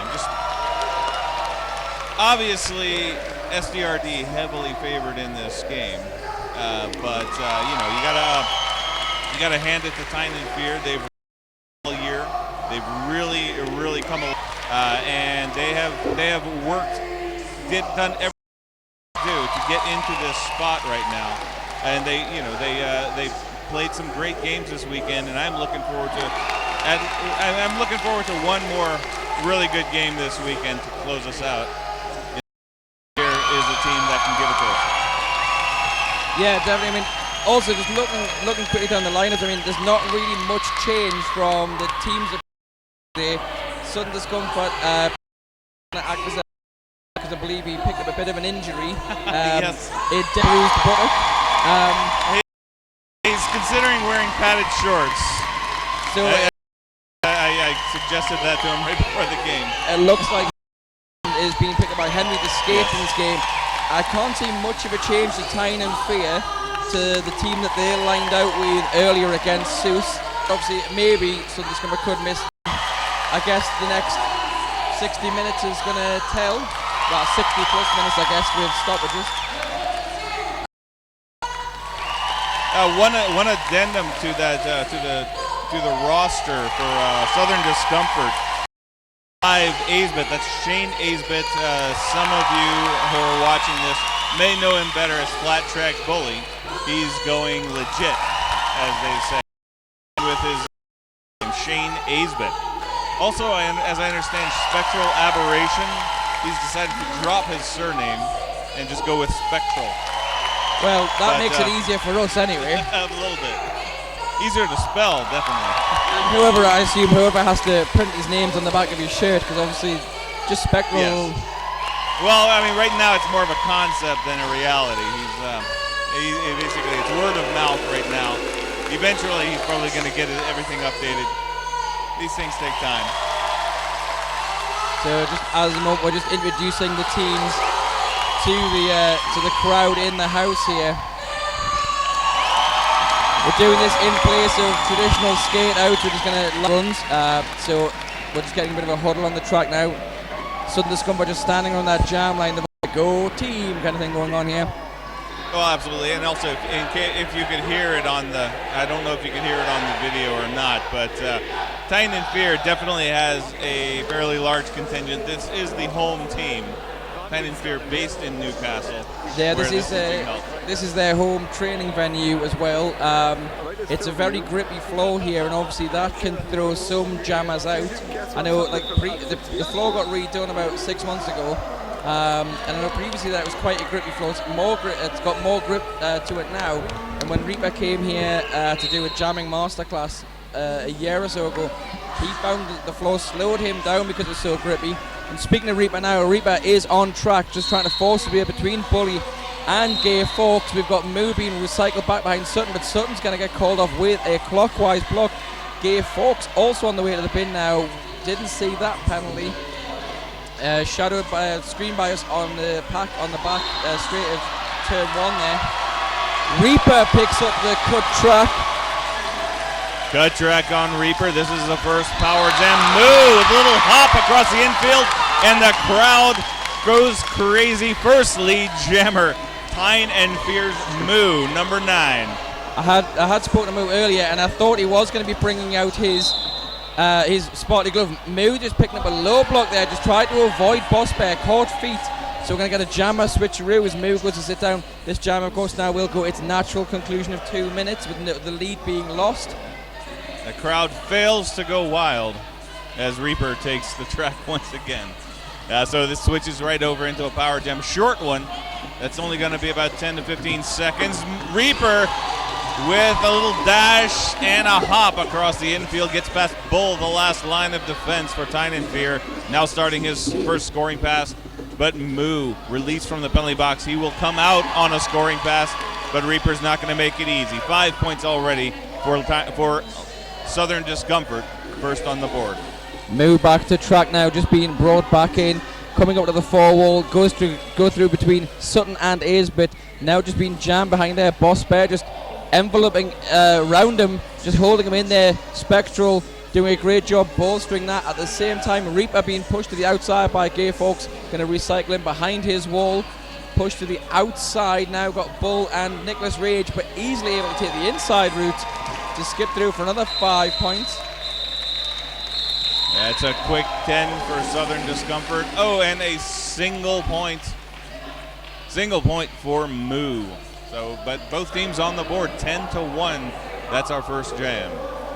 I've just realised as well, looking at some of the lineups that we got here, that in some ways a lot of these are going to be almost England men's roller derby intra-league games, as we've got quite a contingent from both Southern Discomfort and the Tyne and Fear lineup here are in the England training squad. Southern Discomfort in the Blackfields Blitzkrieg as their jammers. Dark Matter, square root of -1, or just we'll stick with 1 for the rest of the game. Picks up the clockwise block on Dark Matter, so Dark Matter now get through and does so for Tyne and Fear so far in this. But I'm a mathematician. I like favorite numbers for philosophical as well reasons. Matter calling off the jam, and the crowd now hold Southern Discomfort scoreless in the second jam. 4 points. I see 4 points, but the scoreboard showing 5.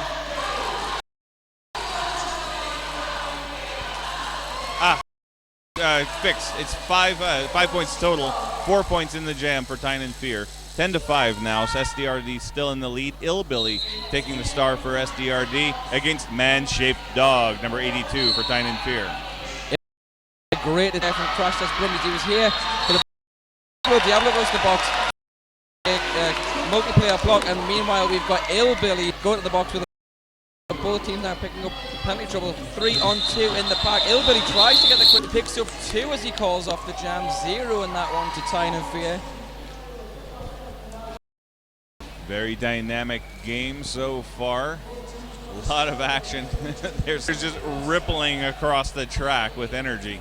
But we've got 60 quad bit, number 64 for Tyne and X111 Nanaki. The highest scoring jam of the tournament, which is also the second highest scoring jam according to Flat Track stats. 59 trackers. Barnabas last out of bounds. 60 quad bit breaking free. He is lead jammer for Tyne and Fear. Coming in for his first scoring pass. Boss Bear gets completely squashed by more than a woman, and Barnabas and 60 quad bit get through untouched. Calls off the jam clean. 4-0 for Tyne and Fear, but they are still 2 points behind SDRD. The scoreboard adjustment, 12-9. SDRD still in the lead. So far, 3 points the difference. Jam on the way 4-4 in the just trying to force the side, picks up, gets through. Android, no pass, no penalty as his foot slides out, but Shroom's there to bump him to the outside. Through for the grand slam. Tyne and Fear so far is having difficulty containing Reaper. He put points on the by Reaper. Shroom hit on Moo. Moo finally completing his initial pass, but Reaper, number 2, trying to turn full through, calls off the jam, and it's a reach for S on their get 1 the first time. It's worth mentioning Nanaki's 49-point. You were all jumping and cheering because 45-point jam on the board, which is in the top 10 highest jams. And then like 2 jams later, Nanaki just went, yeah, 45, I'll do 49. 1-0-1 Blitzkrieg jamming against number 1 Dark Matter now. High block for Roland Stone, and that's going to take her advantage. Tyne and Fear now. Neither Dark Matter removed. I believe it's happy birthday, Roland Stoner. Go to the penalty. Blitzkrieg gets knocked to the infield. He's going to have to recycle all the way up top of more than a woman. Almost knocked out Chemic Al, but stays in bounds. Initial pass though. Dark Matter in position to get a jammer lap point. And it's 3-on-3 in the Panam's on turn 4. Dark Matter on that blocker. That 3-4 from the first pass, 16, but SDRD at 24. Now we've got Illbilly, number 76, jamming for SDRD. SDRD in the black and in the white man-shaped dog. Oh yeah, how tight these defensive walls are, considering both these teams have posted jams, single jam scores after 9 minutes of play. At least gets stuck into this game. Not that there's much points in there.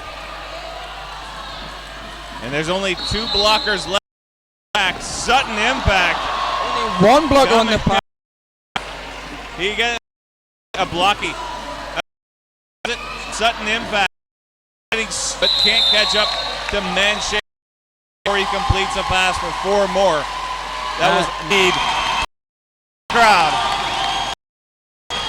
By Southern there at the end of the jam. So came out a bit down here by giving a shout out to our lovely Rydell match quality, unmatched performance.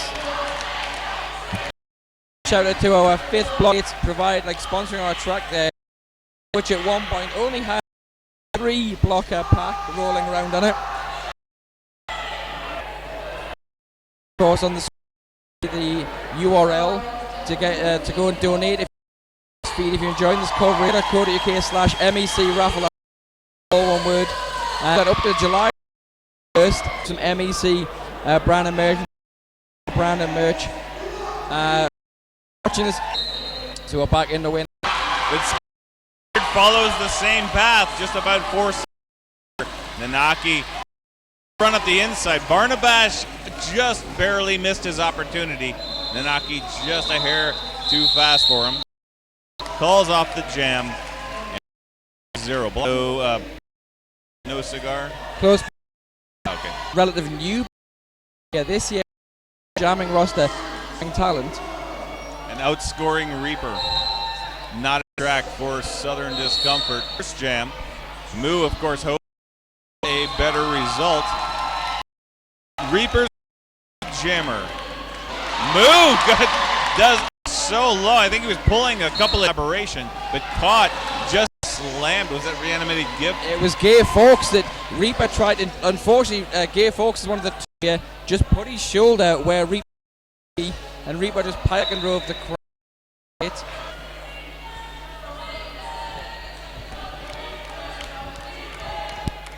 Reaper just taking some time out to get his by the EMTs. I think that hit just winded him.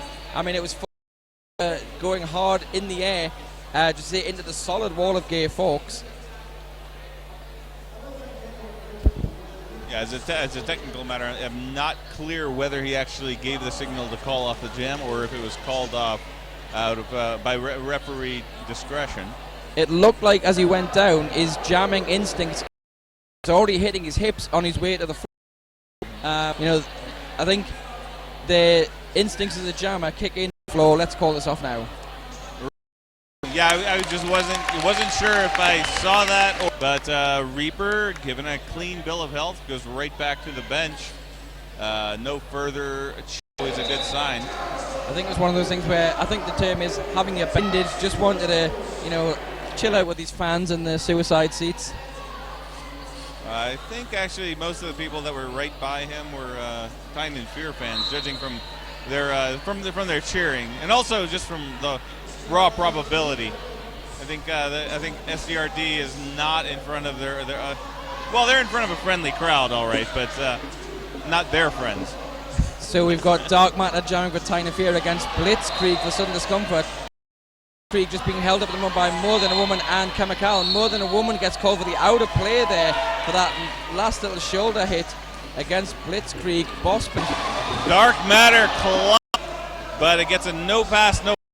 Dark Matter scrambling back up. He definitely touched out, but Shrooms fell down. No, not quite. In double threat skates, one of ours run by London Brawling's Gaz and Chris. We are cool and so are you. I think they're saying that they are cool and so are you, referring to all of the people that shop with double threat skates. Two jamming for Tyne and Fear against Ill. 3 walls. Gay Fox. Him out. No, the referee technical call. It's a jam for Dog. He has 3 quick. Thought he is confused and then realised actually there for the 5-point pickup.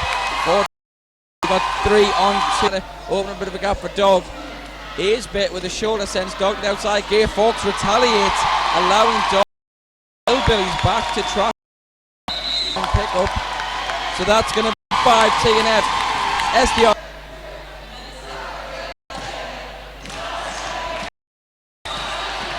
Next jam we're going to have 60 quad bit against Nanaki.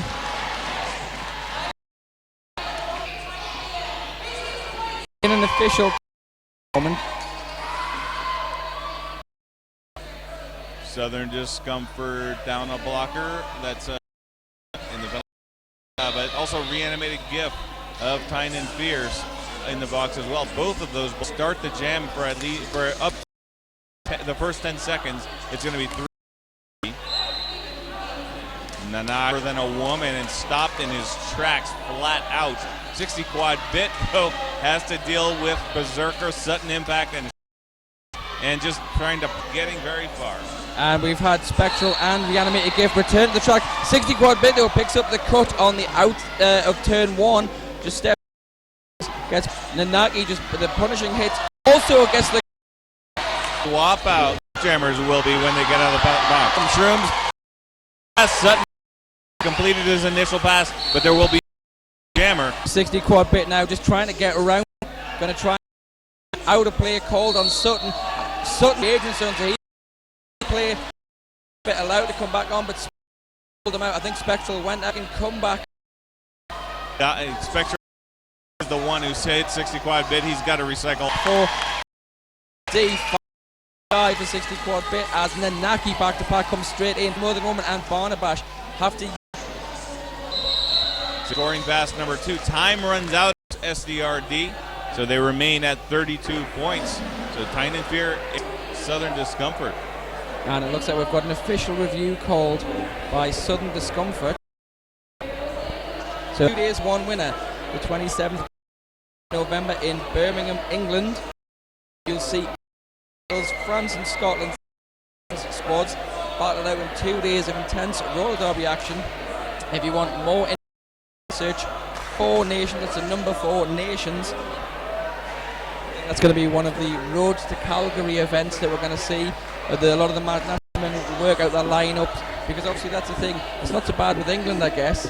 You know, Scotland's quite easy to change. They're going to maximise that advantage of having close, I guess, in the US. You know, it's quite a distance from trying to reign regular. And even further from, say, Los Angeles, New York. Yes. Or Seattle to Fort Lauderdale. You're the expert. Yes. In fact, you this on a regular. I actually did that Seattle to going between Battle of to Beach Brawl. I did that in 39 hours behind the wheel. A professional or something, you know, and even then. Or if you happen to be announcers from Texas, who, That's right. if you follow him on Facebook, he just seems to drive everywhere, any distance for any game. Yeah, but France right across the channel, and Wales, Scotland, and England, other contiguous countries. And in this game, formidable breezes right through. Moo finally complete pass, getting past Roland Stoner, but just now trying to chip ahead. And again, not going to give. So it looks like you came from SDR for the failure to return on Sutton to be back on the track now in this next block, standing alongside Shrooms and Spectral Bear. As we have Dog and Krieg lined up to jam. Jam underway. Dog goes straight up against the back of Shrooms. Backward skating by Sutton and what else? However, stuck bottom and More Than a Woman with Chemical. Some kind of now strongman event is who can push a woman furthest fast. Well, Shrooms had to bridge and Sutton. Spectral getting a penalty. Coming out of nowhere, shaking off Tyne and Fear and getting out for lead. Dog knocked finally to the infield and had to recycle. Still on his initial pass, getting lapped by Blitzkrieg. Chemical digs his shoulder in. Woman just gets a sliding shoulder. Blitzkrieg for 1. Dog did side serve and fought to avoid. So he's out now on scoring, but Blitzkrieg calls it off. Then looks like he's trying to see claim 3 being shown by his ref. So that is going to put to Tyne and Fear 43, 7-point jam showing for SDRD. That's a lead change. SDRD back on of Tyne and Fear. Barnabash just indicating 6 seconds left standing, and Boss Bear standing in the box, so a bit of a diminished pack on track as Dark Matter and Illbilly make their moves. It beats Dark Matter out the pack, but they are neck and neck here for a big hit on Sutton Impact. Illbilly calls it not Dark Matter. Dark Matter celebrated. He thought he got a point, and actually, in fact, it's gone up as 2 points. Southern Discomfort now with a lead. Hockey taking the star once again for Southern Discomfort, going to quad bit. Now, and we've got a bit of a scrum then now against 60 quad bit. Interesting, because it's a 3-on-3 pass to action. More Than a Woman stopping him on the inside lane. Goes to the outside. Chemical for Tyne and Fear. Right up there with Reanimated GIF, I have to say. And now Nanaki's just been shoved to the outside by Barnum. Being bridged back by Chemical, and More Than a Woman just dragging Nanaki back as far as they can. So Reanimated GIF comes back on track. We More Than a Woman trying to jammers both get knocked to the infield and recycle to the back of the pack. Chemical picks up the forearms as we see More Than a Woman just slides back and takes Nanaki out straight. So Nanaki now being turn 2. 60 quad bit now being recycled back by Rolling Stoner as More Than a Woman picks up a turn. Nanaki, after 1:10 of jamming, tries to take the inside, but Rolling Stoner is there, and Rolling Stoner is still on him. Sorry, that was Damn droid. I think that's pronunciation. Animated GIF on track. So Chemical comes back to rejoin. More Than a Woman currently sitting. Picking up a low block penalty. Pass, no penalty for 60 quad bid allows him to continue on. Nanaki gets called for a skating out of bounds. He jumped off the track before he got off there. Who was off issued the penalty immediately. Again, no fit discomfort. Before whistles had already started. About the outside pack ref making that distinction on about the second or third of last. Well, once the whistles have started, you can leave the track. Get off the track before the whistle. So there is a split second from you hitting your hips. If you're going to go and you get off the track, that's going to be the skating out of bounds. If the whistle, right. I misspoke. It would have to be basically the jam rep already had the whistle, was already in motion, but that's going to be the distinction here. So that's on the assumption that that's what the official that if the outside pack ref and issued the penalty after the first whistle, or if in fact Nanaki went out of bounds before whistle. That is a very technical call that's being discussed. The reason when we get it officially brought to us by our ref for this game. Shout out though while we're official review to Roller Derby City supplier, and they are proud. They've supplied all the blue t-shirts. You can see that the NSOs are wearing. They've supplied all the yellow crew shirts. You can see on your screen right now one of our track repair team is currently doing a bit of a circuit, and they've also supplied all of the merch t-shirts bearing the MEC logos. Right, so let's see. We'll see if Nanaki gets released on the bin, if that was what the review was for. Otherwise, we'll have to wait for the alt ref to come in and confirm. Yeah, and if it wasn't that, then you're just going to have to pretend like we were just sitting here silently contemplating for the last 3 minutes. But that's the advantage we have of this, that people have to sit and listen to us make conjecture, whereas if we were in the house on the mics, we couldn't do this. We'd be doing what Deliverance is doing now. You might hear the crowd getting whipped up into a furore, I believe is the term, a frenzy. Yeah, that's actually the Pan Am cheering section, and still in their yellow shirts, but cheering for Tyne and Fear. Well, at the moment, Nanaki is still in the bin, so if that was the case, and we will tell you in just a second if that was the case. Okay, yeah, so that was the case. They've just had the nod. They were appealing the skating out of bounds on Nanaki. It looks like it's been overruled. The call stands. I should use the official terminology. Nanaki's still in the penalty box, so they are going to rule it a skating out of bounds penalty, even though the jam did officially get called off. And we've got a 17-point gap here. Tyne and Fear 43, Sudden Discomfort on 60. Moo stepping up in the power start with a blocker advantage. No, it isn't a blocker advantage to Tyne and Fear. It's 3-on-3.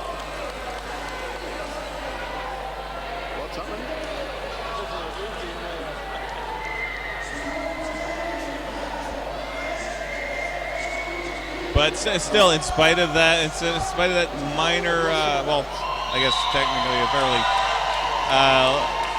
significant technical error, still put 10 points on the board for SDRD. That puts them at 60, so a 17-point lead over Tyne and Fear. And we've also seen Sam Droid just being sat in the box there as well, so there is a blocker advantage to Tyne and Fear, 3-on-2. Barnabash now standing for Tyne and Fear, so when he returns. But in the meantime, we've got Moo picks up a lead for Tyne and Fear, so Power Jam with lead. At the moment, it's still a 3-on-2, will soon become a 4-on-2. Moo just tries to go around the outside of Sudden Impact, but Sudden Impact just plants his feet, rolls slightly backwards, and knocks Moo to the ground. That looked like a Ryuken! Yeah, from Street Fighter, right? Yes, indeed. The Dragon Punch. I was just talking about the stance Sutton Impact had, but right now it's one-on-one. Sutton Impact giving a parting shot, but Moo completing a pass for 5. But Nanaki back on the track. He's got the Jammer Penny stashed in his back pocket in there, so I'm not going to speculate where he has it stashed. But now slamming, checking, and just gets out and restores the Jammer Penny. Barnabas penalties there. I think it was forearms and elbows screened by the pack, so it was a bit of a delay call off, but Tyne and Fear pick up the 4, and it looks sudden discomfort in there. Tyne and Fear have back now, 11-point lead. They're on 52 on the jam line. These two have Tyne and Fear and sudden discomfort. Dark Matter stopped by Shane Lane, but lead Jammer, but a scramble by Dark Matter gets him out of the pack ahead of Reaper. Reaper's gonna just again, he is just backs almost barely most of the time. I'm not sure having difficulty doing anything about Reaper every time. This is what he's done every single time. The one problem he had on Jammer that I've seen is that first jam went in. That was because he got a cutting the track. Well, the other thing as well is there, I mean, two of the solid line, I mean, there was a very solid line, but Reanimator given Barnabas going to the bin. You need a full line of top quality blockers to stop someone like Reaper. Blitzkrieg now out in front with the lead. Beard trying to run the outside, but Blockbeard's picked up. So Blitzkrieg gets past Bully, last line of defense for Tyne and Fear, picks up 5 on his first scoring pass. Looks like Berserker's entire skate has exploded, his entire front truck is disintegrated. Has a bit of a collision with the jam ref there when he's trying to pick his wheels up off the track. Blitzkrieg is now racking up more points as we get Shrooms going in on the offense, just corrals Bully off the track. Blitzkrieg allowed to slide through between Nicholas Rage and Reanimated GIF. Blockbeard returning to the track now. Sutton's going to just take him back as far as he can. Out of play called. Yields it. Trying to take on Shrooms and the game so that Blockbeard can get through. Sutton Impact takes the stutter step back to track, picks up another cut. Well, now Blitzkrieg has been getting held up. Rage and Bully. This Reanimated GIF and completes the pass, but they had him stop in turn 1 for a good 30 seconds there with him barely even being able to move. And all that time as well, that Sutton discovered had one less block on the track because Berserker's skate exploded, his front truck disintegrated, just standing in the middle watching. Apparently we're being picked up on our verbal cues. It's cutting, not cut track. If I had my referee shirt on, I would be saying cutting. Passing out of bounds. How do you like that? So Illbilly, and he was got shown a no pass, no penalty, so he must have passed everyone. Picked up the no. Illbilly does a little jigger to get past Chemical. 5 more points for SD. Blockbeard back to track now. His penalty is over. He's now fighting against the wall. In fact, he's in between Acebit and Samdroid and just trying to force his way through. Picks up that multiplayer.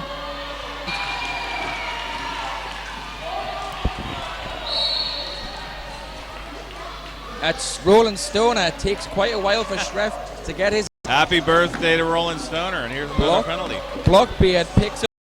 This is his 3rd consecutive penalty. He's not having a good time right now. But Barnabas is just taking Illbilly back. They're going to get. And right up now, 52 Tyne and Fear are locked in as D on 92. So just a quick one. They're just double checking some things, but obviously to double check. 4 Tyne and Fear, but Reaper skating unopposed. Blockbeard sitting in the penalty box. And they've got quite a good lineup to try and penalty kill against Reaper. Once again, Reanimated GIF hold them up. Reanimated GIF is one of those great blockers who can just kind of slide backwards on his toe stops and really take the sting out of a jammer, but Reaper is able to skip round and pick up lead as we get Roland Stoner come back to track, followed by Blockbeard, who is now trying a star pass. He's trying to pass the star over the top to GIF. GIF has the star pass is complete, so now GIF is going to try and get out of that pack I'd imagine he'll keep the star in his hand until he gets out and then puts it on. Up against scoring pass is 4 points for Reaper. And now a lot of attention focused on block. Now Reanimated Gift taking the star and Reaper slipping through. Their scoring pass. What a cut track by pack refs. Reaper, number 666. Reanimated received the star pass of Ting call, but we're going to say cut track because we're not refereeing. We know you're old school. Animated Gift his scoring pass as Jammer after taking that star pass from the penalty block beer. Jam just penalty box. We're going to go the full 2 minutes on this one. There's only 30 points though, and as soon as he scores one, he's going to get the penalty box points. Just trying to roll around the back of Sam Droy, but he's got Spectral and Sutton, who are like so in tune with each other that they can just roll off each other when they know where they're going to be. And they did this. They've done this for Sutton Discomfort for years, and they did that with Team England in the Men's World Cup last year. And that's going to Reaper getting up slowly and nursing that left leg. Looks like the lower quadricep. But he looks like he's going to make it the rest of the way back to the bench on his own. Some ice on that, or get whatever remedial treatment they need, massage, sports therapy, chiropractic, holistic treatments. Just say walk it off. Acupuncture. Whatever your favourite flavour of treatment would be for any kind of issue. But we are in half time now, and according to our scoreboard clock, which I've just seen over there, is 14 minutes to the next period. So we're going to be back, and we hope you're going to be back, and let's get this final wrapped up. So see you soon.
And we are back, ready to start the second period.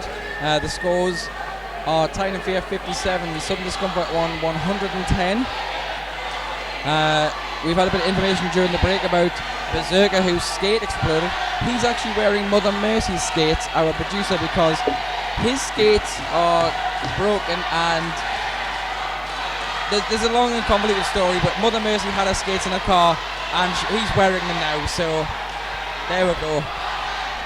Lucky things happen, like people leaving the skates in the car when they should have taken them out.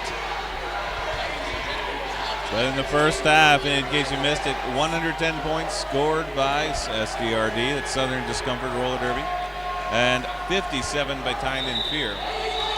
But that score separation has nothing to do, as is so often in roller derby, with the action on the jammers.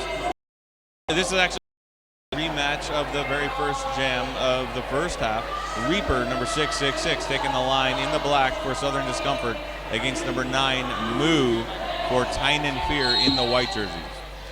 Reaper obviously feeling he's able to carry on after that lower leg malady that he had at the very end of the first half. But both jammers just locked in there. Moo just kind of trying to force that wall forward, just pushing against the back or the side of Boss Bear and Aisbit, with Spectral and Sutton once again in that two-wall bolster. Reaper able to skip through the middle of Tyne and Fear's Reanimated Gift and Chemical. Gets lead for Sudden Discomfort. Moo just being held behind, I would call it a wall, but it's more like a small house. The square formation that they have, that Sudden Discomfort have got with their blockers. And as I said before in the first period, Spectral and Sutton just bolstering, as they did for Team England, as they've done for Sudden Discomfort for years. You know, that's a formidable wall for any jammer to try and push through, let alone when there's two other blockers being bolstered by them. Now Reaper taking a run, dodges back to the inside, gets by Blockbeard, races Moo out of the pack, but thing is, Reaper was on a scoring pass. Moo was not. He was on his initial pass, only just now putting points on the board potentially for Tyne and Fear. Sutton Impact shouldering Moo out of bounds. Reaper calling off the jam again, knocked to the ground, slow getting Fear as well. Total of 6 for though, so they win the jam 6-2. This period, Dark Matter for Tyne and Fear lining against Blitzkrieg for 101. For those of you who are just tuning in and are unaware of the colours, Tyne and Fear are in the course in the white with the yellow highlights, Southern Discomfort in the black with red highlights. Up to the front, all four holding him up until I say it, then Badham gets sent to the penalty box, but more than a Al Bash working to keep him in, but Chemical last line can't hold Creek down. He's lead jammer moving into scoring position. Dark Matter just being forced to the outside as Blitzkrieg takes a little apex skip, picks up the 5. Dark Matter once again being recycled, has been dragged back by Spectral and Roland Stoner.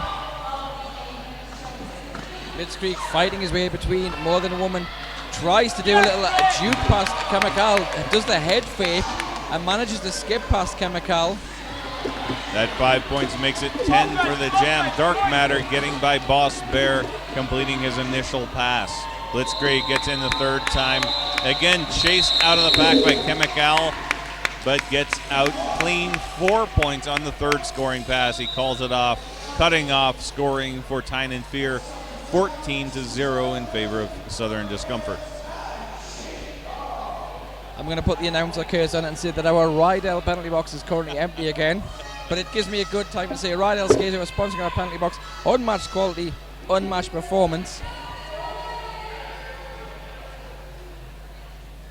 And we're going to have Illbilly lining up jamming against Dog.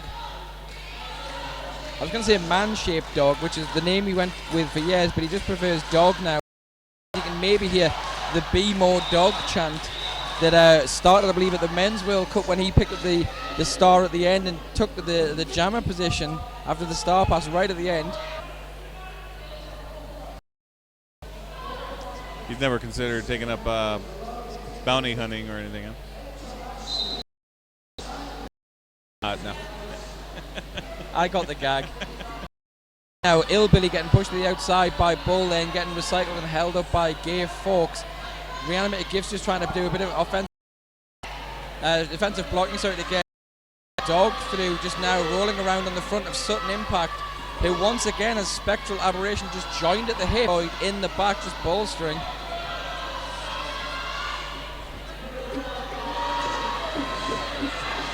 Right at the minute there now, Dog still just trying to roll around the front, and he's got again that house formation, I'm going to call it, of Sudden Discomfort blockers just holding him. Every time he gets around one of them, the other one rolls around behind and joins the bolster again. Illbilly getting slammed by a shoulder from Gay Fawkes. Nicholas Rage, Gay Fawkes, Bully, and Reanimated Gift completely shutting down Illbilly of Southern Discomfort, but Dog getting recycled as well. Both jammers are going to take a long road all the way back, almost back to the jammer line. Half a lap almost in the case of Dog. Now out with the lead again. I think there's a minute and 15 of play before we had Sutton Impact. It looks like there's out of play being called, and it picks up the out of release. I think Dog took a beating this 4 minutes and 4.5 minutes of the only putting a couple of points on, 2 points I think in the first 4.5 minutes. Sudden Discomfort have moved on 10. No, it was 101 at the start of the period, I believe. 110, yes. 110 to 57, I remember. Yes. The second half. Nana coming for Southern Discomfort against 60 quad bid. 60 quad bid in the forward position. Going against Roland Stoner on the outside layer, and Shane Aisbit knocked out. Both jammers knocked out. Nanaki on the inside, 60 quad bid on the outside. They both come in clean. And now we start all over. So yeah, back in against the walls. So Tyne and Fear holding the back wall, holding up Nanaki. Sudden Discomfort holding that front wall again, holding up 60 quad bit.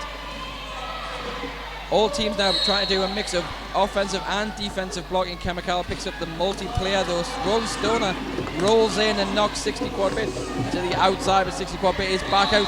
Skips to the inside and just misses out the lead to Nanaki, who beats him by about 2 feet over the. And a lot of work for not 0-0 the pack, but both of them were just that uses pinballs. Yes, I believe that's. Or possibly, is it Bagatelle? So Reaper now line jump once more. Big Pike picks up 2 and Reanimated Gift, so lead open. Bouncing off the front of that's Berserker. Trolls stepped out, actually penalty. Moose skating away the infield and low getting. He is some points from time to usually into the jam. Or goes for the star pass. He's looking to get the. Just tries to go around the outside. Reaper hold him through the pack there with the star in his hand. He's going to points of the. While and Fear actually got 9 points in that jam. Was missing because they 68 to 1. Blitzkrieg Dark, and he's out as lead in the pack. Again, great work together. We've got Blitzkrieg on his first scoring pass. Dark Matter avoids the block from Boss Bear, avoids the block from Sandroid as we get Blitzkrieg pushed to the outside, and Blitzkrieg forced to call it as he's going to be recycled. That was some nice moving by Dark Matter, narrowly avoiding what would look to be a nothing but air. So saving Dark Matter a nice round bruise on his shoulder. Just before this next jam starts, we'll give a shout out to Double Threat Skates, Bricks and Mortar Roller Derby specific store in London, run by London Rollings, Gaz and Kristen Lee. We are cool and so are you. Back to the jam now. Illbilly with the star for Sudden Discomfort against Dog, the Tyne and Fear. And once again, we're getting this, which jammer can push a wall furthest. Gay Fawkes forces the cut on Illbilly. So we've got a power jam for Dog. Reanimated Gift now goes on the offense. Dog got Sutton Impact to beat, and now look comes up on the offense. Shrooms now being bolstered by Spectral and Sutton. Dog being recycled into Hillbilly picking up cutting the track. So it's a power jam for Tyne and Fear. The Dog still on his initial pass. Sutton brushes him off. Shrooms gets him to step out of bounds, but he doesn't have to go. The pack had caught up to them. The Dog up to the front again. Spectral in a 3-wall. That gets busted up by Gay Fox. And now it's one-on-one with Spectral. Spectral can't keep him in. It's lead jammer for Dog, but that killed the penalty. Hillbilly back on the track, the jammer for SDRD. So now Hillbilly up against the 3-wall at the front, just rolls around. Reanimated Gift goes for the forearms, gets a forearms cut. So Reanimated Gift got thrown to the floor and appealed immediately to the refs. The refs had already caught Hillbilly though and awarded that forearms. So Dog on another power jam, just being recycled now. Spectral taking it back as far as he can, the full 20 feet of that engagement zone before he starts his pass once more. Dog on his first, this is his first scoring pass. Same 3-wall, Sutton Impact, Berserker, and Shrooms. Sutton Impact dropping back, thinking he could draw the cut, but the referee says no. Dog goes ahead. A penalty on Shrooms, and that allows the full pass. 5 points for Dog, but only a single scoring pass for all of that work. Tyne and Fear up to 73, SDRD at 143, but we still have just over 18 minutes left in the game. And the crowd are now starting to get right into this game. We've got quite a full crowd here at the Walker Activity Dome in Newcastle. 5 seconds called, 60 quad bit now on the power jam. It's 4-on-3 pack advantage with a power jam to Tyne and Fear. It gets rolled off by Roland Stoner as Hillbilly comes back to track, barrels his way past Barham. Now they're both vying for position. Barnabash to beat Chemical, trying to roll on the outside. Hillbilly picks up lead but just drags a 2 on the outside, so he's going to get recycled now. Barnabash is going to make the most of that, take him back to turn 1. More Than a Woman going to take a seat in the penalty box. So for a moment we're going to have 3-on-3. Hillbilly tries to avoid Chemical, but Chemical gets the shoulder in, pushes Hillbilly to the inside and forces the call off.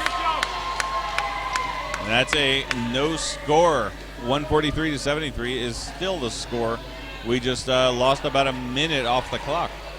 And we've got Roland Stoner now going to sit in the bin as well, so we'll start the next jam. 3-on-3, Nanaki versus Moo. Now, traditionally in this game, we've seen Nanaki lined up against 60 quad bit, so let's see what happens when we have Nanaki up against Moo, and I think that was actually Roland Stoner's 6th penalty, so keep an eye on him, folks. Happy birthday. Moo against a 2-wall, Sutton Impact and Spectral. And it's Sutton picks up a multiplayer block for his part in that 2-wall. And now it's a one-man 2-wall with Spectral Aberration. Nanaki gets a high block. Lead jammer goes to Moo, and this is our 3rd power jam in a row to Tyne and Fear. Dodging past Shrooms, the only blocker on the track.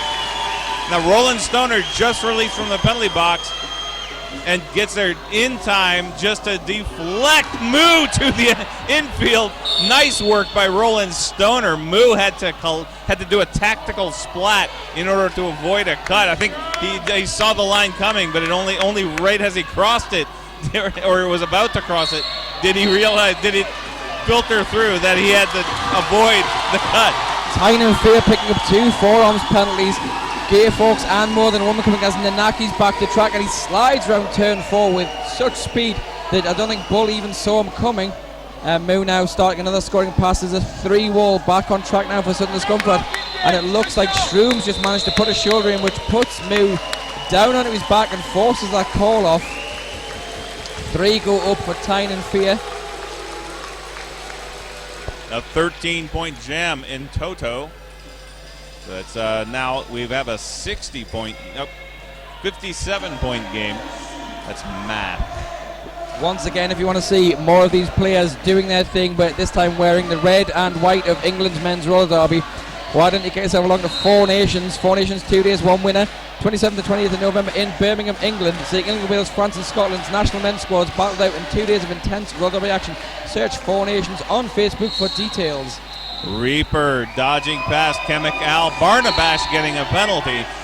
That drops Tyne and Fear down to just 2 blockers as Reaper coming in on his first scoring pass. A cut track on Dark Matter means now it's a power jam for SDRD. Reaper picking up 5 on his first time through. So now Reaper's coming back for his second pass. He's got 3. Tyne and Fear beats Gay Fawkes, jumps around, almost over Chemical for that apex jump on turn 4 for another 5-point pass. Slowly the pack's rolling around now. Boss Bear puts a bit of speed as he goes into offensive mode. Reaper now coming up against that front 3 wall and makes it a little easy to get past Gay Fawkes and Chemical. Finally starting past More Than a Woman for another 5. Barnabash coming back now, and Dark Matter coming back the track. Dark Matter turns to face Reaper. Looks like he's going to do a bit of jammer on jammer before trying an apex jump of his own, but trying to jump over Boss Bear is, you know, that's kind of a Guinness World Records kind of apex jump. That's a wide order. I'm glad you said that. Dark Matter is through there, gets through his initial pass, so no points for him, and Reaper shut out on that last pass.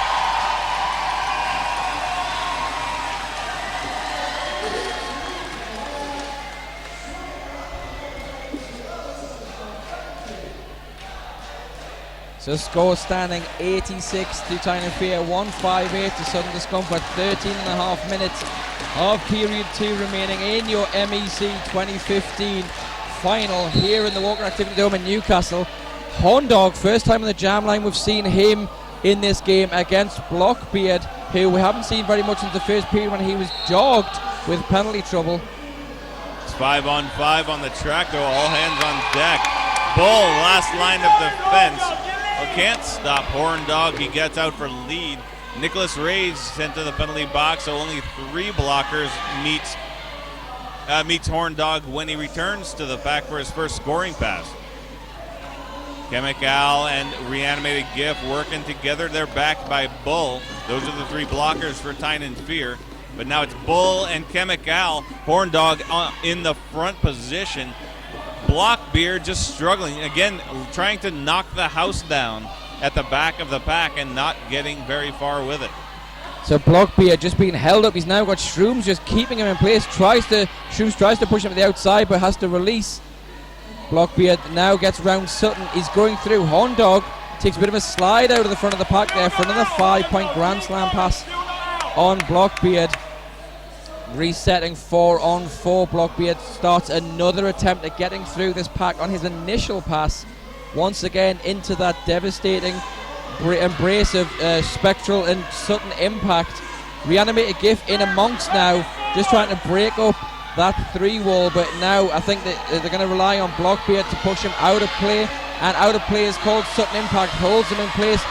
Spectral with a great little run back to create the bridge, which means Sutton is allowed to keep holding. Sutton keeps going with the out of play call, has to release Blockbeard.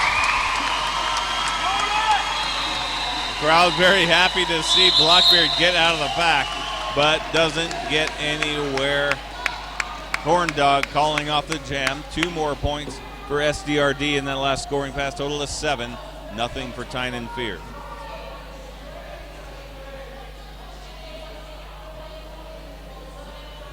You can see 11, just a little bit over 11 minutes left in the game. SDRD at 165, Tyne and Fear at 86. We've got Blitzkrieg, number 101, jamming for SDRD in the black. 82 is Dog for Tyne and Fear in the white jerseys. So once again, we've split into 2 separate walls. Blitzkrieg, how did he stay in bounds there on 1 foot? Just managed to ride that rope to pick up lead. Dog now takes the inside route out of the pack on his initial pass. We got a cut track called on Aesbit as Blitzkrieg gets through for 4 points and gets, you can probably hear Piston Broke shouting into our ambient crowd mic, call it, call it, call it, and he does.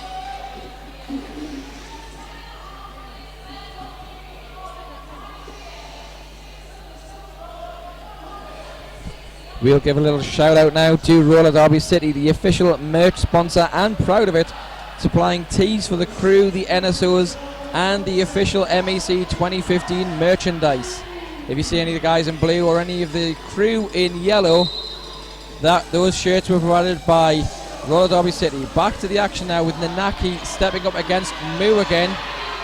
Moo just kind of seal clubbing his way, trying to get past Shrooms, but Nanaki with a no pass, no penalty, so lead still available for Moo to pick up.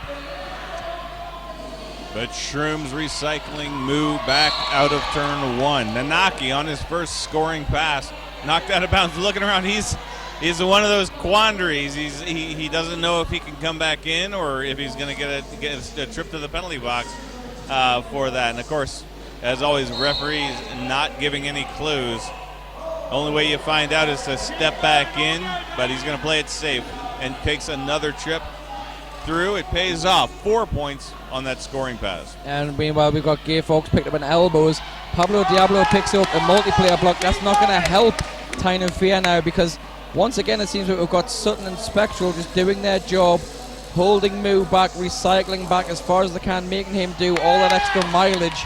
Every time a jammer gets recycled, they're doubling the pass that they would have to do essentially, and that's all tiring, especially when they then come back against that strong wall. Moo receiving a heavy shoulder from sudden impact. He looks over at the referee. We've got a cutting the track on Moo. It's a power jam for Nanaki. Gets brought up short as he runs into Bull. Sudden impact just managed to take out both Bull and Pablo Diablo with a single hip check. It was a combo shot. Looks like we're going to get a star pass. Nanaki taking the star off. Aesbit just got knocked off to the outside, so he gets a chance to recycle in and just take the star without any of those kind of attempted throws across the top. Jam comes to a natural end. 8 minutes on the period clock. 86 plays 188. Unless that gets updated, let's see. It looks like there's going to be another 4 going on for Sutton Discomfort here. And we got an official review, it looks like. Being called by Sutton, is it?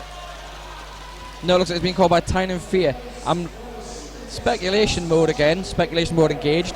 I believe they're going to challenge the cut track on Moo, and I would probably think they're going to appeal for, there was a no pass, no penalty, that Moo was knocked to the outside and his crowd straight, and follow them out. This is what I'm just going to, this is my blind conjecture moment. But that's the situation. You've got a jammer in the box. 75% of the time, the official review will be about that. And that 75% of the time fact was brought to you by madeupfacts.com. You know, 82% of statistics are made up on the spot.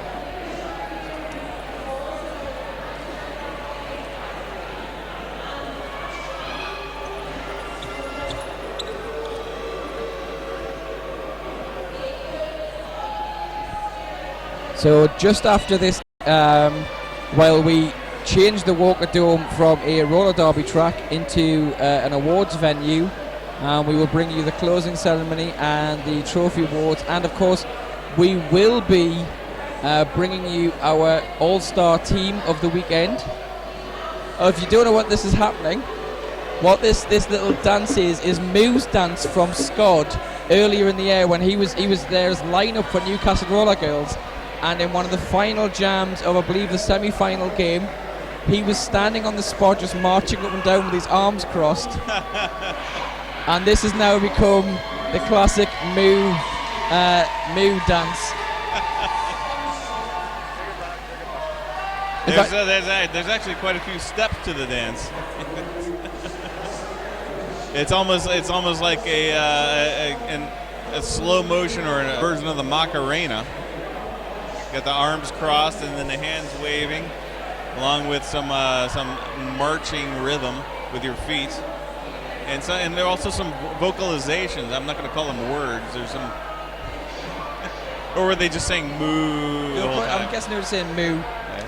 Maybe they can add some lyrics to it. You know, like. It's something to work on for future tournaments. I'm sure it'll evolve as we go, as the sport evolves. So too will the moo dance.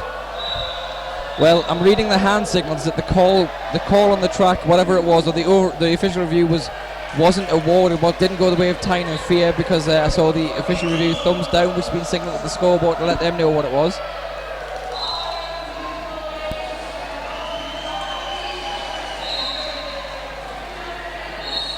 still very warm in this arena.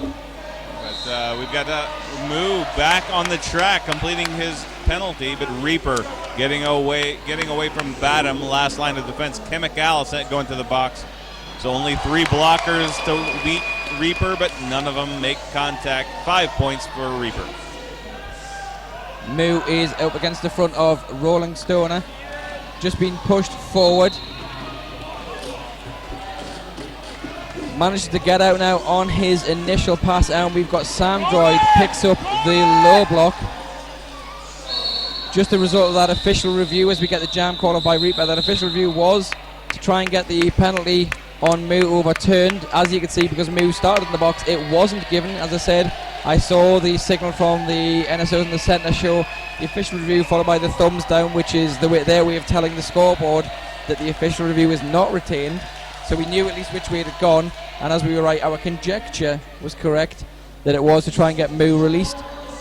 We're going to start the next jam. Chemical sitting in the box alongside Sam Droid, and that's Aisbit. So 3-on-2 pack, sorry. Dark Matter going up against Horn Dog. Dark Matter evades the shoulder of Sutton, picks up the lead. Horn Dog is trying to run across the back of Nicholas Rage, now getting rolled round by Bull. Sutton comes in on the offense, but Bull and Nicholas Rage are just staying in front of Horn Dog.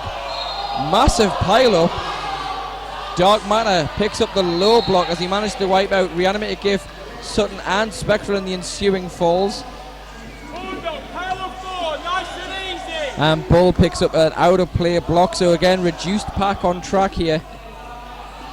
Dark Matter still in the box, still a power jam for SDRD. Horn Dog now on the approach for his first scoring pass. Reanimated Gift catches him with a shoulder. He gets swept aside by Sutton Impact, but Horn Dog stepped out of bounds. He'll get recycled. Reanimated Gift now fending off Sam Droid, getting back as far as he can.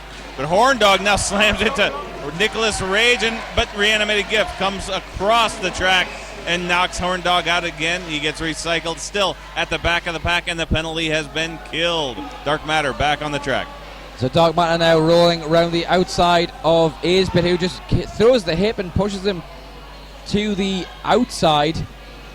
Dark Matter now tries the inside with a little apex jump of his own, smiles and waves to the pack behind him as he does so. So happy he is to complete that apex jump. And as we're talking about apex jump, King Crazy says Reaper collecting more air miles. That might be part of the road to Calgary. So Dark Matter rolls round, picks up the 4 points for Tyne and Fear.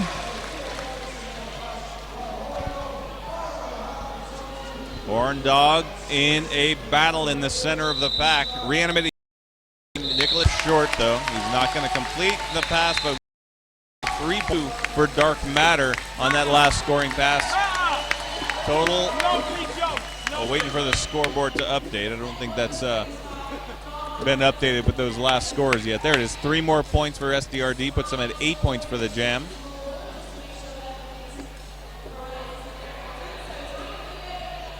And total of 10 for Tyne and Fear.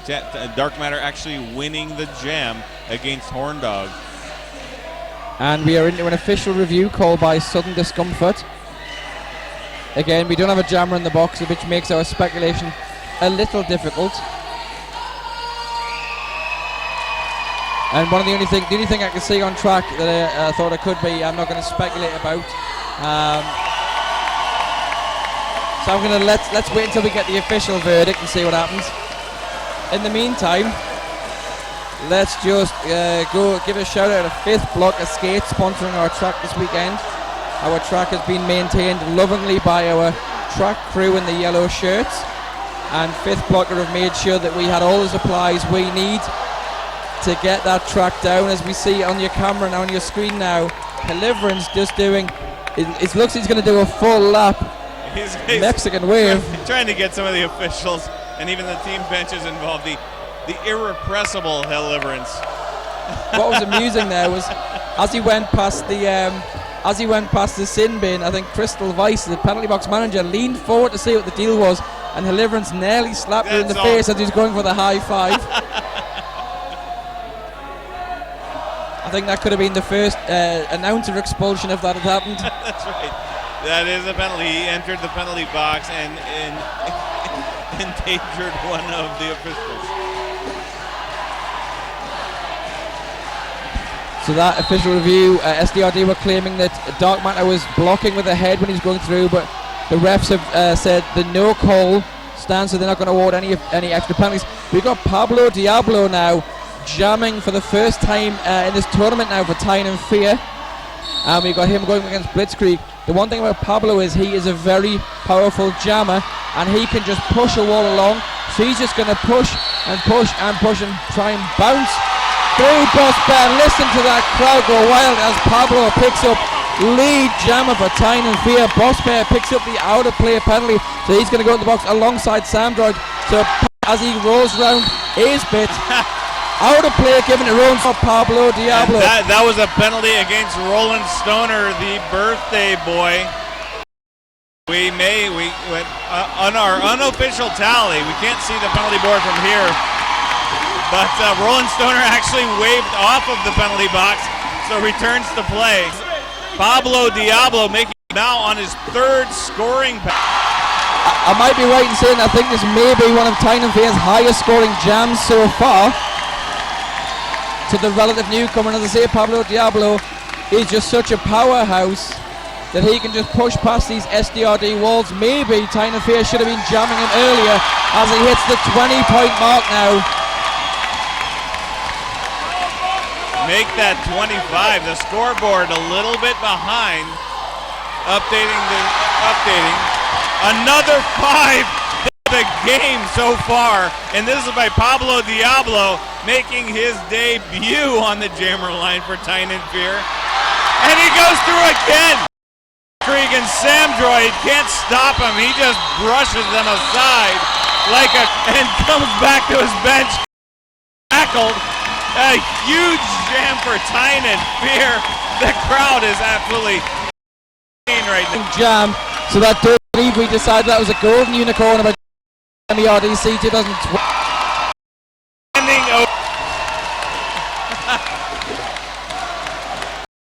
That was actually about a fourth of the lead sliced off in by Pablo Diablo.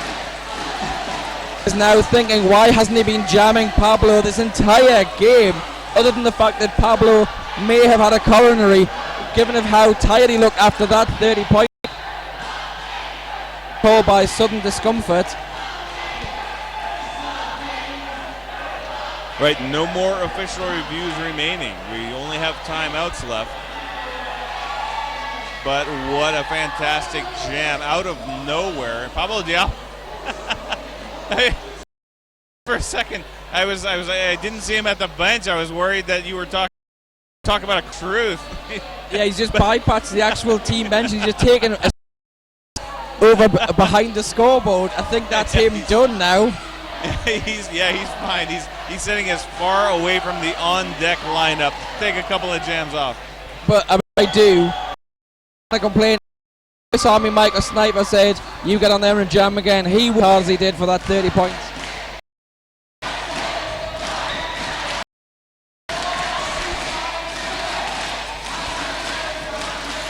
Five seconds, I'm telling you that now because the skaters probably can't hear it over this crowd noise. 60 quad bit against Reaper.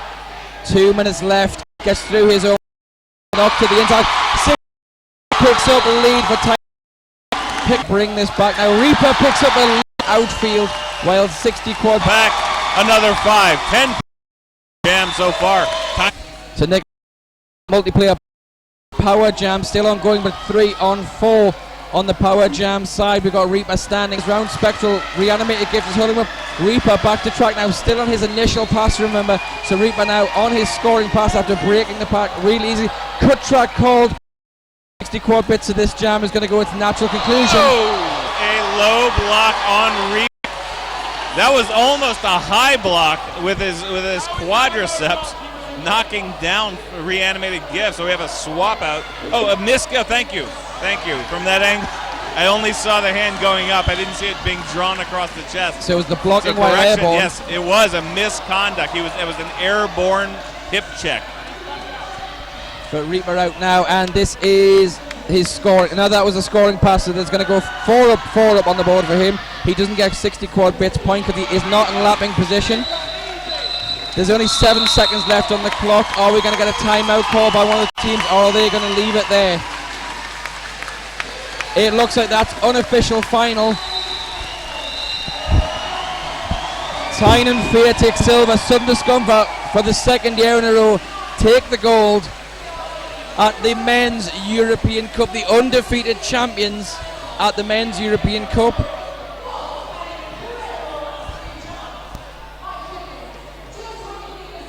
But Tyne and Fear keeping it interesting right at the end. A huge jam, biggest jam of the game, scored by Pablo Diablo, who jammed 1 time in that whole game, 30 points. But we're going to have a large crowd. We might even have a London Bridge all the way around the track at this rate. The stands just emptying out to congratulate both of these teams. And I've got a feeling that Pablo Diablo is not going to be buying any drinks at the after party tonight.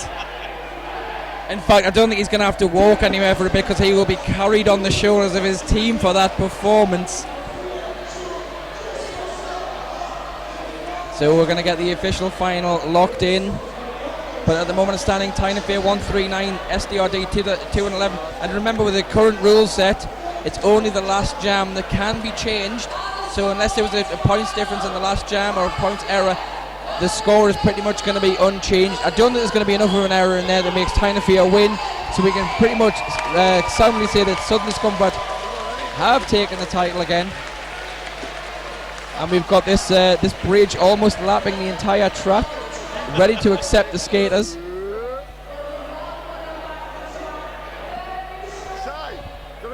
So as we said, after we get these high 5 laps, we're going to do a bit of a wrap up, and then we'll go to a short break, and then we will be back with the closing ceremony where we will be dishing out the skater awards. We'll be announcing the all-star team that has been picked, deliberated on by the announcing staff here, all the media staff. We've all sat and deliberated all weekend, and we've had voting systems. There's been all sorts of initiations to get this all-star team lined up, and we will bring you that along with the trophies. So we will see you in about 10 minutes for the awards ceremony. Stay tuned, folks.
I'm not surprised.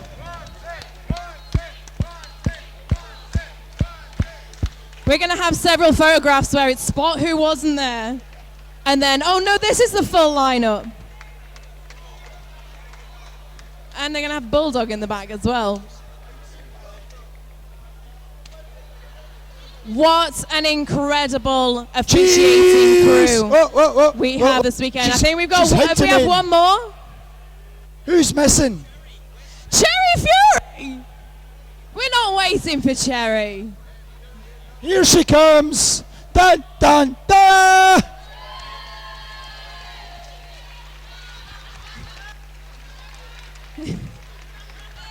Oh, and she's followed by Bacon. Ladies and gentlemen, our crew tournament head refs, Miss Trial, Cherry Fury, and Sarah and Alison, who are our NSO heads for the tournament. What an incredible team!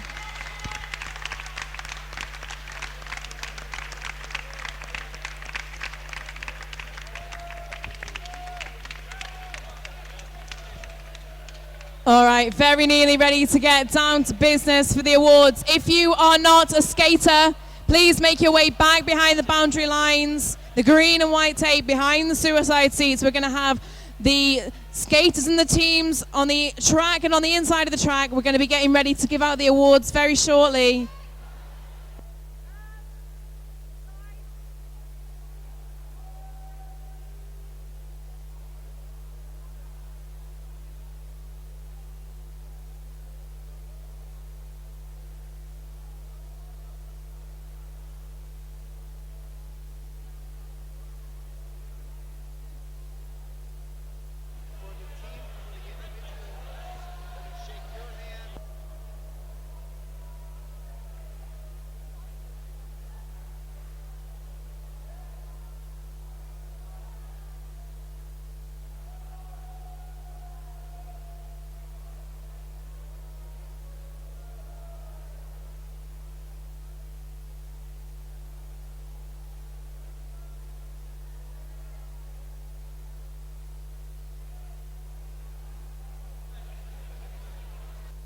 Can you hear me, Holly? Brilliant. Okay. If we go live to the world. Right, okay. We are now broadcasting live in-house and to the people of YouTube. And hopefully this is what's going to be our closing ceremony for this evening. I want to stand and face the camera here because you can all see me. I was going to try and talk over the top of this team. So, this has been the Men's European Cup 2015. We've had 8 teams, 12 games, 2 days, 1 winner. You've all just seen that gripping and thrilling final. You've all seen 12 super close, hard to predict games. You've all seen the best of European men's roller derby. I think of that we can all agree.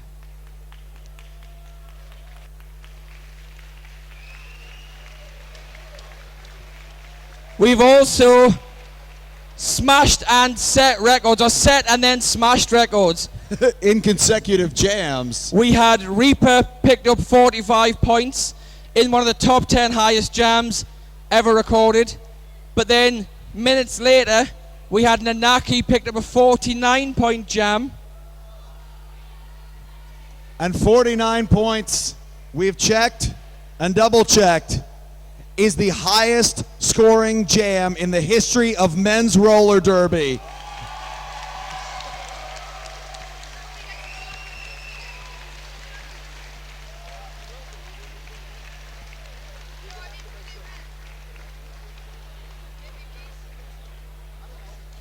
So, after all this record-breaking action, and after this amazing event, I'm going to start off now with my traditional big, long list of thank yous. Oh wait, Nanaki, come on Nanaki, step out. Let's bask in your glory. The highest single jam total in the history of men's roller derby.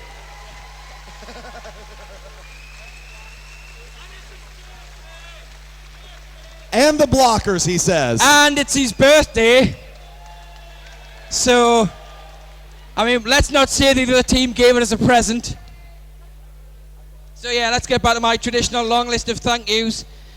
The first big thank you I've got is to Tyne and Fear for hosting this event for the second year running. There has been quite literally thousands of man hours put into bringing you this event. Everything from sourcing sponsors, sourcing track materials, sourcing all of this amazing silverware you see. We even built and put together a feed, which we're sorry you had some problems with over the weekend. Sorry, I'm going to face the feed camera again. I'm looking at my natural audience. We're sorry you had some problems with the feed.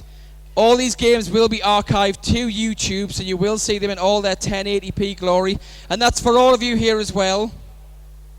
So thank you to Tyne and Fear for that. Next, I want to give a shout out to our army of officials. The guys and gals in black and white and in blue who have reffed the games. We've had some brilliant ref crews. We've had the cream of roller derby officials here. They've tracked all the scores. They've kept us right. They've made sure everything was done in a fair and safe way. I can't name all these people individually, but I'm going to give a big shout out. I'm going to use these two as our representatives, the yellow shirts, the crews.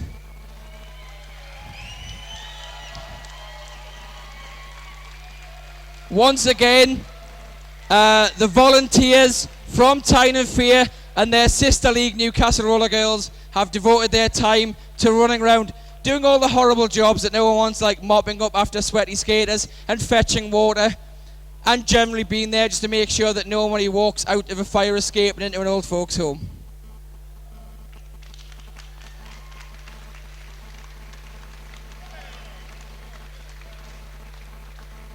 I'll give a shout out to our sponsors that have made this possible. Our sponsors are in the form of Rydell Skates, who sponsored our penalty box, Fifth Blocker Skates, who sponsored our track, Roller Derby City, who sponsored the shirts worn by our crew, our merch shirts and our NSOs. And the long list of people who brought merchandise to sell here. I'd like to give a shout out to my amazing crew of announcers and media volunteers who've pointed cameras. They've done all the talking. We've all got dry throats now. Here they all are. They're the ones that can talk endlessly for hours about any subject, but mainly roller derby.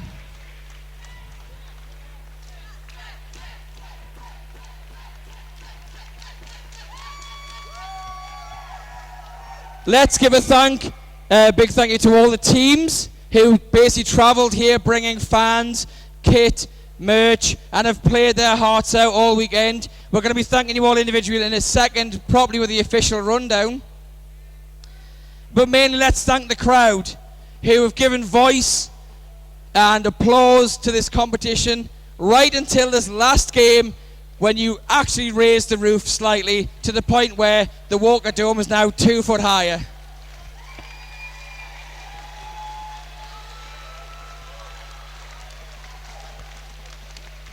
And all of this speech has mainly been designed so we can write up the All-Star Awards. So, and I'm going to say this for the cameras, hang around here for a group photograph and then rejoin your teams for the team awards. So a bit of background if you're unaware of how this works. What we try and do is at each tournament we try and select an all-star team of 8 blockers, 3 jammers, 1 best blocker, 1 best jammer, 1 all-tournament MVP, and we build our fantasy dream team. So let's start with our blockers. Our all-star blocker team consists of Don Gingiovanni,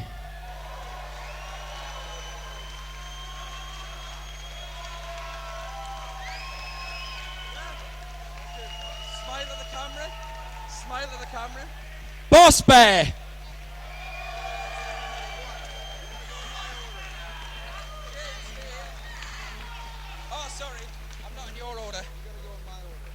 on your order.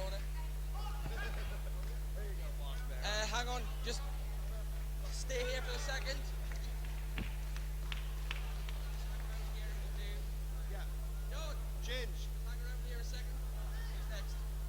Alligator from Panam Squad. Alligator.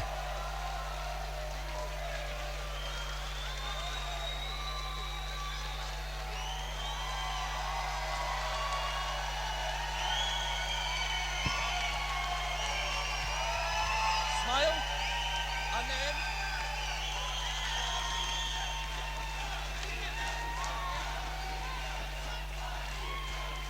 From Toulouse Quad Guards, Waldo! Where's Waldo?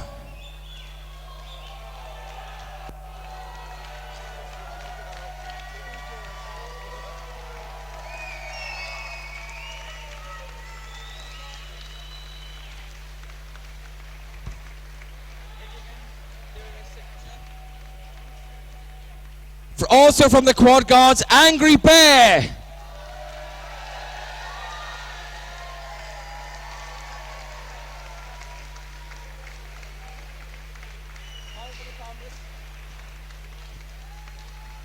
From the Barrow Infernos, Zoob!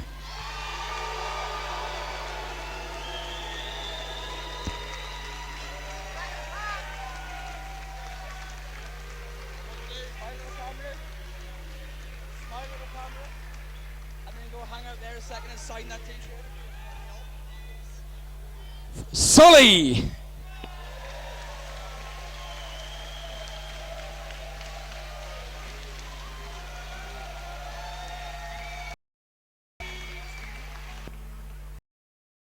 Oven.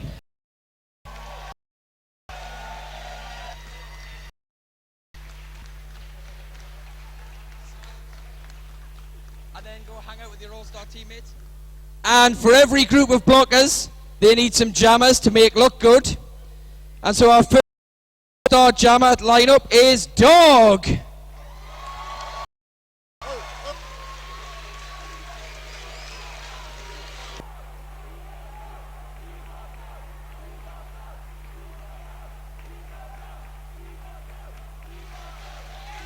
And closely following Dog. Closely following Dog is Finn.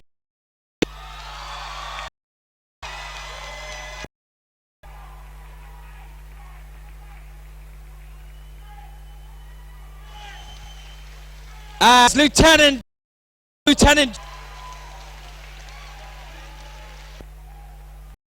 Dam has gotten a roller con, so Hugo Boss is going to accept it on his behalf. Do your best Lieutenant Dam impression. Right, now we come to the big awards. These are the all-tournament awards. So starting off with your Chemical!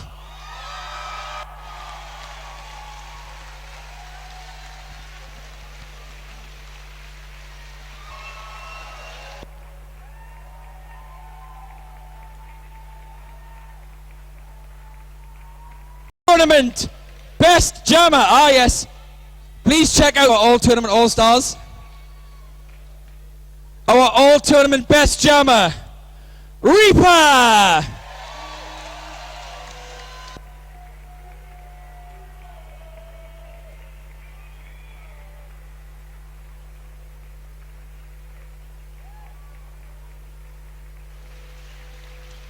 And your all-tournament MVP, Ben Phillips, aka Ben Twilly.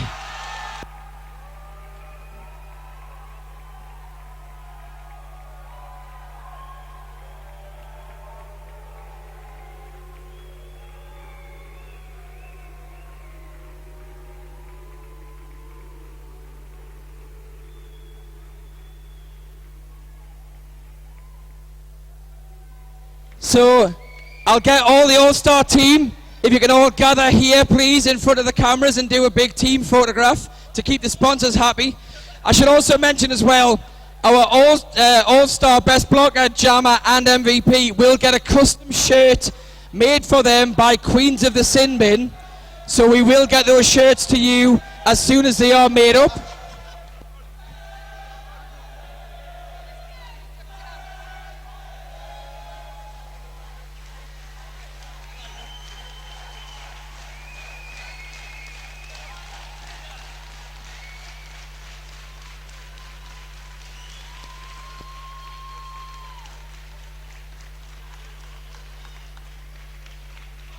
Thank you, guys. So now I'm going to hand across to Statman, who is going to do our final ranking and rundown of the Men's European Cup 2015.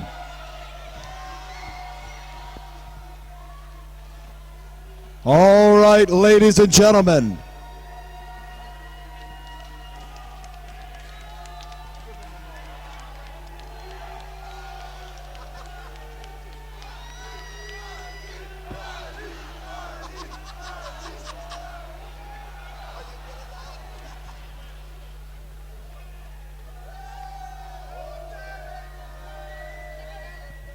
All right, ladies and gentlemen.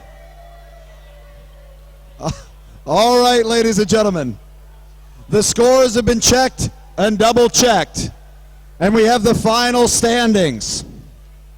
So, in 8th place, let's get a big cheer for the Barrow Infernos.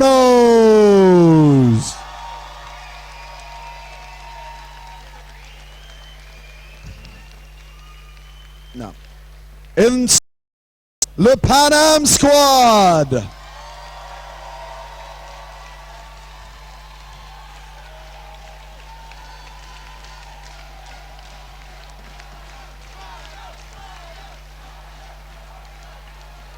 In 6th, the New World Order.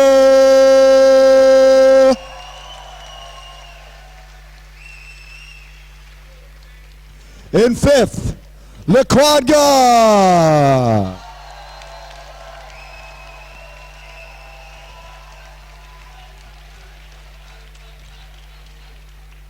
In 4th, Lincolnshire Rolling Thunder.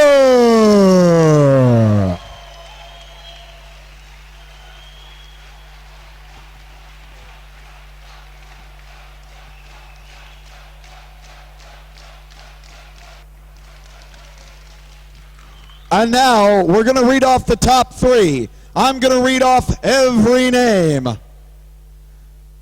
You will come forward from the top 3 and receive your medal. Shake hands with Cherry and Mistrial. And wave to your adoring fans back at home. In 3rd place, the South Wales Silures. Ben Phillips, Cool Jam Luke, Chevy Chase, Clark, Eastern Blocker, Elderly, Farron Samedy, Finch of Fury, Flash Gordon, Madly Wiggins, Matt Lovin, Mr. Stabby, Neil Hilado, The Machinist, The Mechanic, and What the Buck.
All right.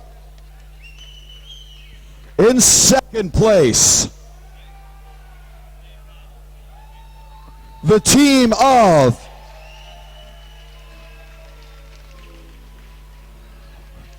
In second place are the team consisting of Man-Shaped Dog, Moo, Chemic Al, More Than a Woman, Porky, Barnabash, Dark Matter, Reanimated GIF or GIF, Tank, Gay Fox, Pablo Diablo, 60 Quad Bit, Wooly Bully, Badam, Jamunition, Spartacus, Yorgi Bear, Blockbeard, Nicholas Rage, and Adsynth. They are the home team. They are Tyne and Fear.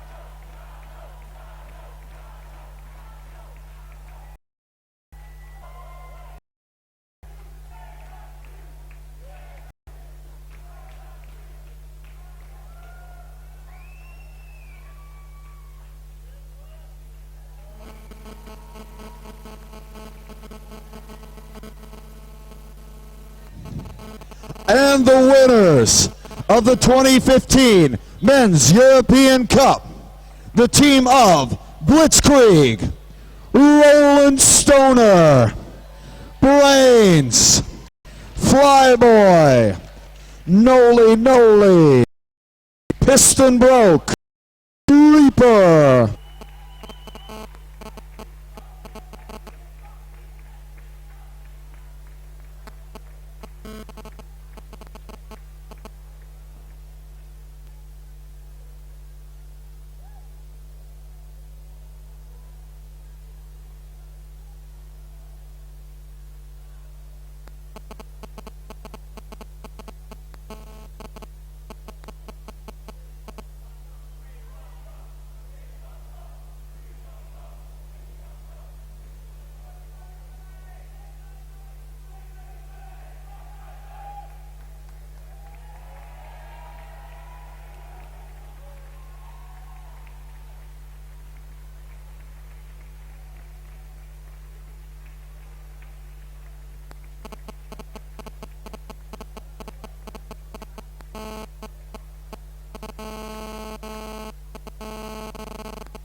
Right, everybody, that is it. That is the end of the Men's European Cup 2015. And the end of this broadcast, and the end of my nerves. They're all been shot from this weekend. So I'm going to address you guys out there in internet land when I say thank you and good night. Let's do this all again next year.